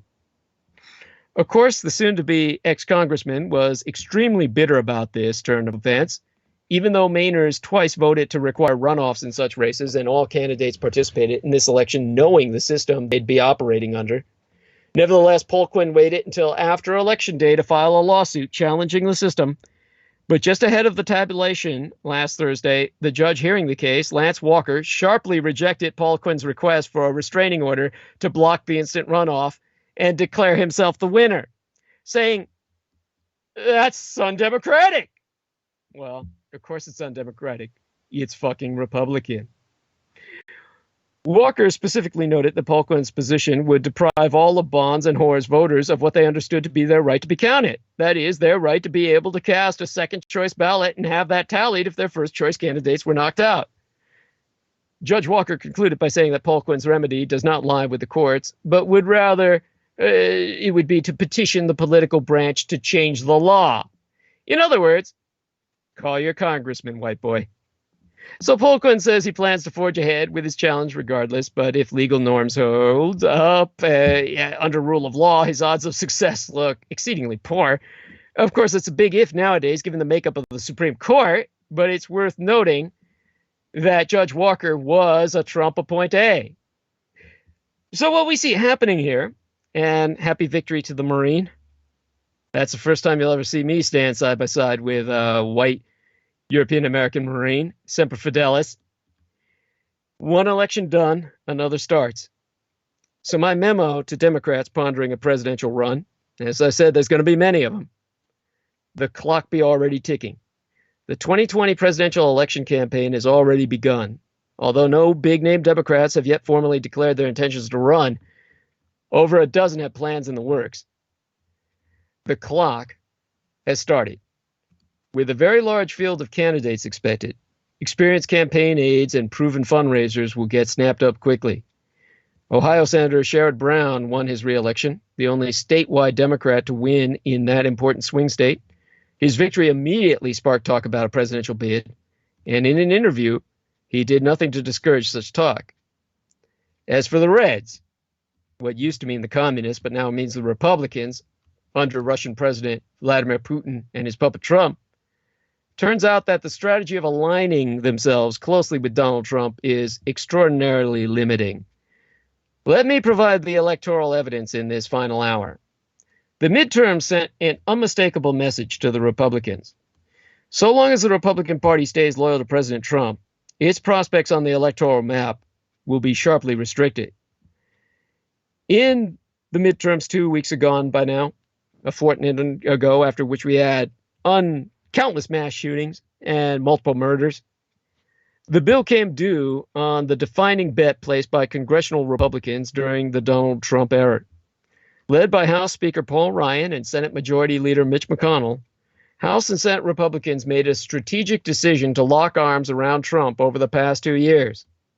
They resolutely rejected any meaningful oversight of his administration, excused and indeed actively defended his most incendiary remarks, buried legislation to protect Special Counsel Robert Mueller, and worked in harness with the president to pass an agenda aimed almost entirely at the preferences and priorities of voters within the Republican coalition, including tax cuts and the unsuccessful attempt to repeal the Affordable Care Act. Even as Trump's presidency careened through daily storms, many of his own making, they lashed themselves to its mast. In the election, the consequences of that decision became clear. The general trend in midterm elections was that voters' decisions for both the House and the Senate increasingly corresponded with their attitudes about the president. But the 2018 results raised that long-term trajectory to a brand new peak. In the midterms of 2006, 2010, and 2014, Between 84 and 87% of voters who approved of the president's job performance voted for his party's candidate in their local House race, according to the exit polls. 2 weeks ago, a fortnight week ago, and several mass murders, 88% of Trump approvers said they backed Republicans for the House, according to results from the Edison Research exit poll, which was conducted for the National Election Pool and published on the CNN website, which I myself sourced for much of the information I relate to you now, via my analysis thereof. Likewise, in those previous 3 midterm exit polls, between 82 and 84% of voters who disapproved of the president voted against his party's candidates for the House. But on Tuesday, a fortnight ago, that number soared. Fully 90% of Trump disapprovers said they voted for Democrats for the lower chamber. That was the worst performance for the president's party among disapproving voters since Ronald Reagan in 1982. Political strategists in both parties generally consider it easier for senators to establish an independent identity from the president. But attitudes about Trump were a powerful force in those races too. Exit polls were conducted for 21 Senate contests in which a Republican faced a Democrat. Democrats won at least 90% of voters who disapproved of Trump in 15 of those 21 contests, and up to 89% in 5 more. Scandal-tarred New Jersey Senator Bob Menendez was the only Democratic candidate to win a smaller share of voters who disapproved of Trump, and even he at 79%. Meanwhile, Republicans carried at least 90% of Trump approvers in 7 of the 21 Senate races, and between 80 and 89% in 13 others. Joe Manchin in West Virginia was the only Democrat to hold his Republican opponent to less than 80% of Trump supporters. The power of these relationships shaped the outcome in both chambers. In total, the tightened connection between votes for Congress and attitudes about Donald Trump was a negative for Republicans because significantly more voters disapproved of him, 54%, than approved, 45%, in the National House exit poll. Those top-line numbers contained a stark divergence that drove the pattern of congressional results. This year's exit poll found that just over 3/5 of whites without a college degree approved of Trump's performance. That helps explain why Democrats made only very modest gains in countryside or heavily blue-collar House districts. Northeast Iowa and the 2 upstate New York seats were among the few exceptions. That support also powered the Republican Senate victories in the preponderantly white and blue-collar heartland states of Indiana, Missouri, and North Dakota, with some of the lowest standards for public education in the world, and some of the lowest literacy rates. Huge margins among working-class whites also keyed the apparent Republican wins in the Florida and Georgia governor's races, and in Florida's close Senate race. The biggest exceptions to this pattern were 2 folksy Democrats, Manchin in West Virginia and John Tester in Montana, and the popular Sherrod Brown in Ohio, who each won in predominantly blue-collar states where a majority of voters said they approved of Trump's performance. On the other side of the ledger, almost exactly 3/5 of whites with a 4-year college degree or beyond disapproved of Trump, as did just over 70% of non-whites. That gale force rejection powered the sweeping Democratic tidal wave in white-collar and diverse metropolitan House districts cross-country. Democrats swept away Republicans in a blue tsunami, clinging to House seats in otherwise blue metropolitan areas in and around blue New York, New Jersey, blue Jersey, Philadelphia, Northern Virginia, Miami, Chicago, Detroit, Minneapolis, Denver, Tucson, Seattle, and the northern exurbs of Los Angeles. The recoil from Trump extended even to the many of the metro areas where the Republicans had maintained an advantage in recent years. Republicans lost House seats in Richmond, Charleston, Atlanta, Houston, Dallas, Oklahoma City, Kansas City, California's Orange County, Salt Lake City, I believe. Last time I checked, I looked, it was going that way. For Republican members in both varieties of suburbs, occasional votes against party positions or tepid and intermittent public quibbles with Trump's behavior could not mollify voters dismayed by the Republicans' overall subservience to his dictatorial leadership. The same dynamics were evident in statewide contests. In Senate and governor's races, Democrats scored decisive victories in suburban counties that have moved toward them in recent years, from Arapahoe and Jefferson counties in Colorado to Montgomery, Delaware, Bucks, in Chester counties in Pennsylvania, to Oakland County in Michigan, to Hillsborough and Orange counties in Florida. But as in the House races, the collapse also extended to places that had functioned as the Republicans' last outposts inside Metro America. Trump in 2016 carried only 13 of the nation's 100 largest counties. That's according to data compiled by the Pew Research Center. 2 weeks ago, a fortnight ago, about half of that already modest group shifted towards Democrats in statewide races. Maricopa County, which includes Phoenix and its surrounding suburbs in Arizona, was the largest county that Trump had won. But Tuesday night, 2 weeks ago, it provided the Democrat Kyrsten Sinema a decisive margin of about 40,000 voters in her Senate victory over the Republican Martha McSally. Now, all of this I'll bring back to the mass shootings, because this is what caused Trump to go into the rage to give the secret order for the mass shooters to begin to kill Americans nationwide, not just in California, but nationwide, because he thinks all Americans are his enemy now. Tarrant County in Texas, which includes Fort Worth, was the second largest county that Trump had carried. But again, a fortnight ago, it narrowly backed the Democrat Beto O'Rourke over the Republican Ted Cruz. Among the other large counties that Trump took in 2016, Suffolk, New York, Pinellas and Duval, Florida, Macomb, Michigan, Oklahoma and Oklahoma, all broke for Democrats in governor and or Senate races. Texas offered perhaps the most dramatic example of the undertow Trump has created for Republicans in metropolitan areas. In addition to his slim win in Tarrant County, O'Rourke carried Harris County, including Houston, by about 200,000 votes, Dallas and Travis counties, including Austin, by around 240,000 votes each, and Bazar County, including San Antonio, by roughly 110,000 votes. As recently as 2012, Barack Obama's combined margin across those four counties had been only about 175,000 votes. He lost Tarrant by 94,000 votes, whereas O'Rourke won it handily by about 6,000. The surge towards Democrats in Harris County was so strong that the party elected a slate of candidates to posts across the government, including 17 African-American women to county judgeships and a 27-year-old Latina who had never held public office before to the job of the county's chief executrix. Democrats also won a majority on the county commission, and O'Rourke extended his gains beyond core urban areas to win surrounding suburban areas, including the counties of Fort Bend near Houston and Williamson and Hayes outside Austin. Obama had lost all three in 2012, and Hillary Clinton lost the latter two in 2016. She carried Fort Bend only narrowly. Democrats still face an uphill climb in Texas, but by consolidating their advantages in its largest urban centers in the O'Rourke race, they have established a foundation from which to plausibly contest the state for the first time since the early 1990s. Even with the Republicans' net gain in the Senate, these patterns represent a heavy price to Republicans for the choice congressional leaders made to bind the party all in to Putinista's puppet Trump. Paul Ryan, who had been among the most openly skeptical of Trump during the 2016 election, sublimated any private doubts to a posture of public deference and a policy of legislative cooperation. Now Ryan leaves Washington as the architect of the Republicans' biggest loss of House seats in any election since Watergate.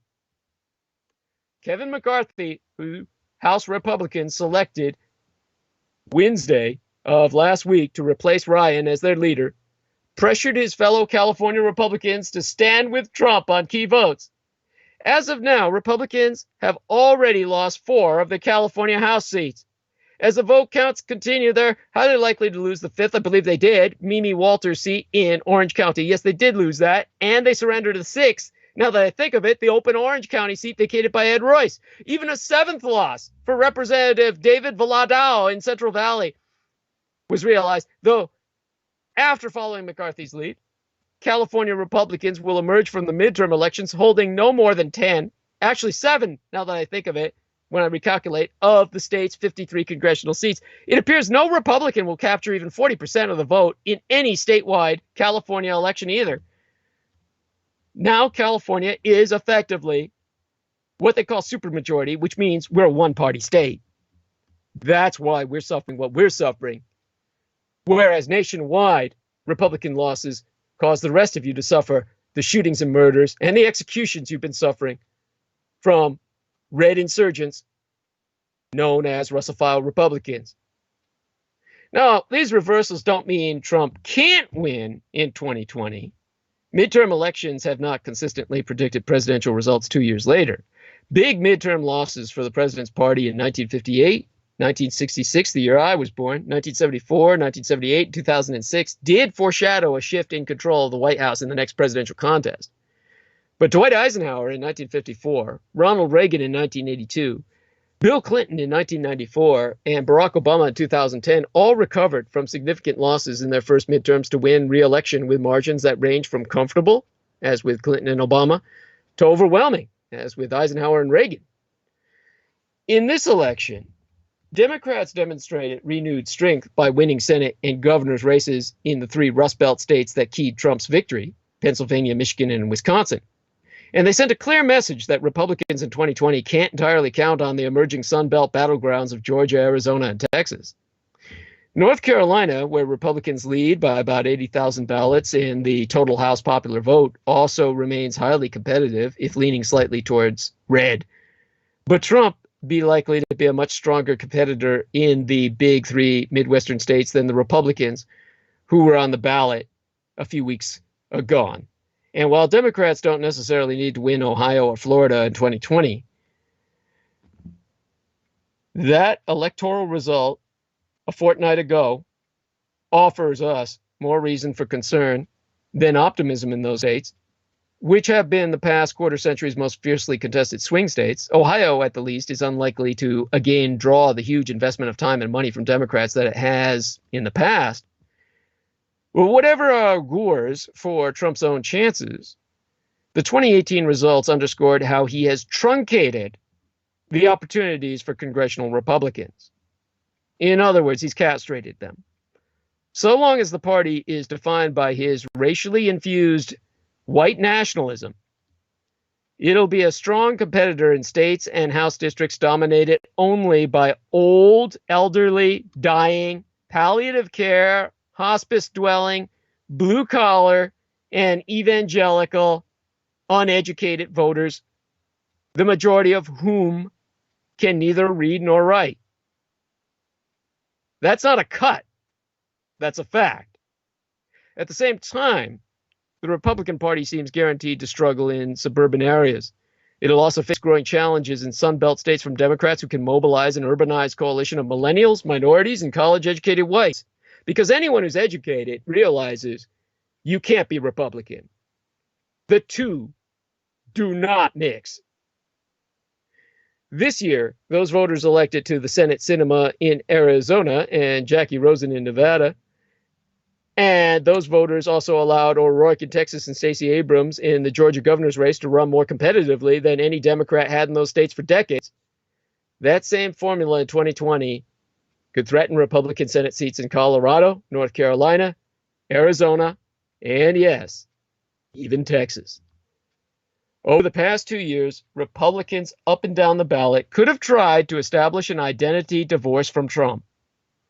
Instead, led by Ryan and Mitch McConnell, they sent voters an unmistakable signal that they would not act in any meaningful way to restrain or even to oversee Putin's puppet president.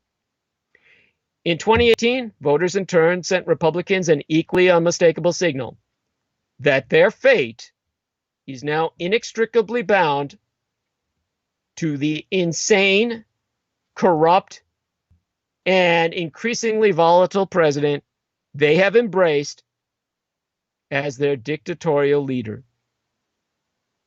And beyond the election, it was a really rough week for Trump last week. Outmatched and outclassed, weak Donald Trump was publicly mocked by world leaders as the weakest president in modern history. You know, it's hard to have a bad time in Paris, but Trump, he succeeded in doing so. Not only did he take criticism for failing to attend a memorial to United States soldiers killed in World War I, his weekend visit highlighted his isolation from all other Western leaders. French President Emmanuel Macron, who spent much of last year trying to be friendly to Trump, delivered a speech sharply denouncing nationalism, Trump had to sit through it sullenly.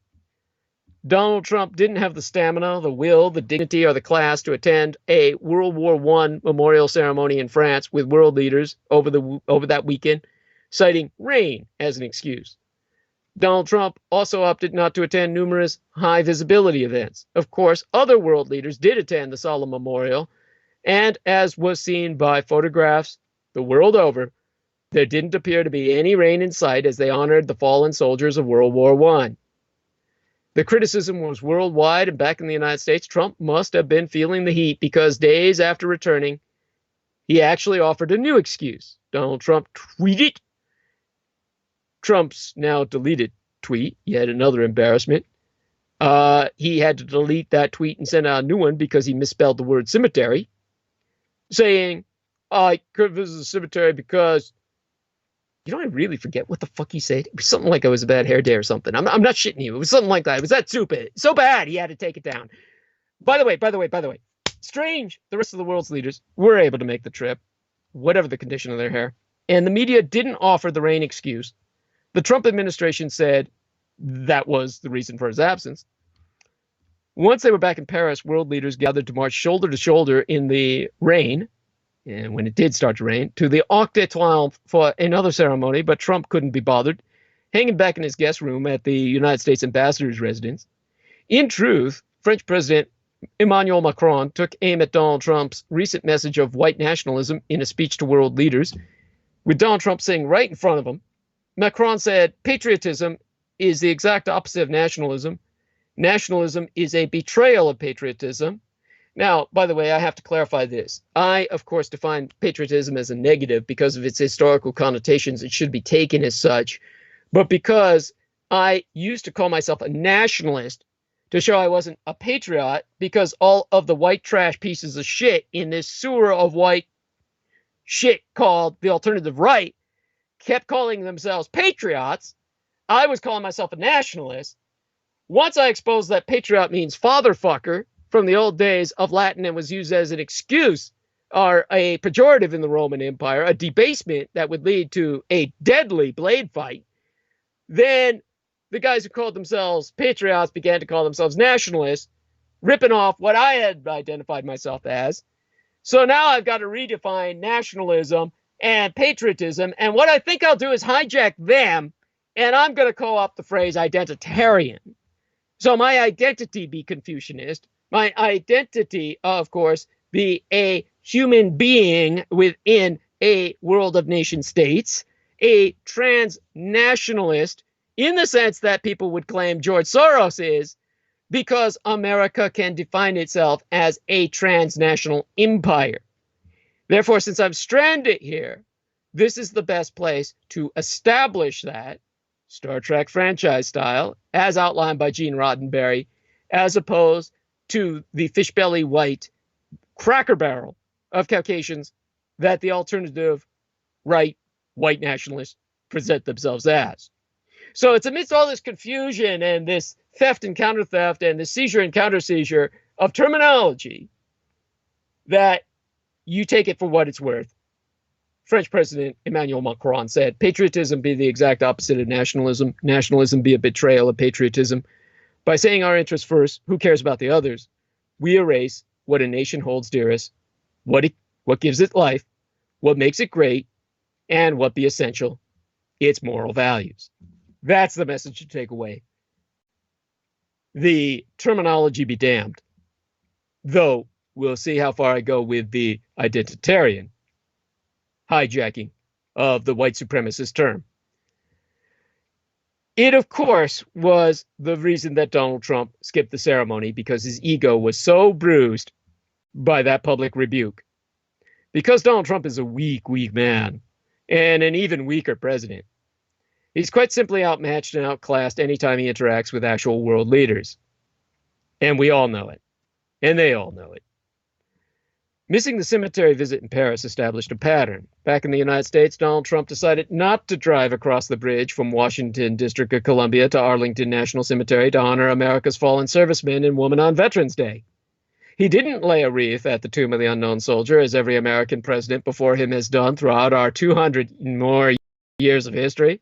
Can you imagine What sitting president doesn't attend any events on Veterans Day?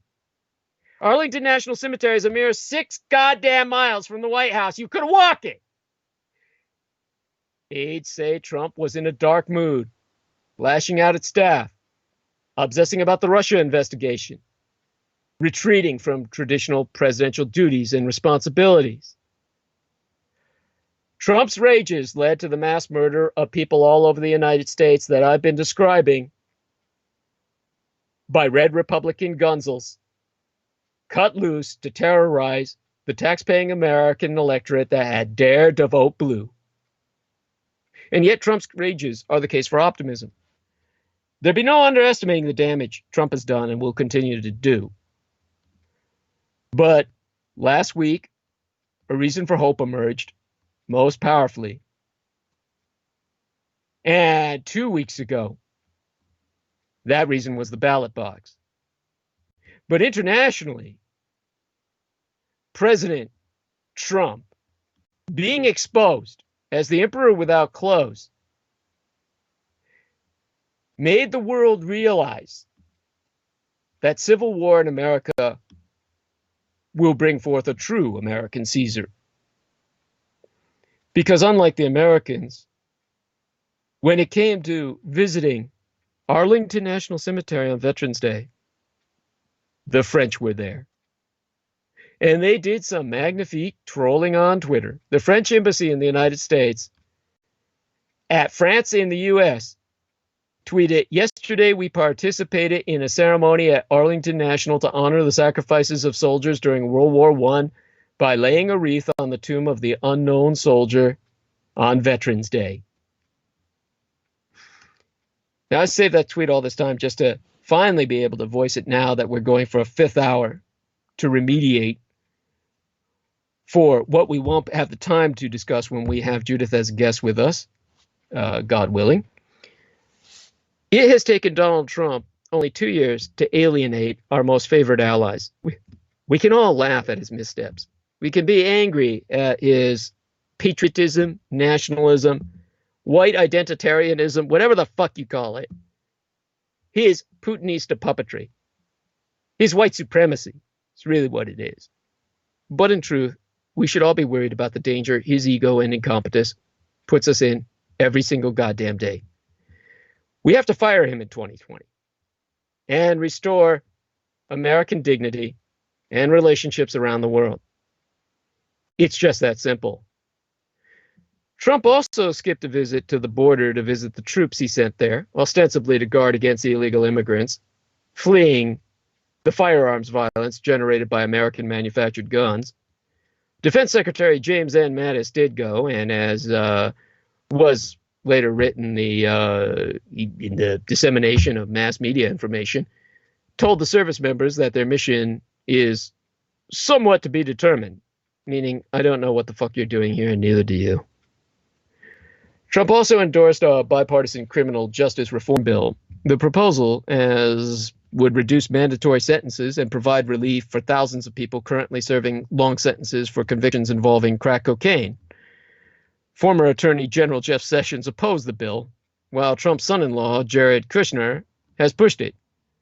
The proposal still faces opposition from conservatives in the Senate and a crowded calendar in the lame duck congressional session. But that brings us now to what really makes me high. Brexit. See, I didn't have a chance to talk about foreign countries for weeks with everything that was going on here domestically. Let's remediate that in this final hour for tonight. Brexit means. What does it mean? When Theresa May became Britain's Prime Minister, she addressed voters who had just opted for the country to leave the European Union with a Zen koan-like reassurance. Brexit means Brexit. Working out the details has not been a moment of Zen. This week, I think it was this week, it may have been late last week, Theresa May appeared to have a deal in place. Yeah, it was late last week. And less than 24 hours later, her government was in peril after a slew of cabinet resignations over her Brexit strategy and threats of a no-confidence vote in her leadership. So the Brexit fantasy has gone down in tears. If no agreement can be reached, Britain could crash out of the European Union without any exit deal, a prospect that horrifies business leaders and investors, but is looked upon with equanimity by some ardent Brexiteers, who are all Russian sympathizers. Just as the red Republicans are in the United States, this was Russian business. Let me back that up. I'll get to that. Since campaigning began in early 2016, Brexit has been chaotic. Now, last week it descended into mayhem.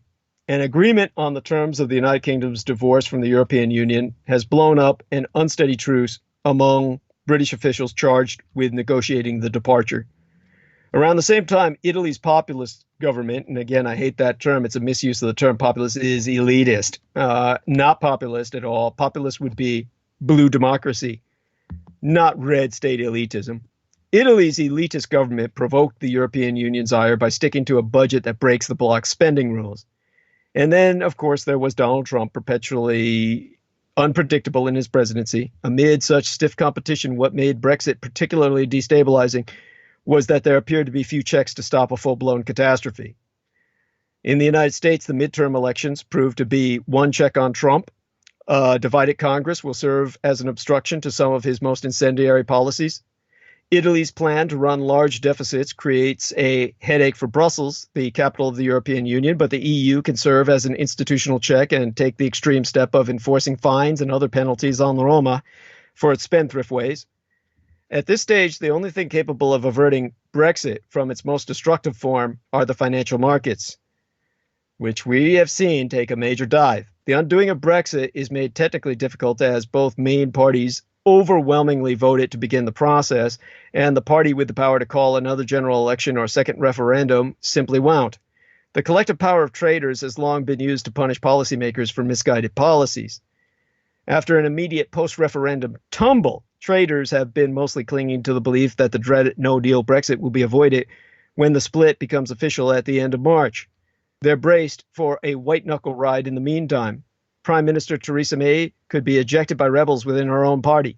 The Brexit deal she touted last week could be rejected by the full United Kingdom Parliament, heightening the possibility of a no-deal Brexit.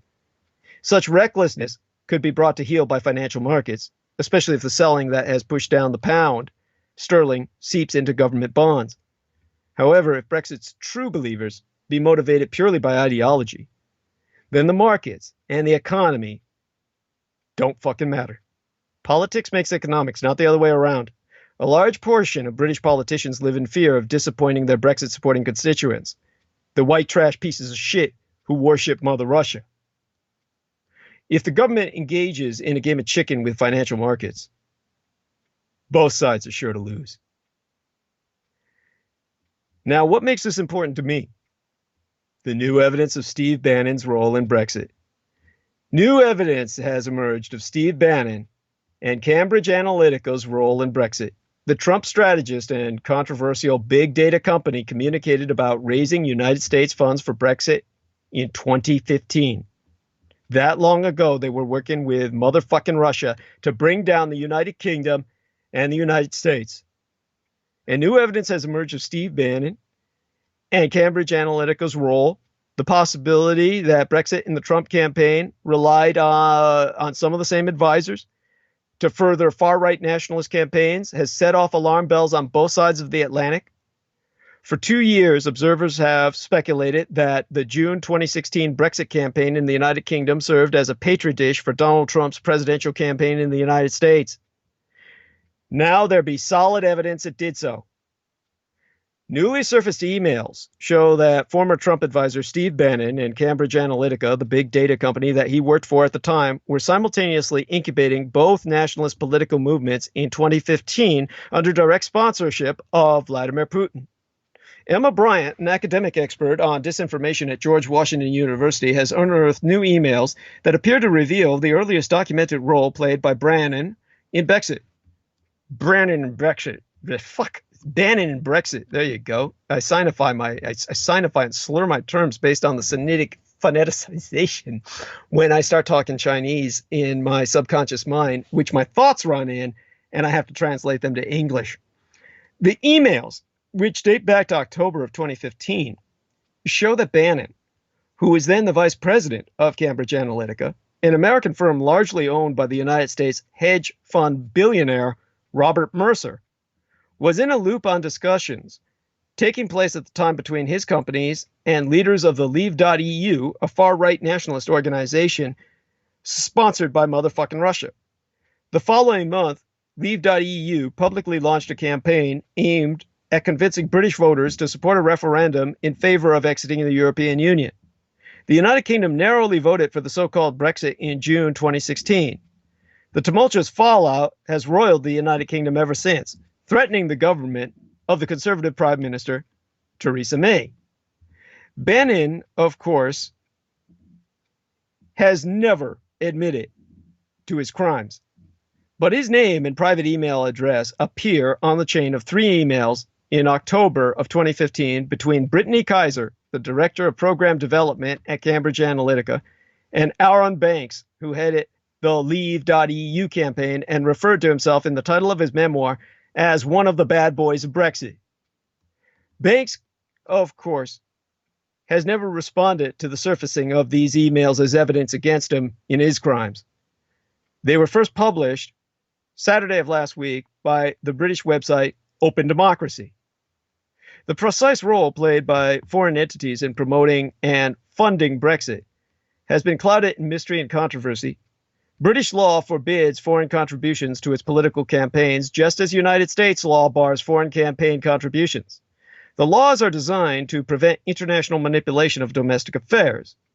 Executives working for Cambridge Analytica, which filed for bankruptcy this spring, have categorically denied that the firm was paid to do any work for the Leave.EU campaign. The new emails do not necessarily contradict that, but show that even if the firm was not paid for its services, it laid some of the early groundwork for the Leave.EU campaign. The emails show that Banks and others in the Leave.EU leadership met with Cambridge Analytica executives in 2015 and discussed what Banks called a 2-stage process that would get Cambridge Analytica, Caminal, on the team. That's the term they use.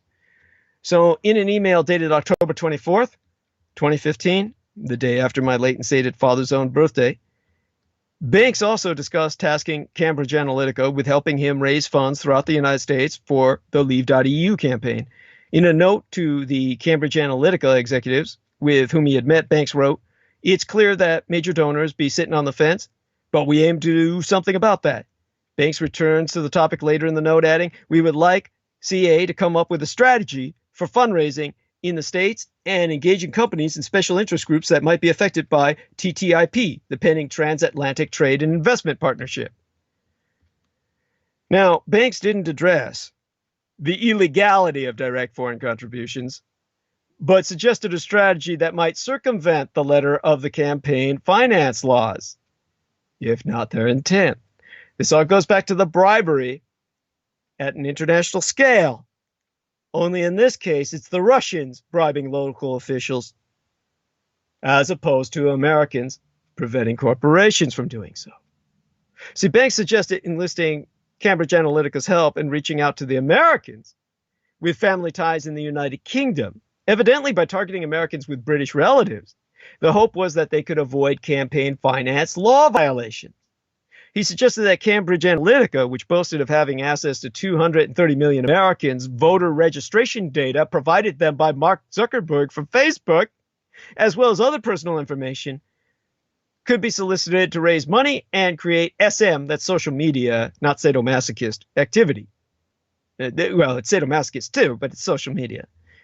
The following day, a Cambridge Analytica staffer sent an email back to Banks, again with Bannon included on the chain, suggesting that the firm was on board with the idea of developing a proposal that would include United States-based fundraising strategies.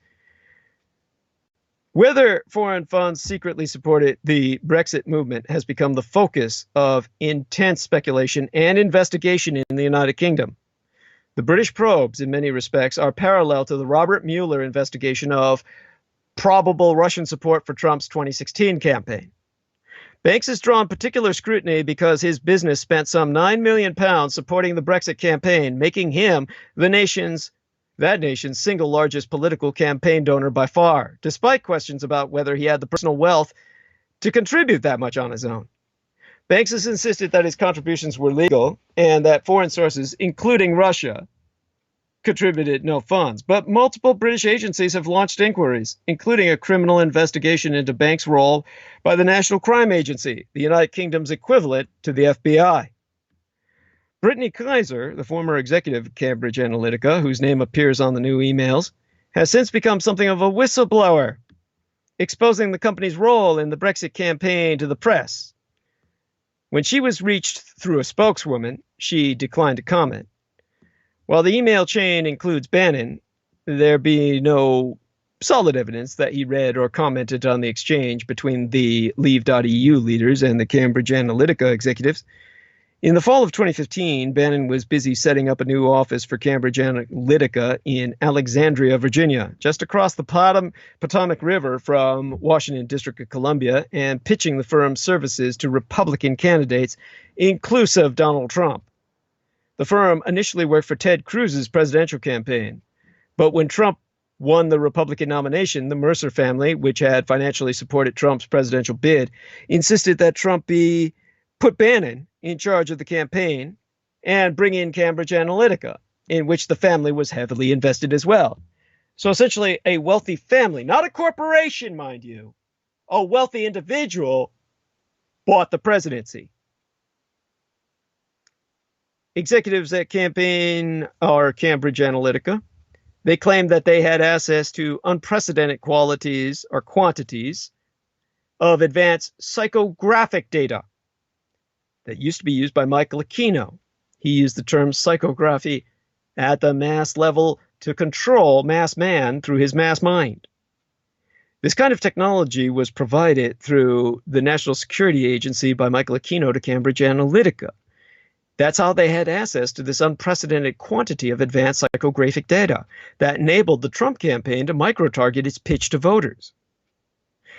But this past May, the company filed for bankruptcy in the wake of allegations, denied by Cambridge Analytica executives, that it had improperly obtained millions of people's personal data, their PD, their personal data from Facebook, without the user's permission, in violation of Facebook's regulations, because Mark the Zuck wanted Trump to be president because Mark the Zuck isn't just Jewish. He's evil. He's Zionist. And he wanted Jerusalem, the capital of Israel. And since Mark Zuck backed his man, Trump has been the best president Israel's ever had. Whatever his ratings in the rest of the world, in Israel, Donald Trump has 100% popular support. They think he's the best Messiah since their King Herod tried to kill Jesus Christ. Now, the possibility that both Brexit and the Trump campaign simultaneously relied upon the same social media company and its transgressive tactics, as well as some of the same advisors to further far-right nationalist white supremacy campaigns, sets off alarm bells. Both sides of the Atlantic. Damian Collins, a member of Parliament and chair of its Digital, Culture, Media, and Sport Committee, which held an inquiry into fake news, has told the United Kingdom's Observer, which has broken much of the news about Cambridge Analytica in the United Kingdom, that the new emails suggest that the role of Bannon and Mercer is far deeper and more complex than we even realized. There's a big question about whether Mercer's money was used in the Brexit campaign, and it absolutely underscores why Britain needs a proper Mueller-style investigation. There'd be direct links between the political movements behind Brexit and Trump. We've got to recognize the bigger picture here. This being coordinated across national borders by the motherfucking Russians, using very wealthy white people in the West in a way we've never seen before to lead to the fall of Western civilization. The American investigations into foreign interference in Trump's election and British probes into Brexit have increasingly become interwoven. The only thing that could have broken it up would be a Russian president in charge of Interpol, the international police agency, which would have interfered and arrested many of the investigators. The role of the Russian ambassador to the United Kingdom, Alexander Yakovenko, has reportedly been the subject of interest both to Mueller's investigators and to those in the United Kingdom who have examined his relationship to banks. The role of Nigel Farage, the former leader of the far-right Eurosceptic United Kingdom Independence Party, the UKIP, the UKIP, who's been an ally of both Bannon and Trump, has also stirred the interest of investigators in both nations, especially after he was spotted in 2017 leaving the Ecuadorian embassy in London, in which Julian Assange, a product of Aquino's own cult, Shanti Naikathan, the chosen, the superior whites, the white supremacists of Australia who bleach themselves, pure white, Michael Jackson style. They bleach out all their melanin, which is why Julian Assange is an albino through artificial means. He took refuge in the Ecuadorian embassy and spoke directly to Nigel Farage to give him his standing orders from Vladimir Putin. Assange's media platforms, WikiLeaks, published many of the emails stolen by Russia from the Hillary Clinton campaign during the 2016 election season. How all of these pieces ultimately fit together be the subject of Mueller's investigation, but the lack of a similar, single, overarching investigation in the United Kingdom has led true, nationally responsible individuals to call for one. Emma Bryant, for instance, who has submitted the new emails to the British government for further investigation, told Open Democracy that this evidence shows that banks were seeking foreign funding for Brexit from the very beginning. She exposed that the United Kingdom inquiry, like the United States one, needs to follow the money and the potential manipulation of public opinion as nationalist policies rose on both sides of the Atlantic, promoting white supremacy and Russophilia. And that, of course, brings us to the end of this hour. The last few things to wrap it up. Some fact checks. Trump's misdirection on California fires, climate. President Donald Trump is going too far in assigning most of the blame for California's devastating wildfires on the state's forest management. In comments over last weekend, when he called forest management a big problem, suggested that California officials needed to do a much better job. Most of California's 33 million acres of forest are under federal or private control, not the state's. Fire scientists say that Trump also neglects a larger effect from climate change in promoting abnormally dry conditions and dead fires, or dead trees, which create fuel for those fires. So in a week honoring the sacrifice of America's warriors on Veterans Day of last week, Trump appeared to claim that he visited Arlington National Cemetery on Veterans Day last year and asserted that veterans, thanks to him, no longer face long waits for medical care. Neither is true. Capping the weekend, the president also misspelled the name of a Democratic lawmaker in an unfortunate manner and did not correct himself. A look at all his recent statements. I compare them to the facts. California wildfires. Trump saying, I was with the president of Finland, and saying everything he did about raking and cleaning and doing things. All those remarks on Saturday in Paradise, California. The facts are, of course, Finland is not raking that many leaves. President Sauli Niinisto said in an interview Sunday in the Ilta-Sanomat newspaper, he told Trump during a brief meeting in Paris on November 11th that Finland is a country covered by forests, but we also have a good high-technology surveillance system and network in case of wildfires. That's what inspired my own idea for drone pipes triggered by fire surveillance throughout major cities. Niinisto said he had told Trump we take care of our forests and never said anything about raking them. And on the role of climate change, Trump saying that there's no reason for these forest fires. The fact be that both nature and humans share responsibility for the state's devastating wildfires. But fire scientists confirm forest management is not the main contributor.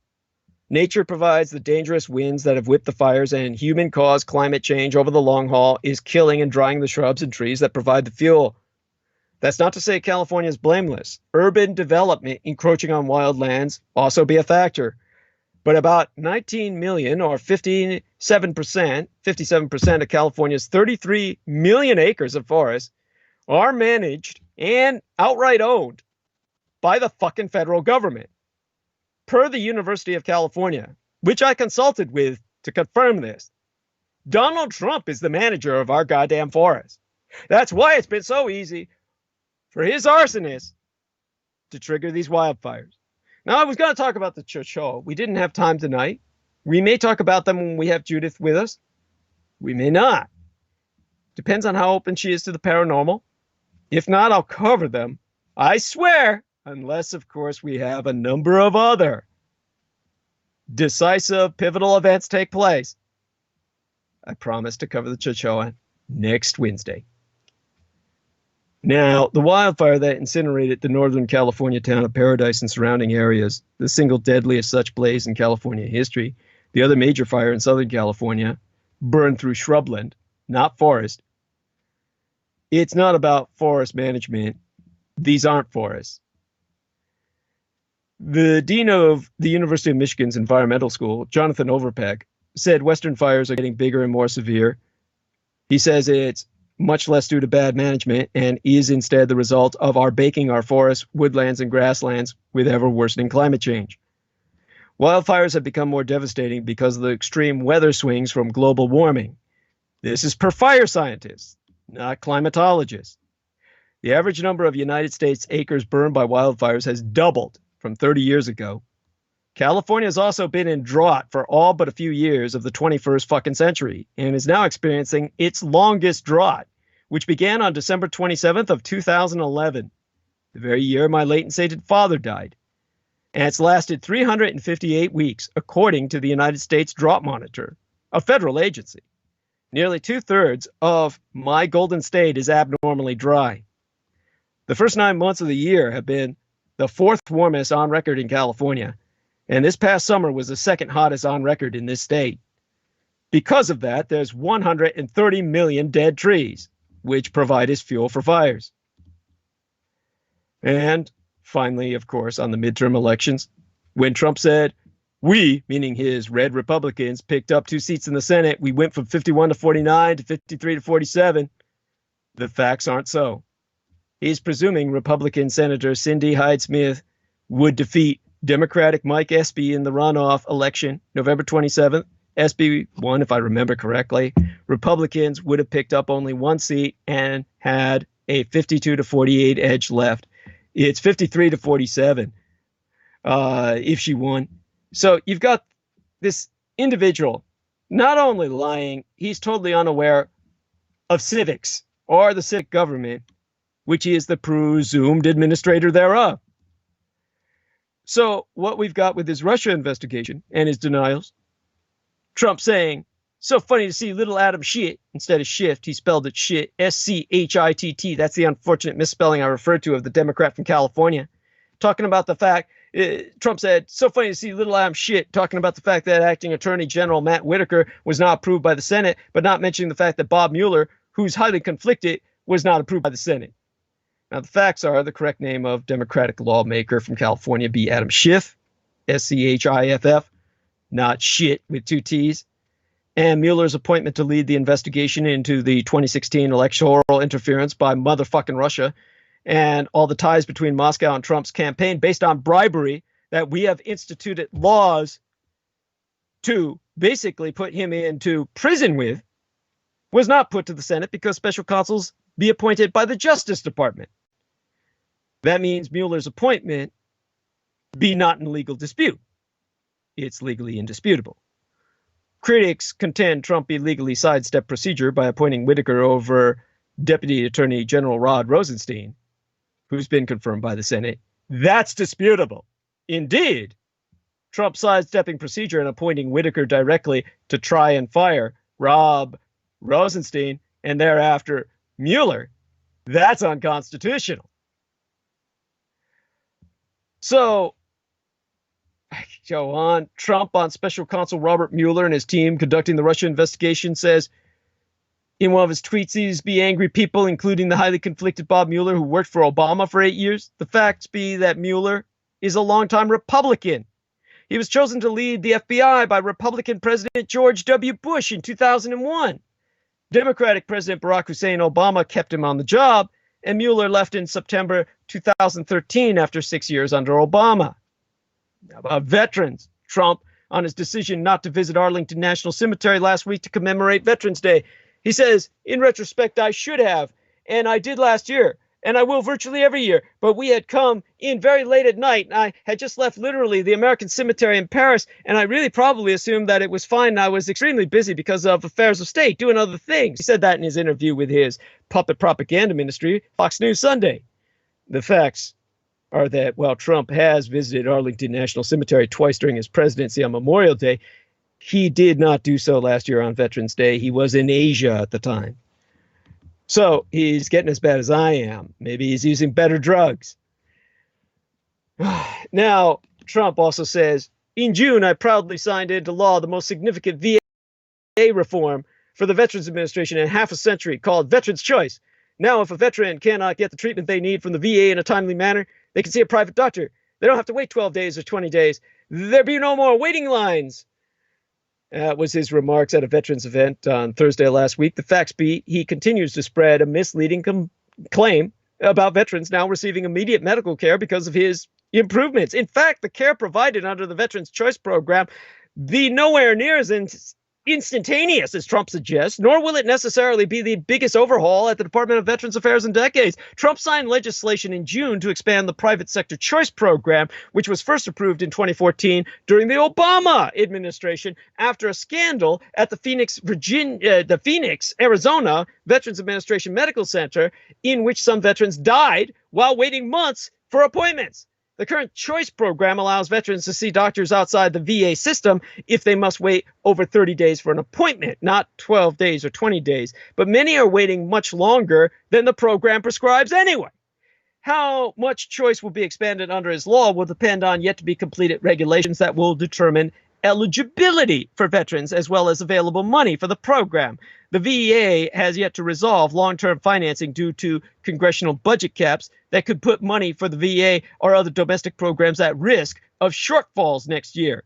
So to close this program, that program, the Veterans Administration's program of choice program success, will also depend on an overhaul of the Veteran Administration's electronic medical records to allow seamless sharing of medical records with private physicians, expected to take up to 10 fucking years.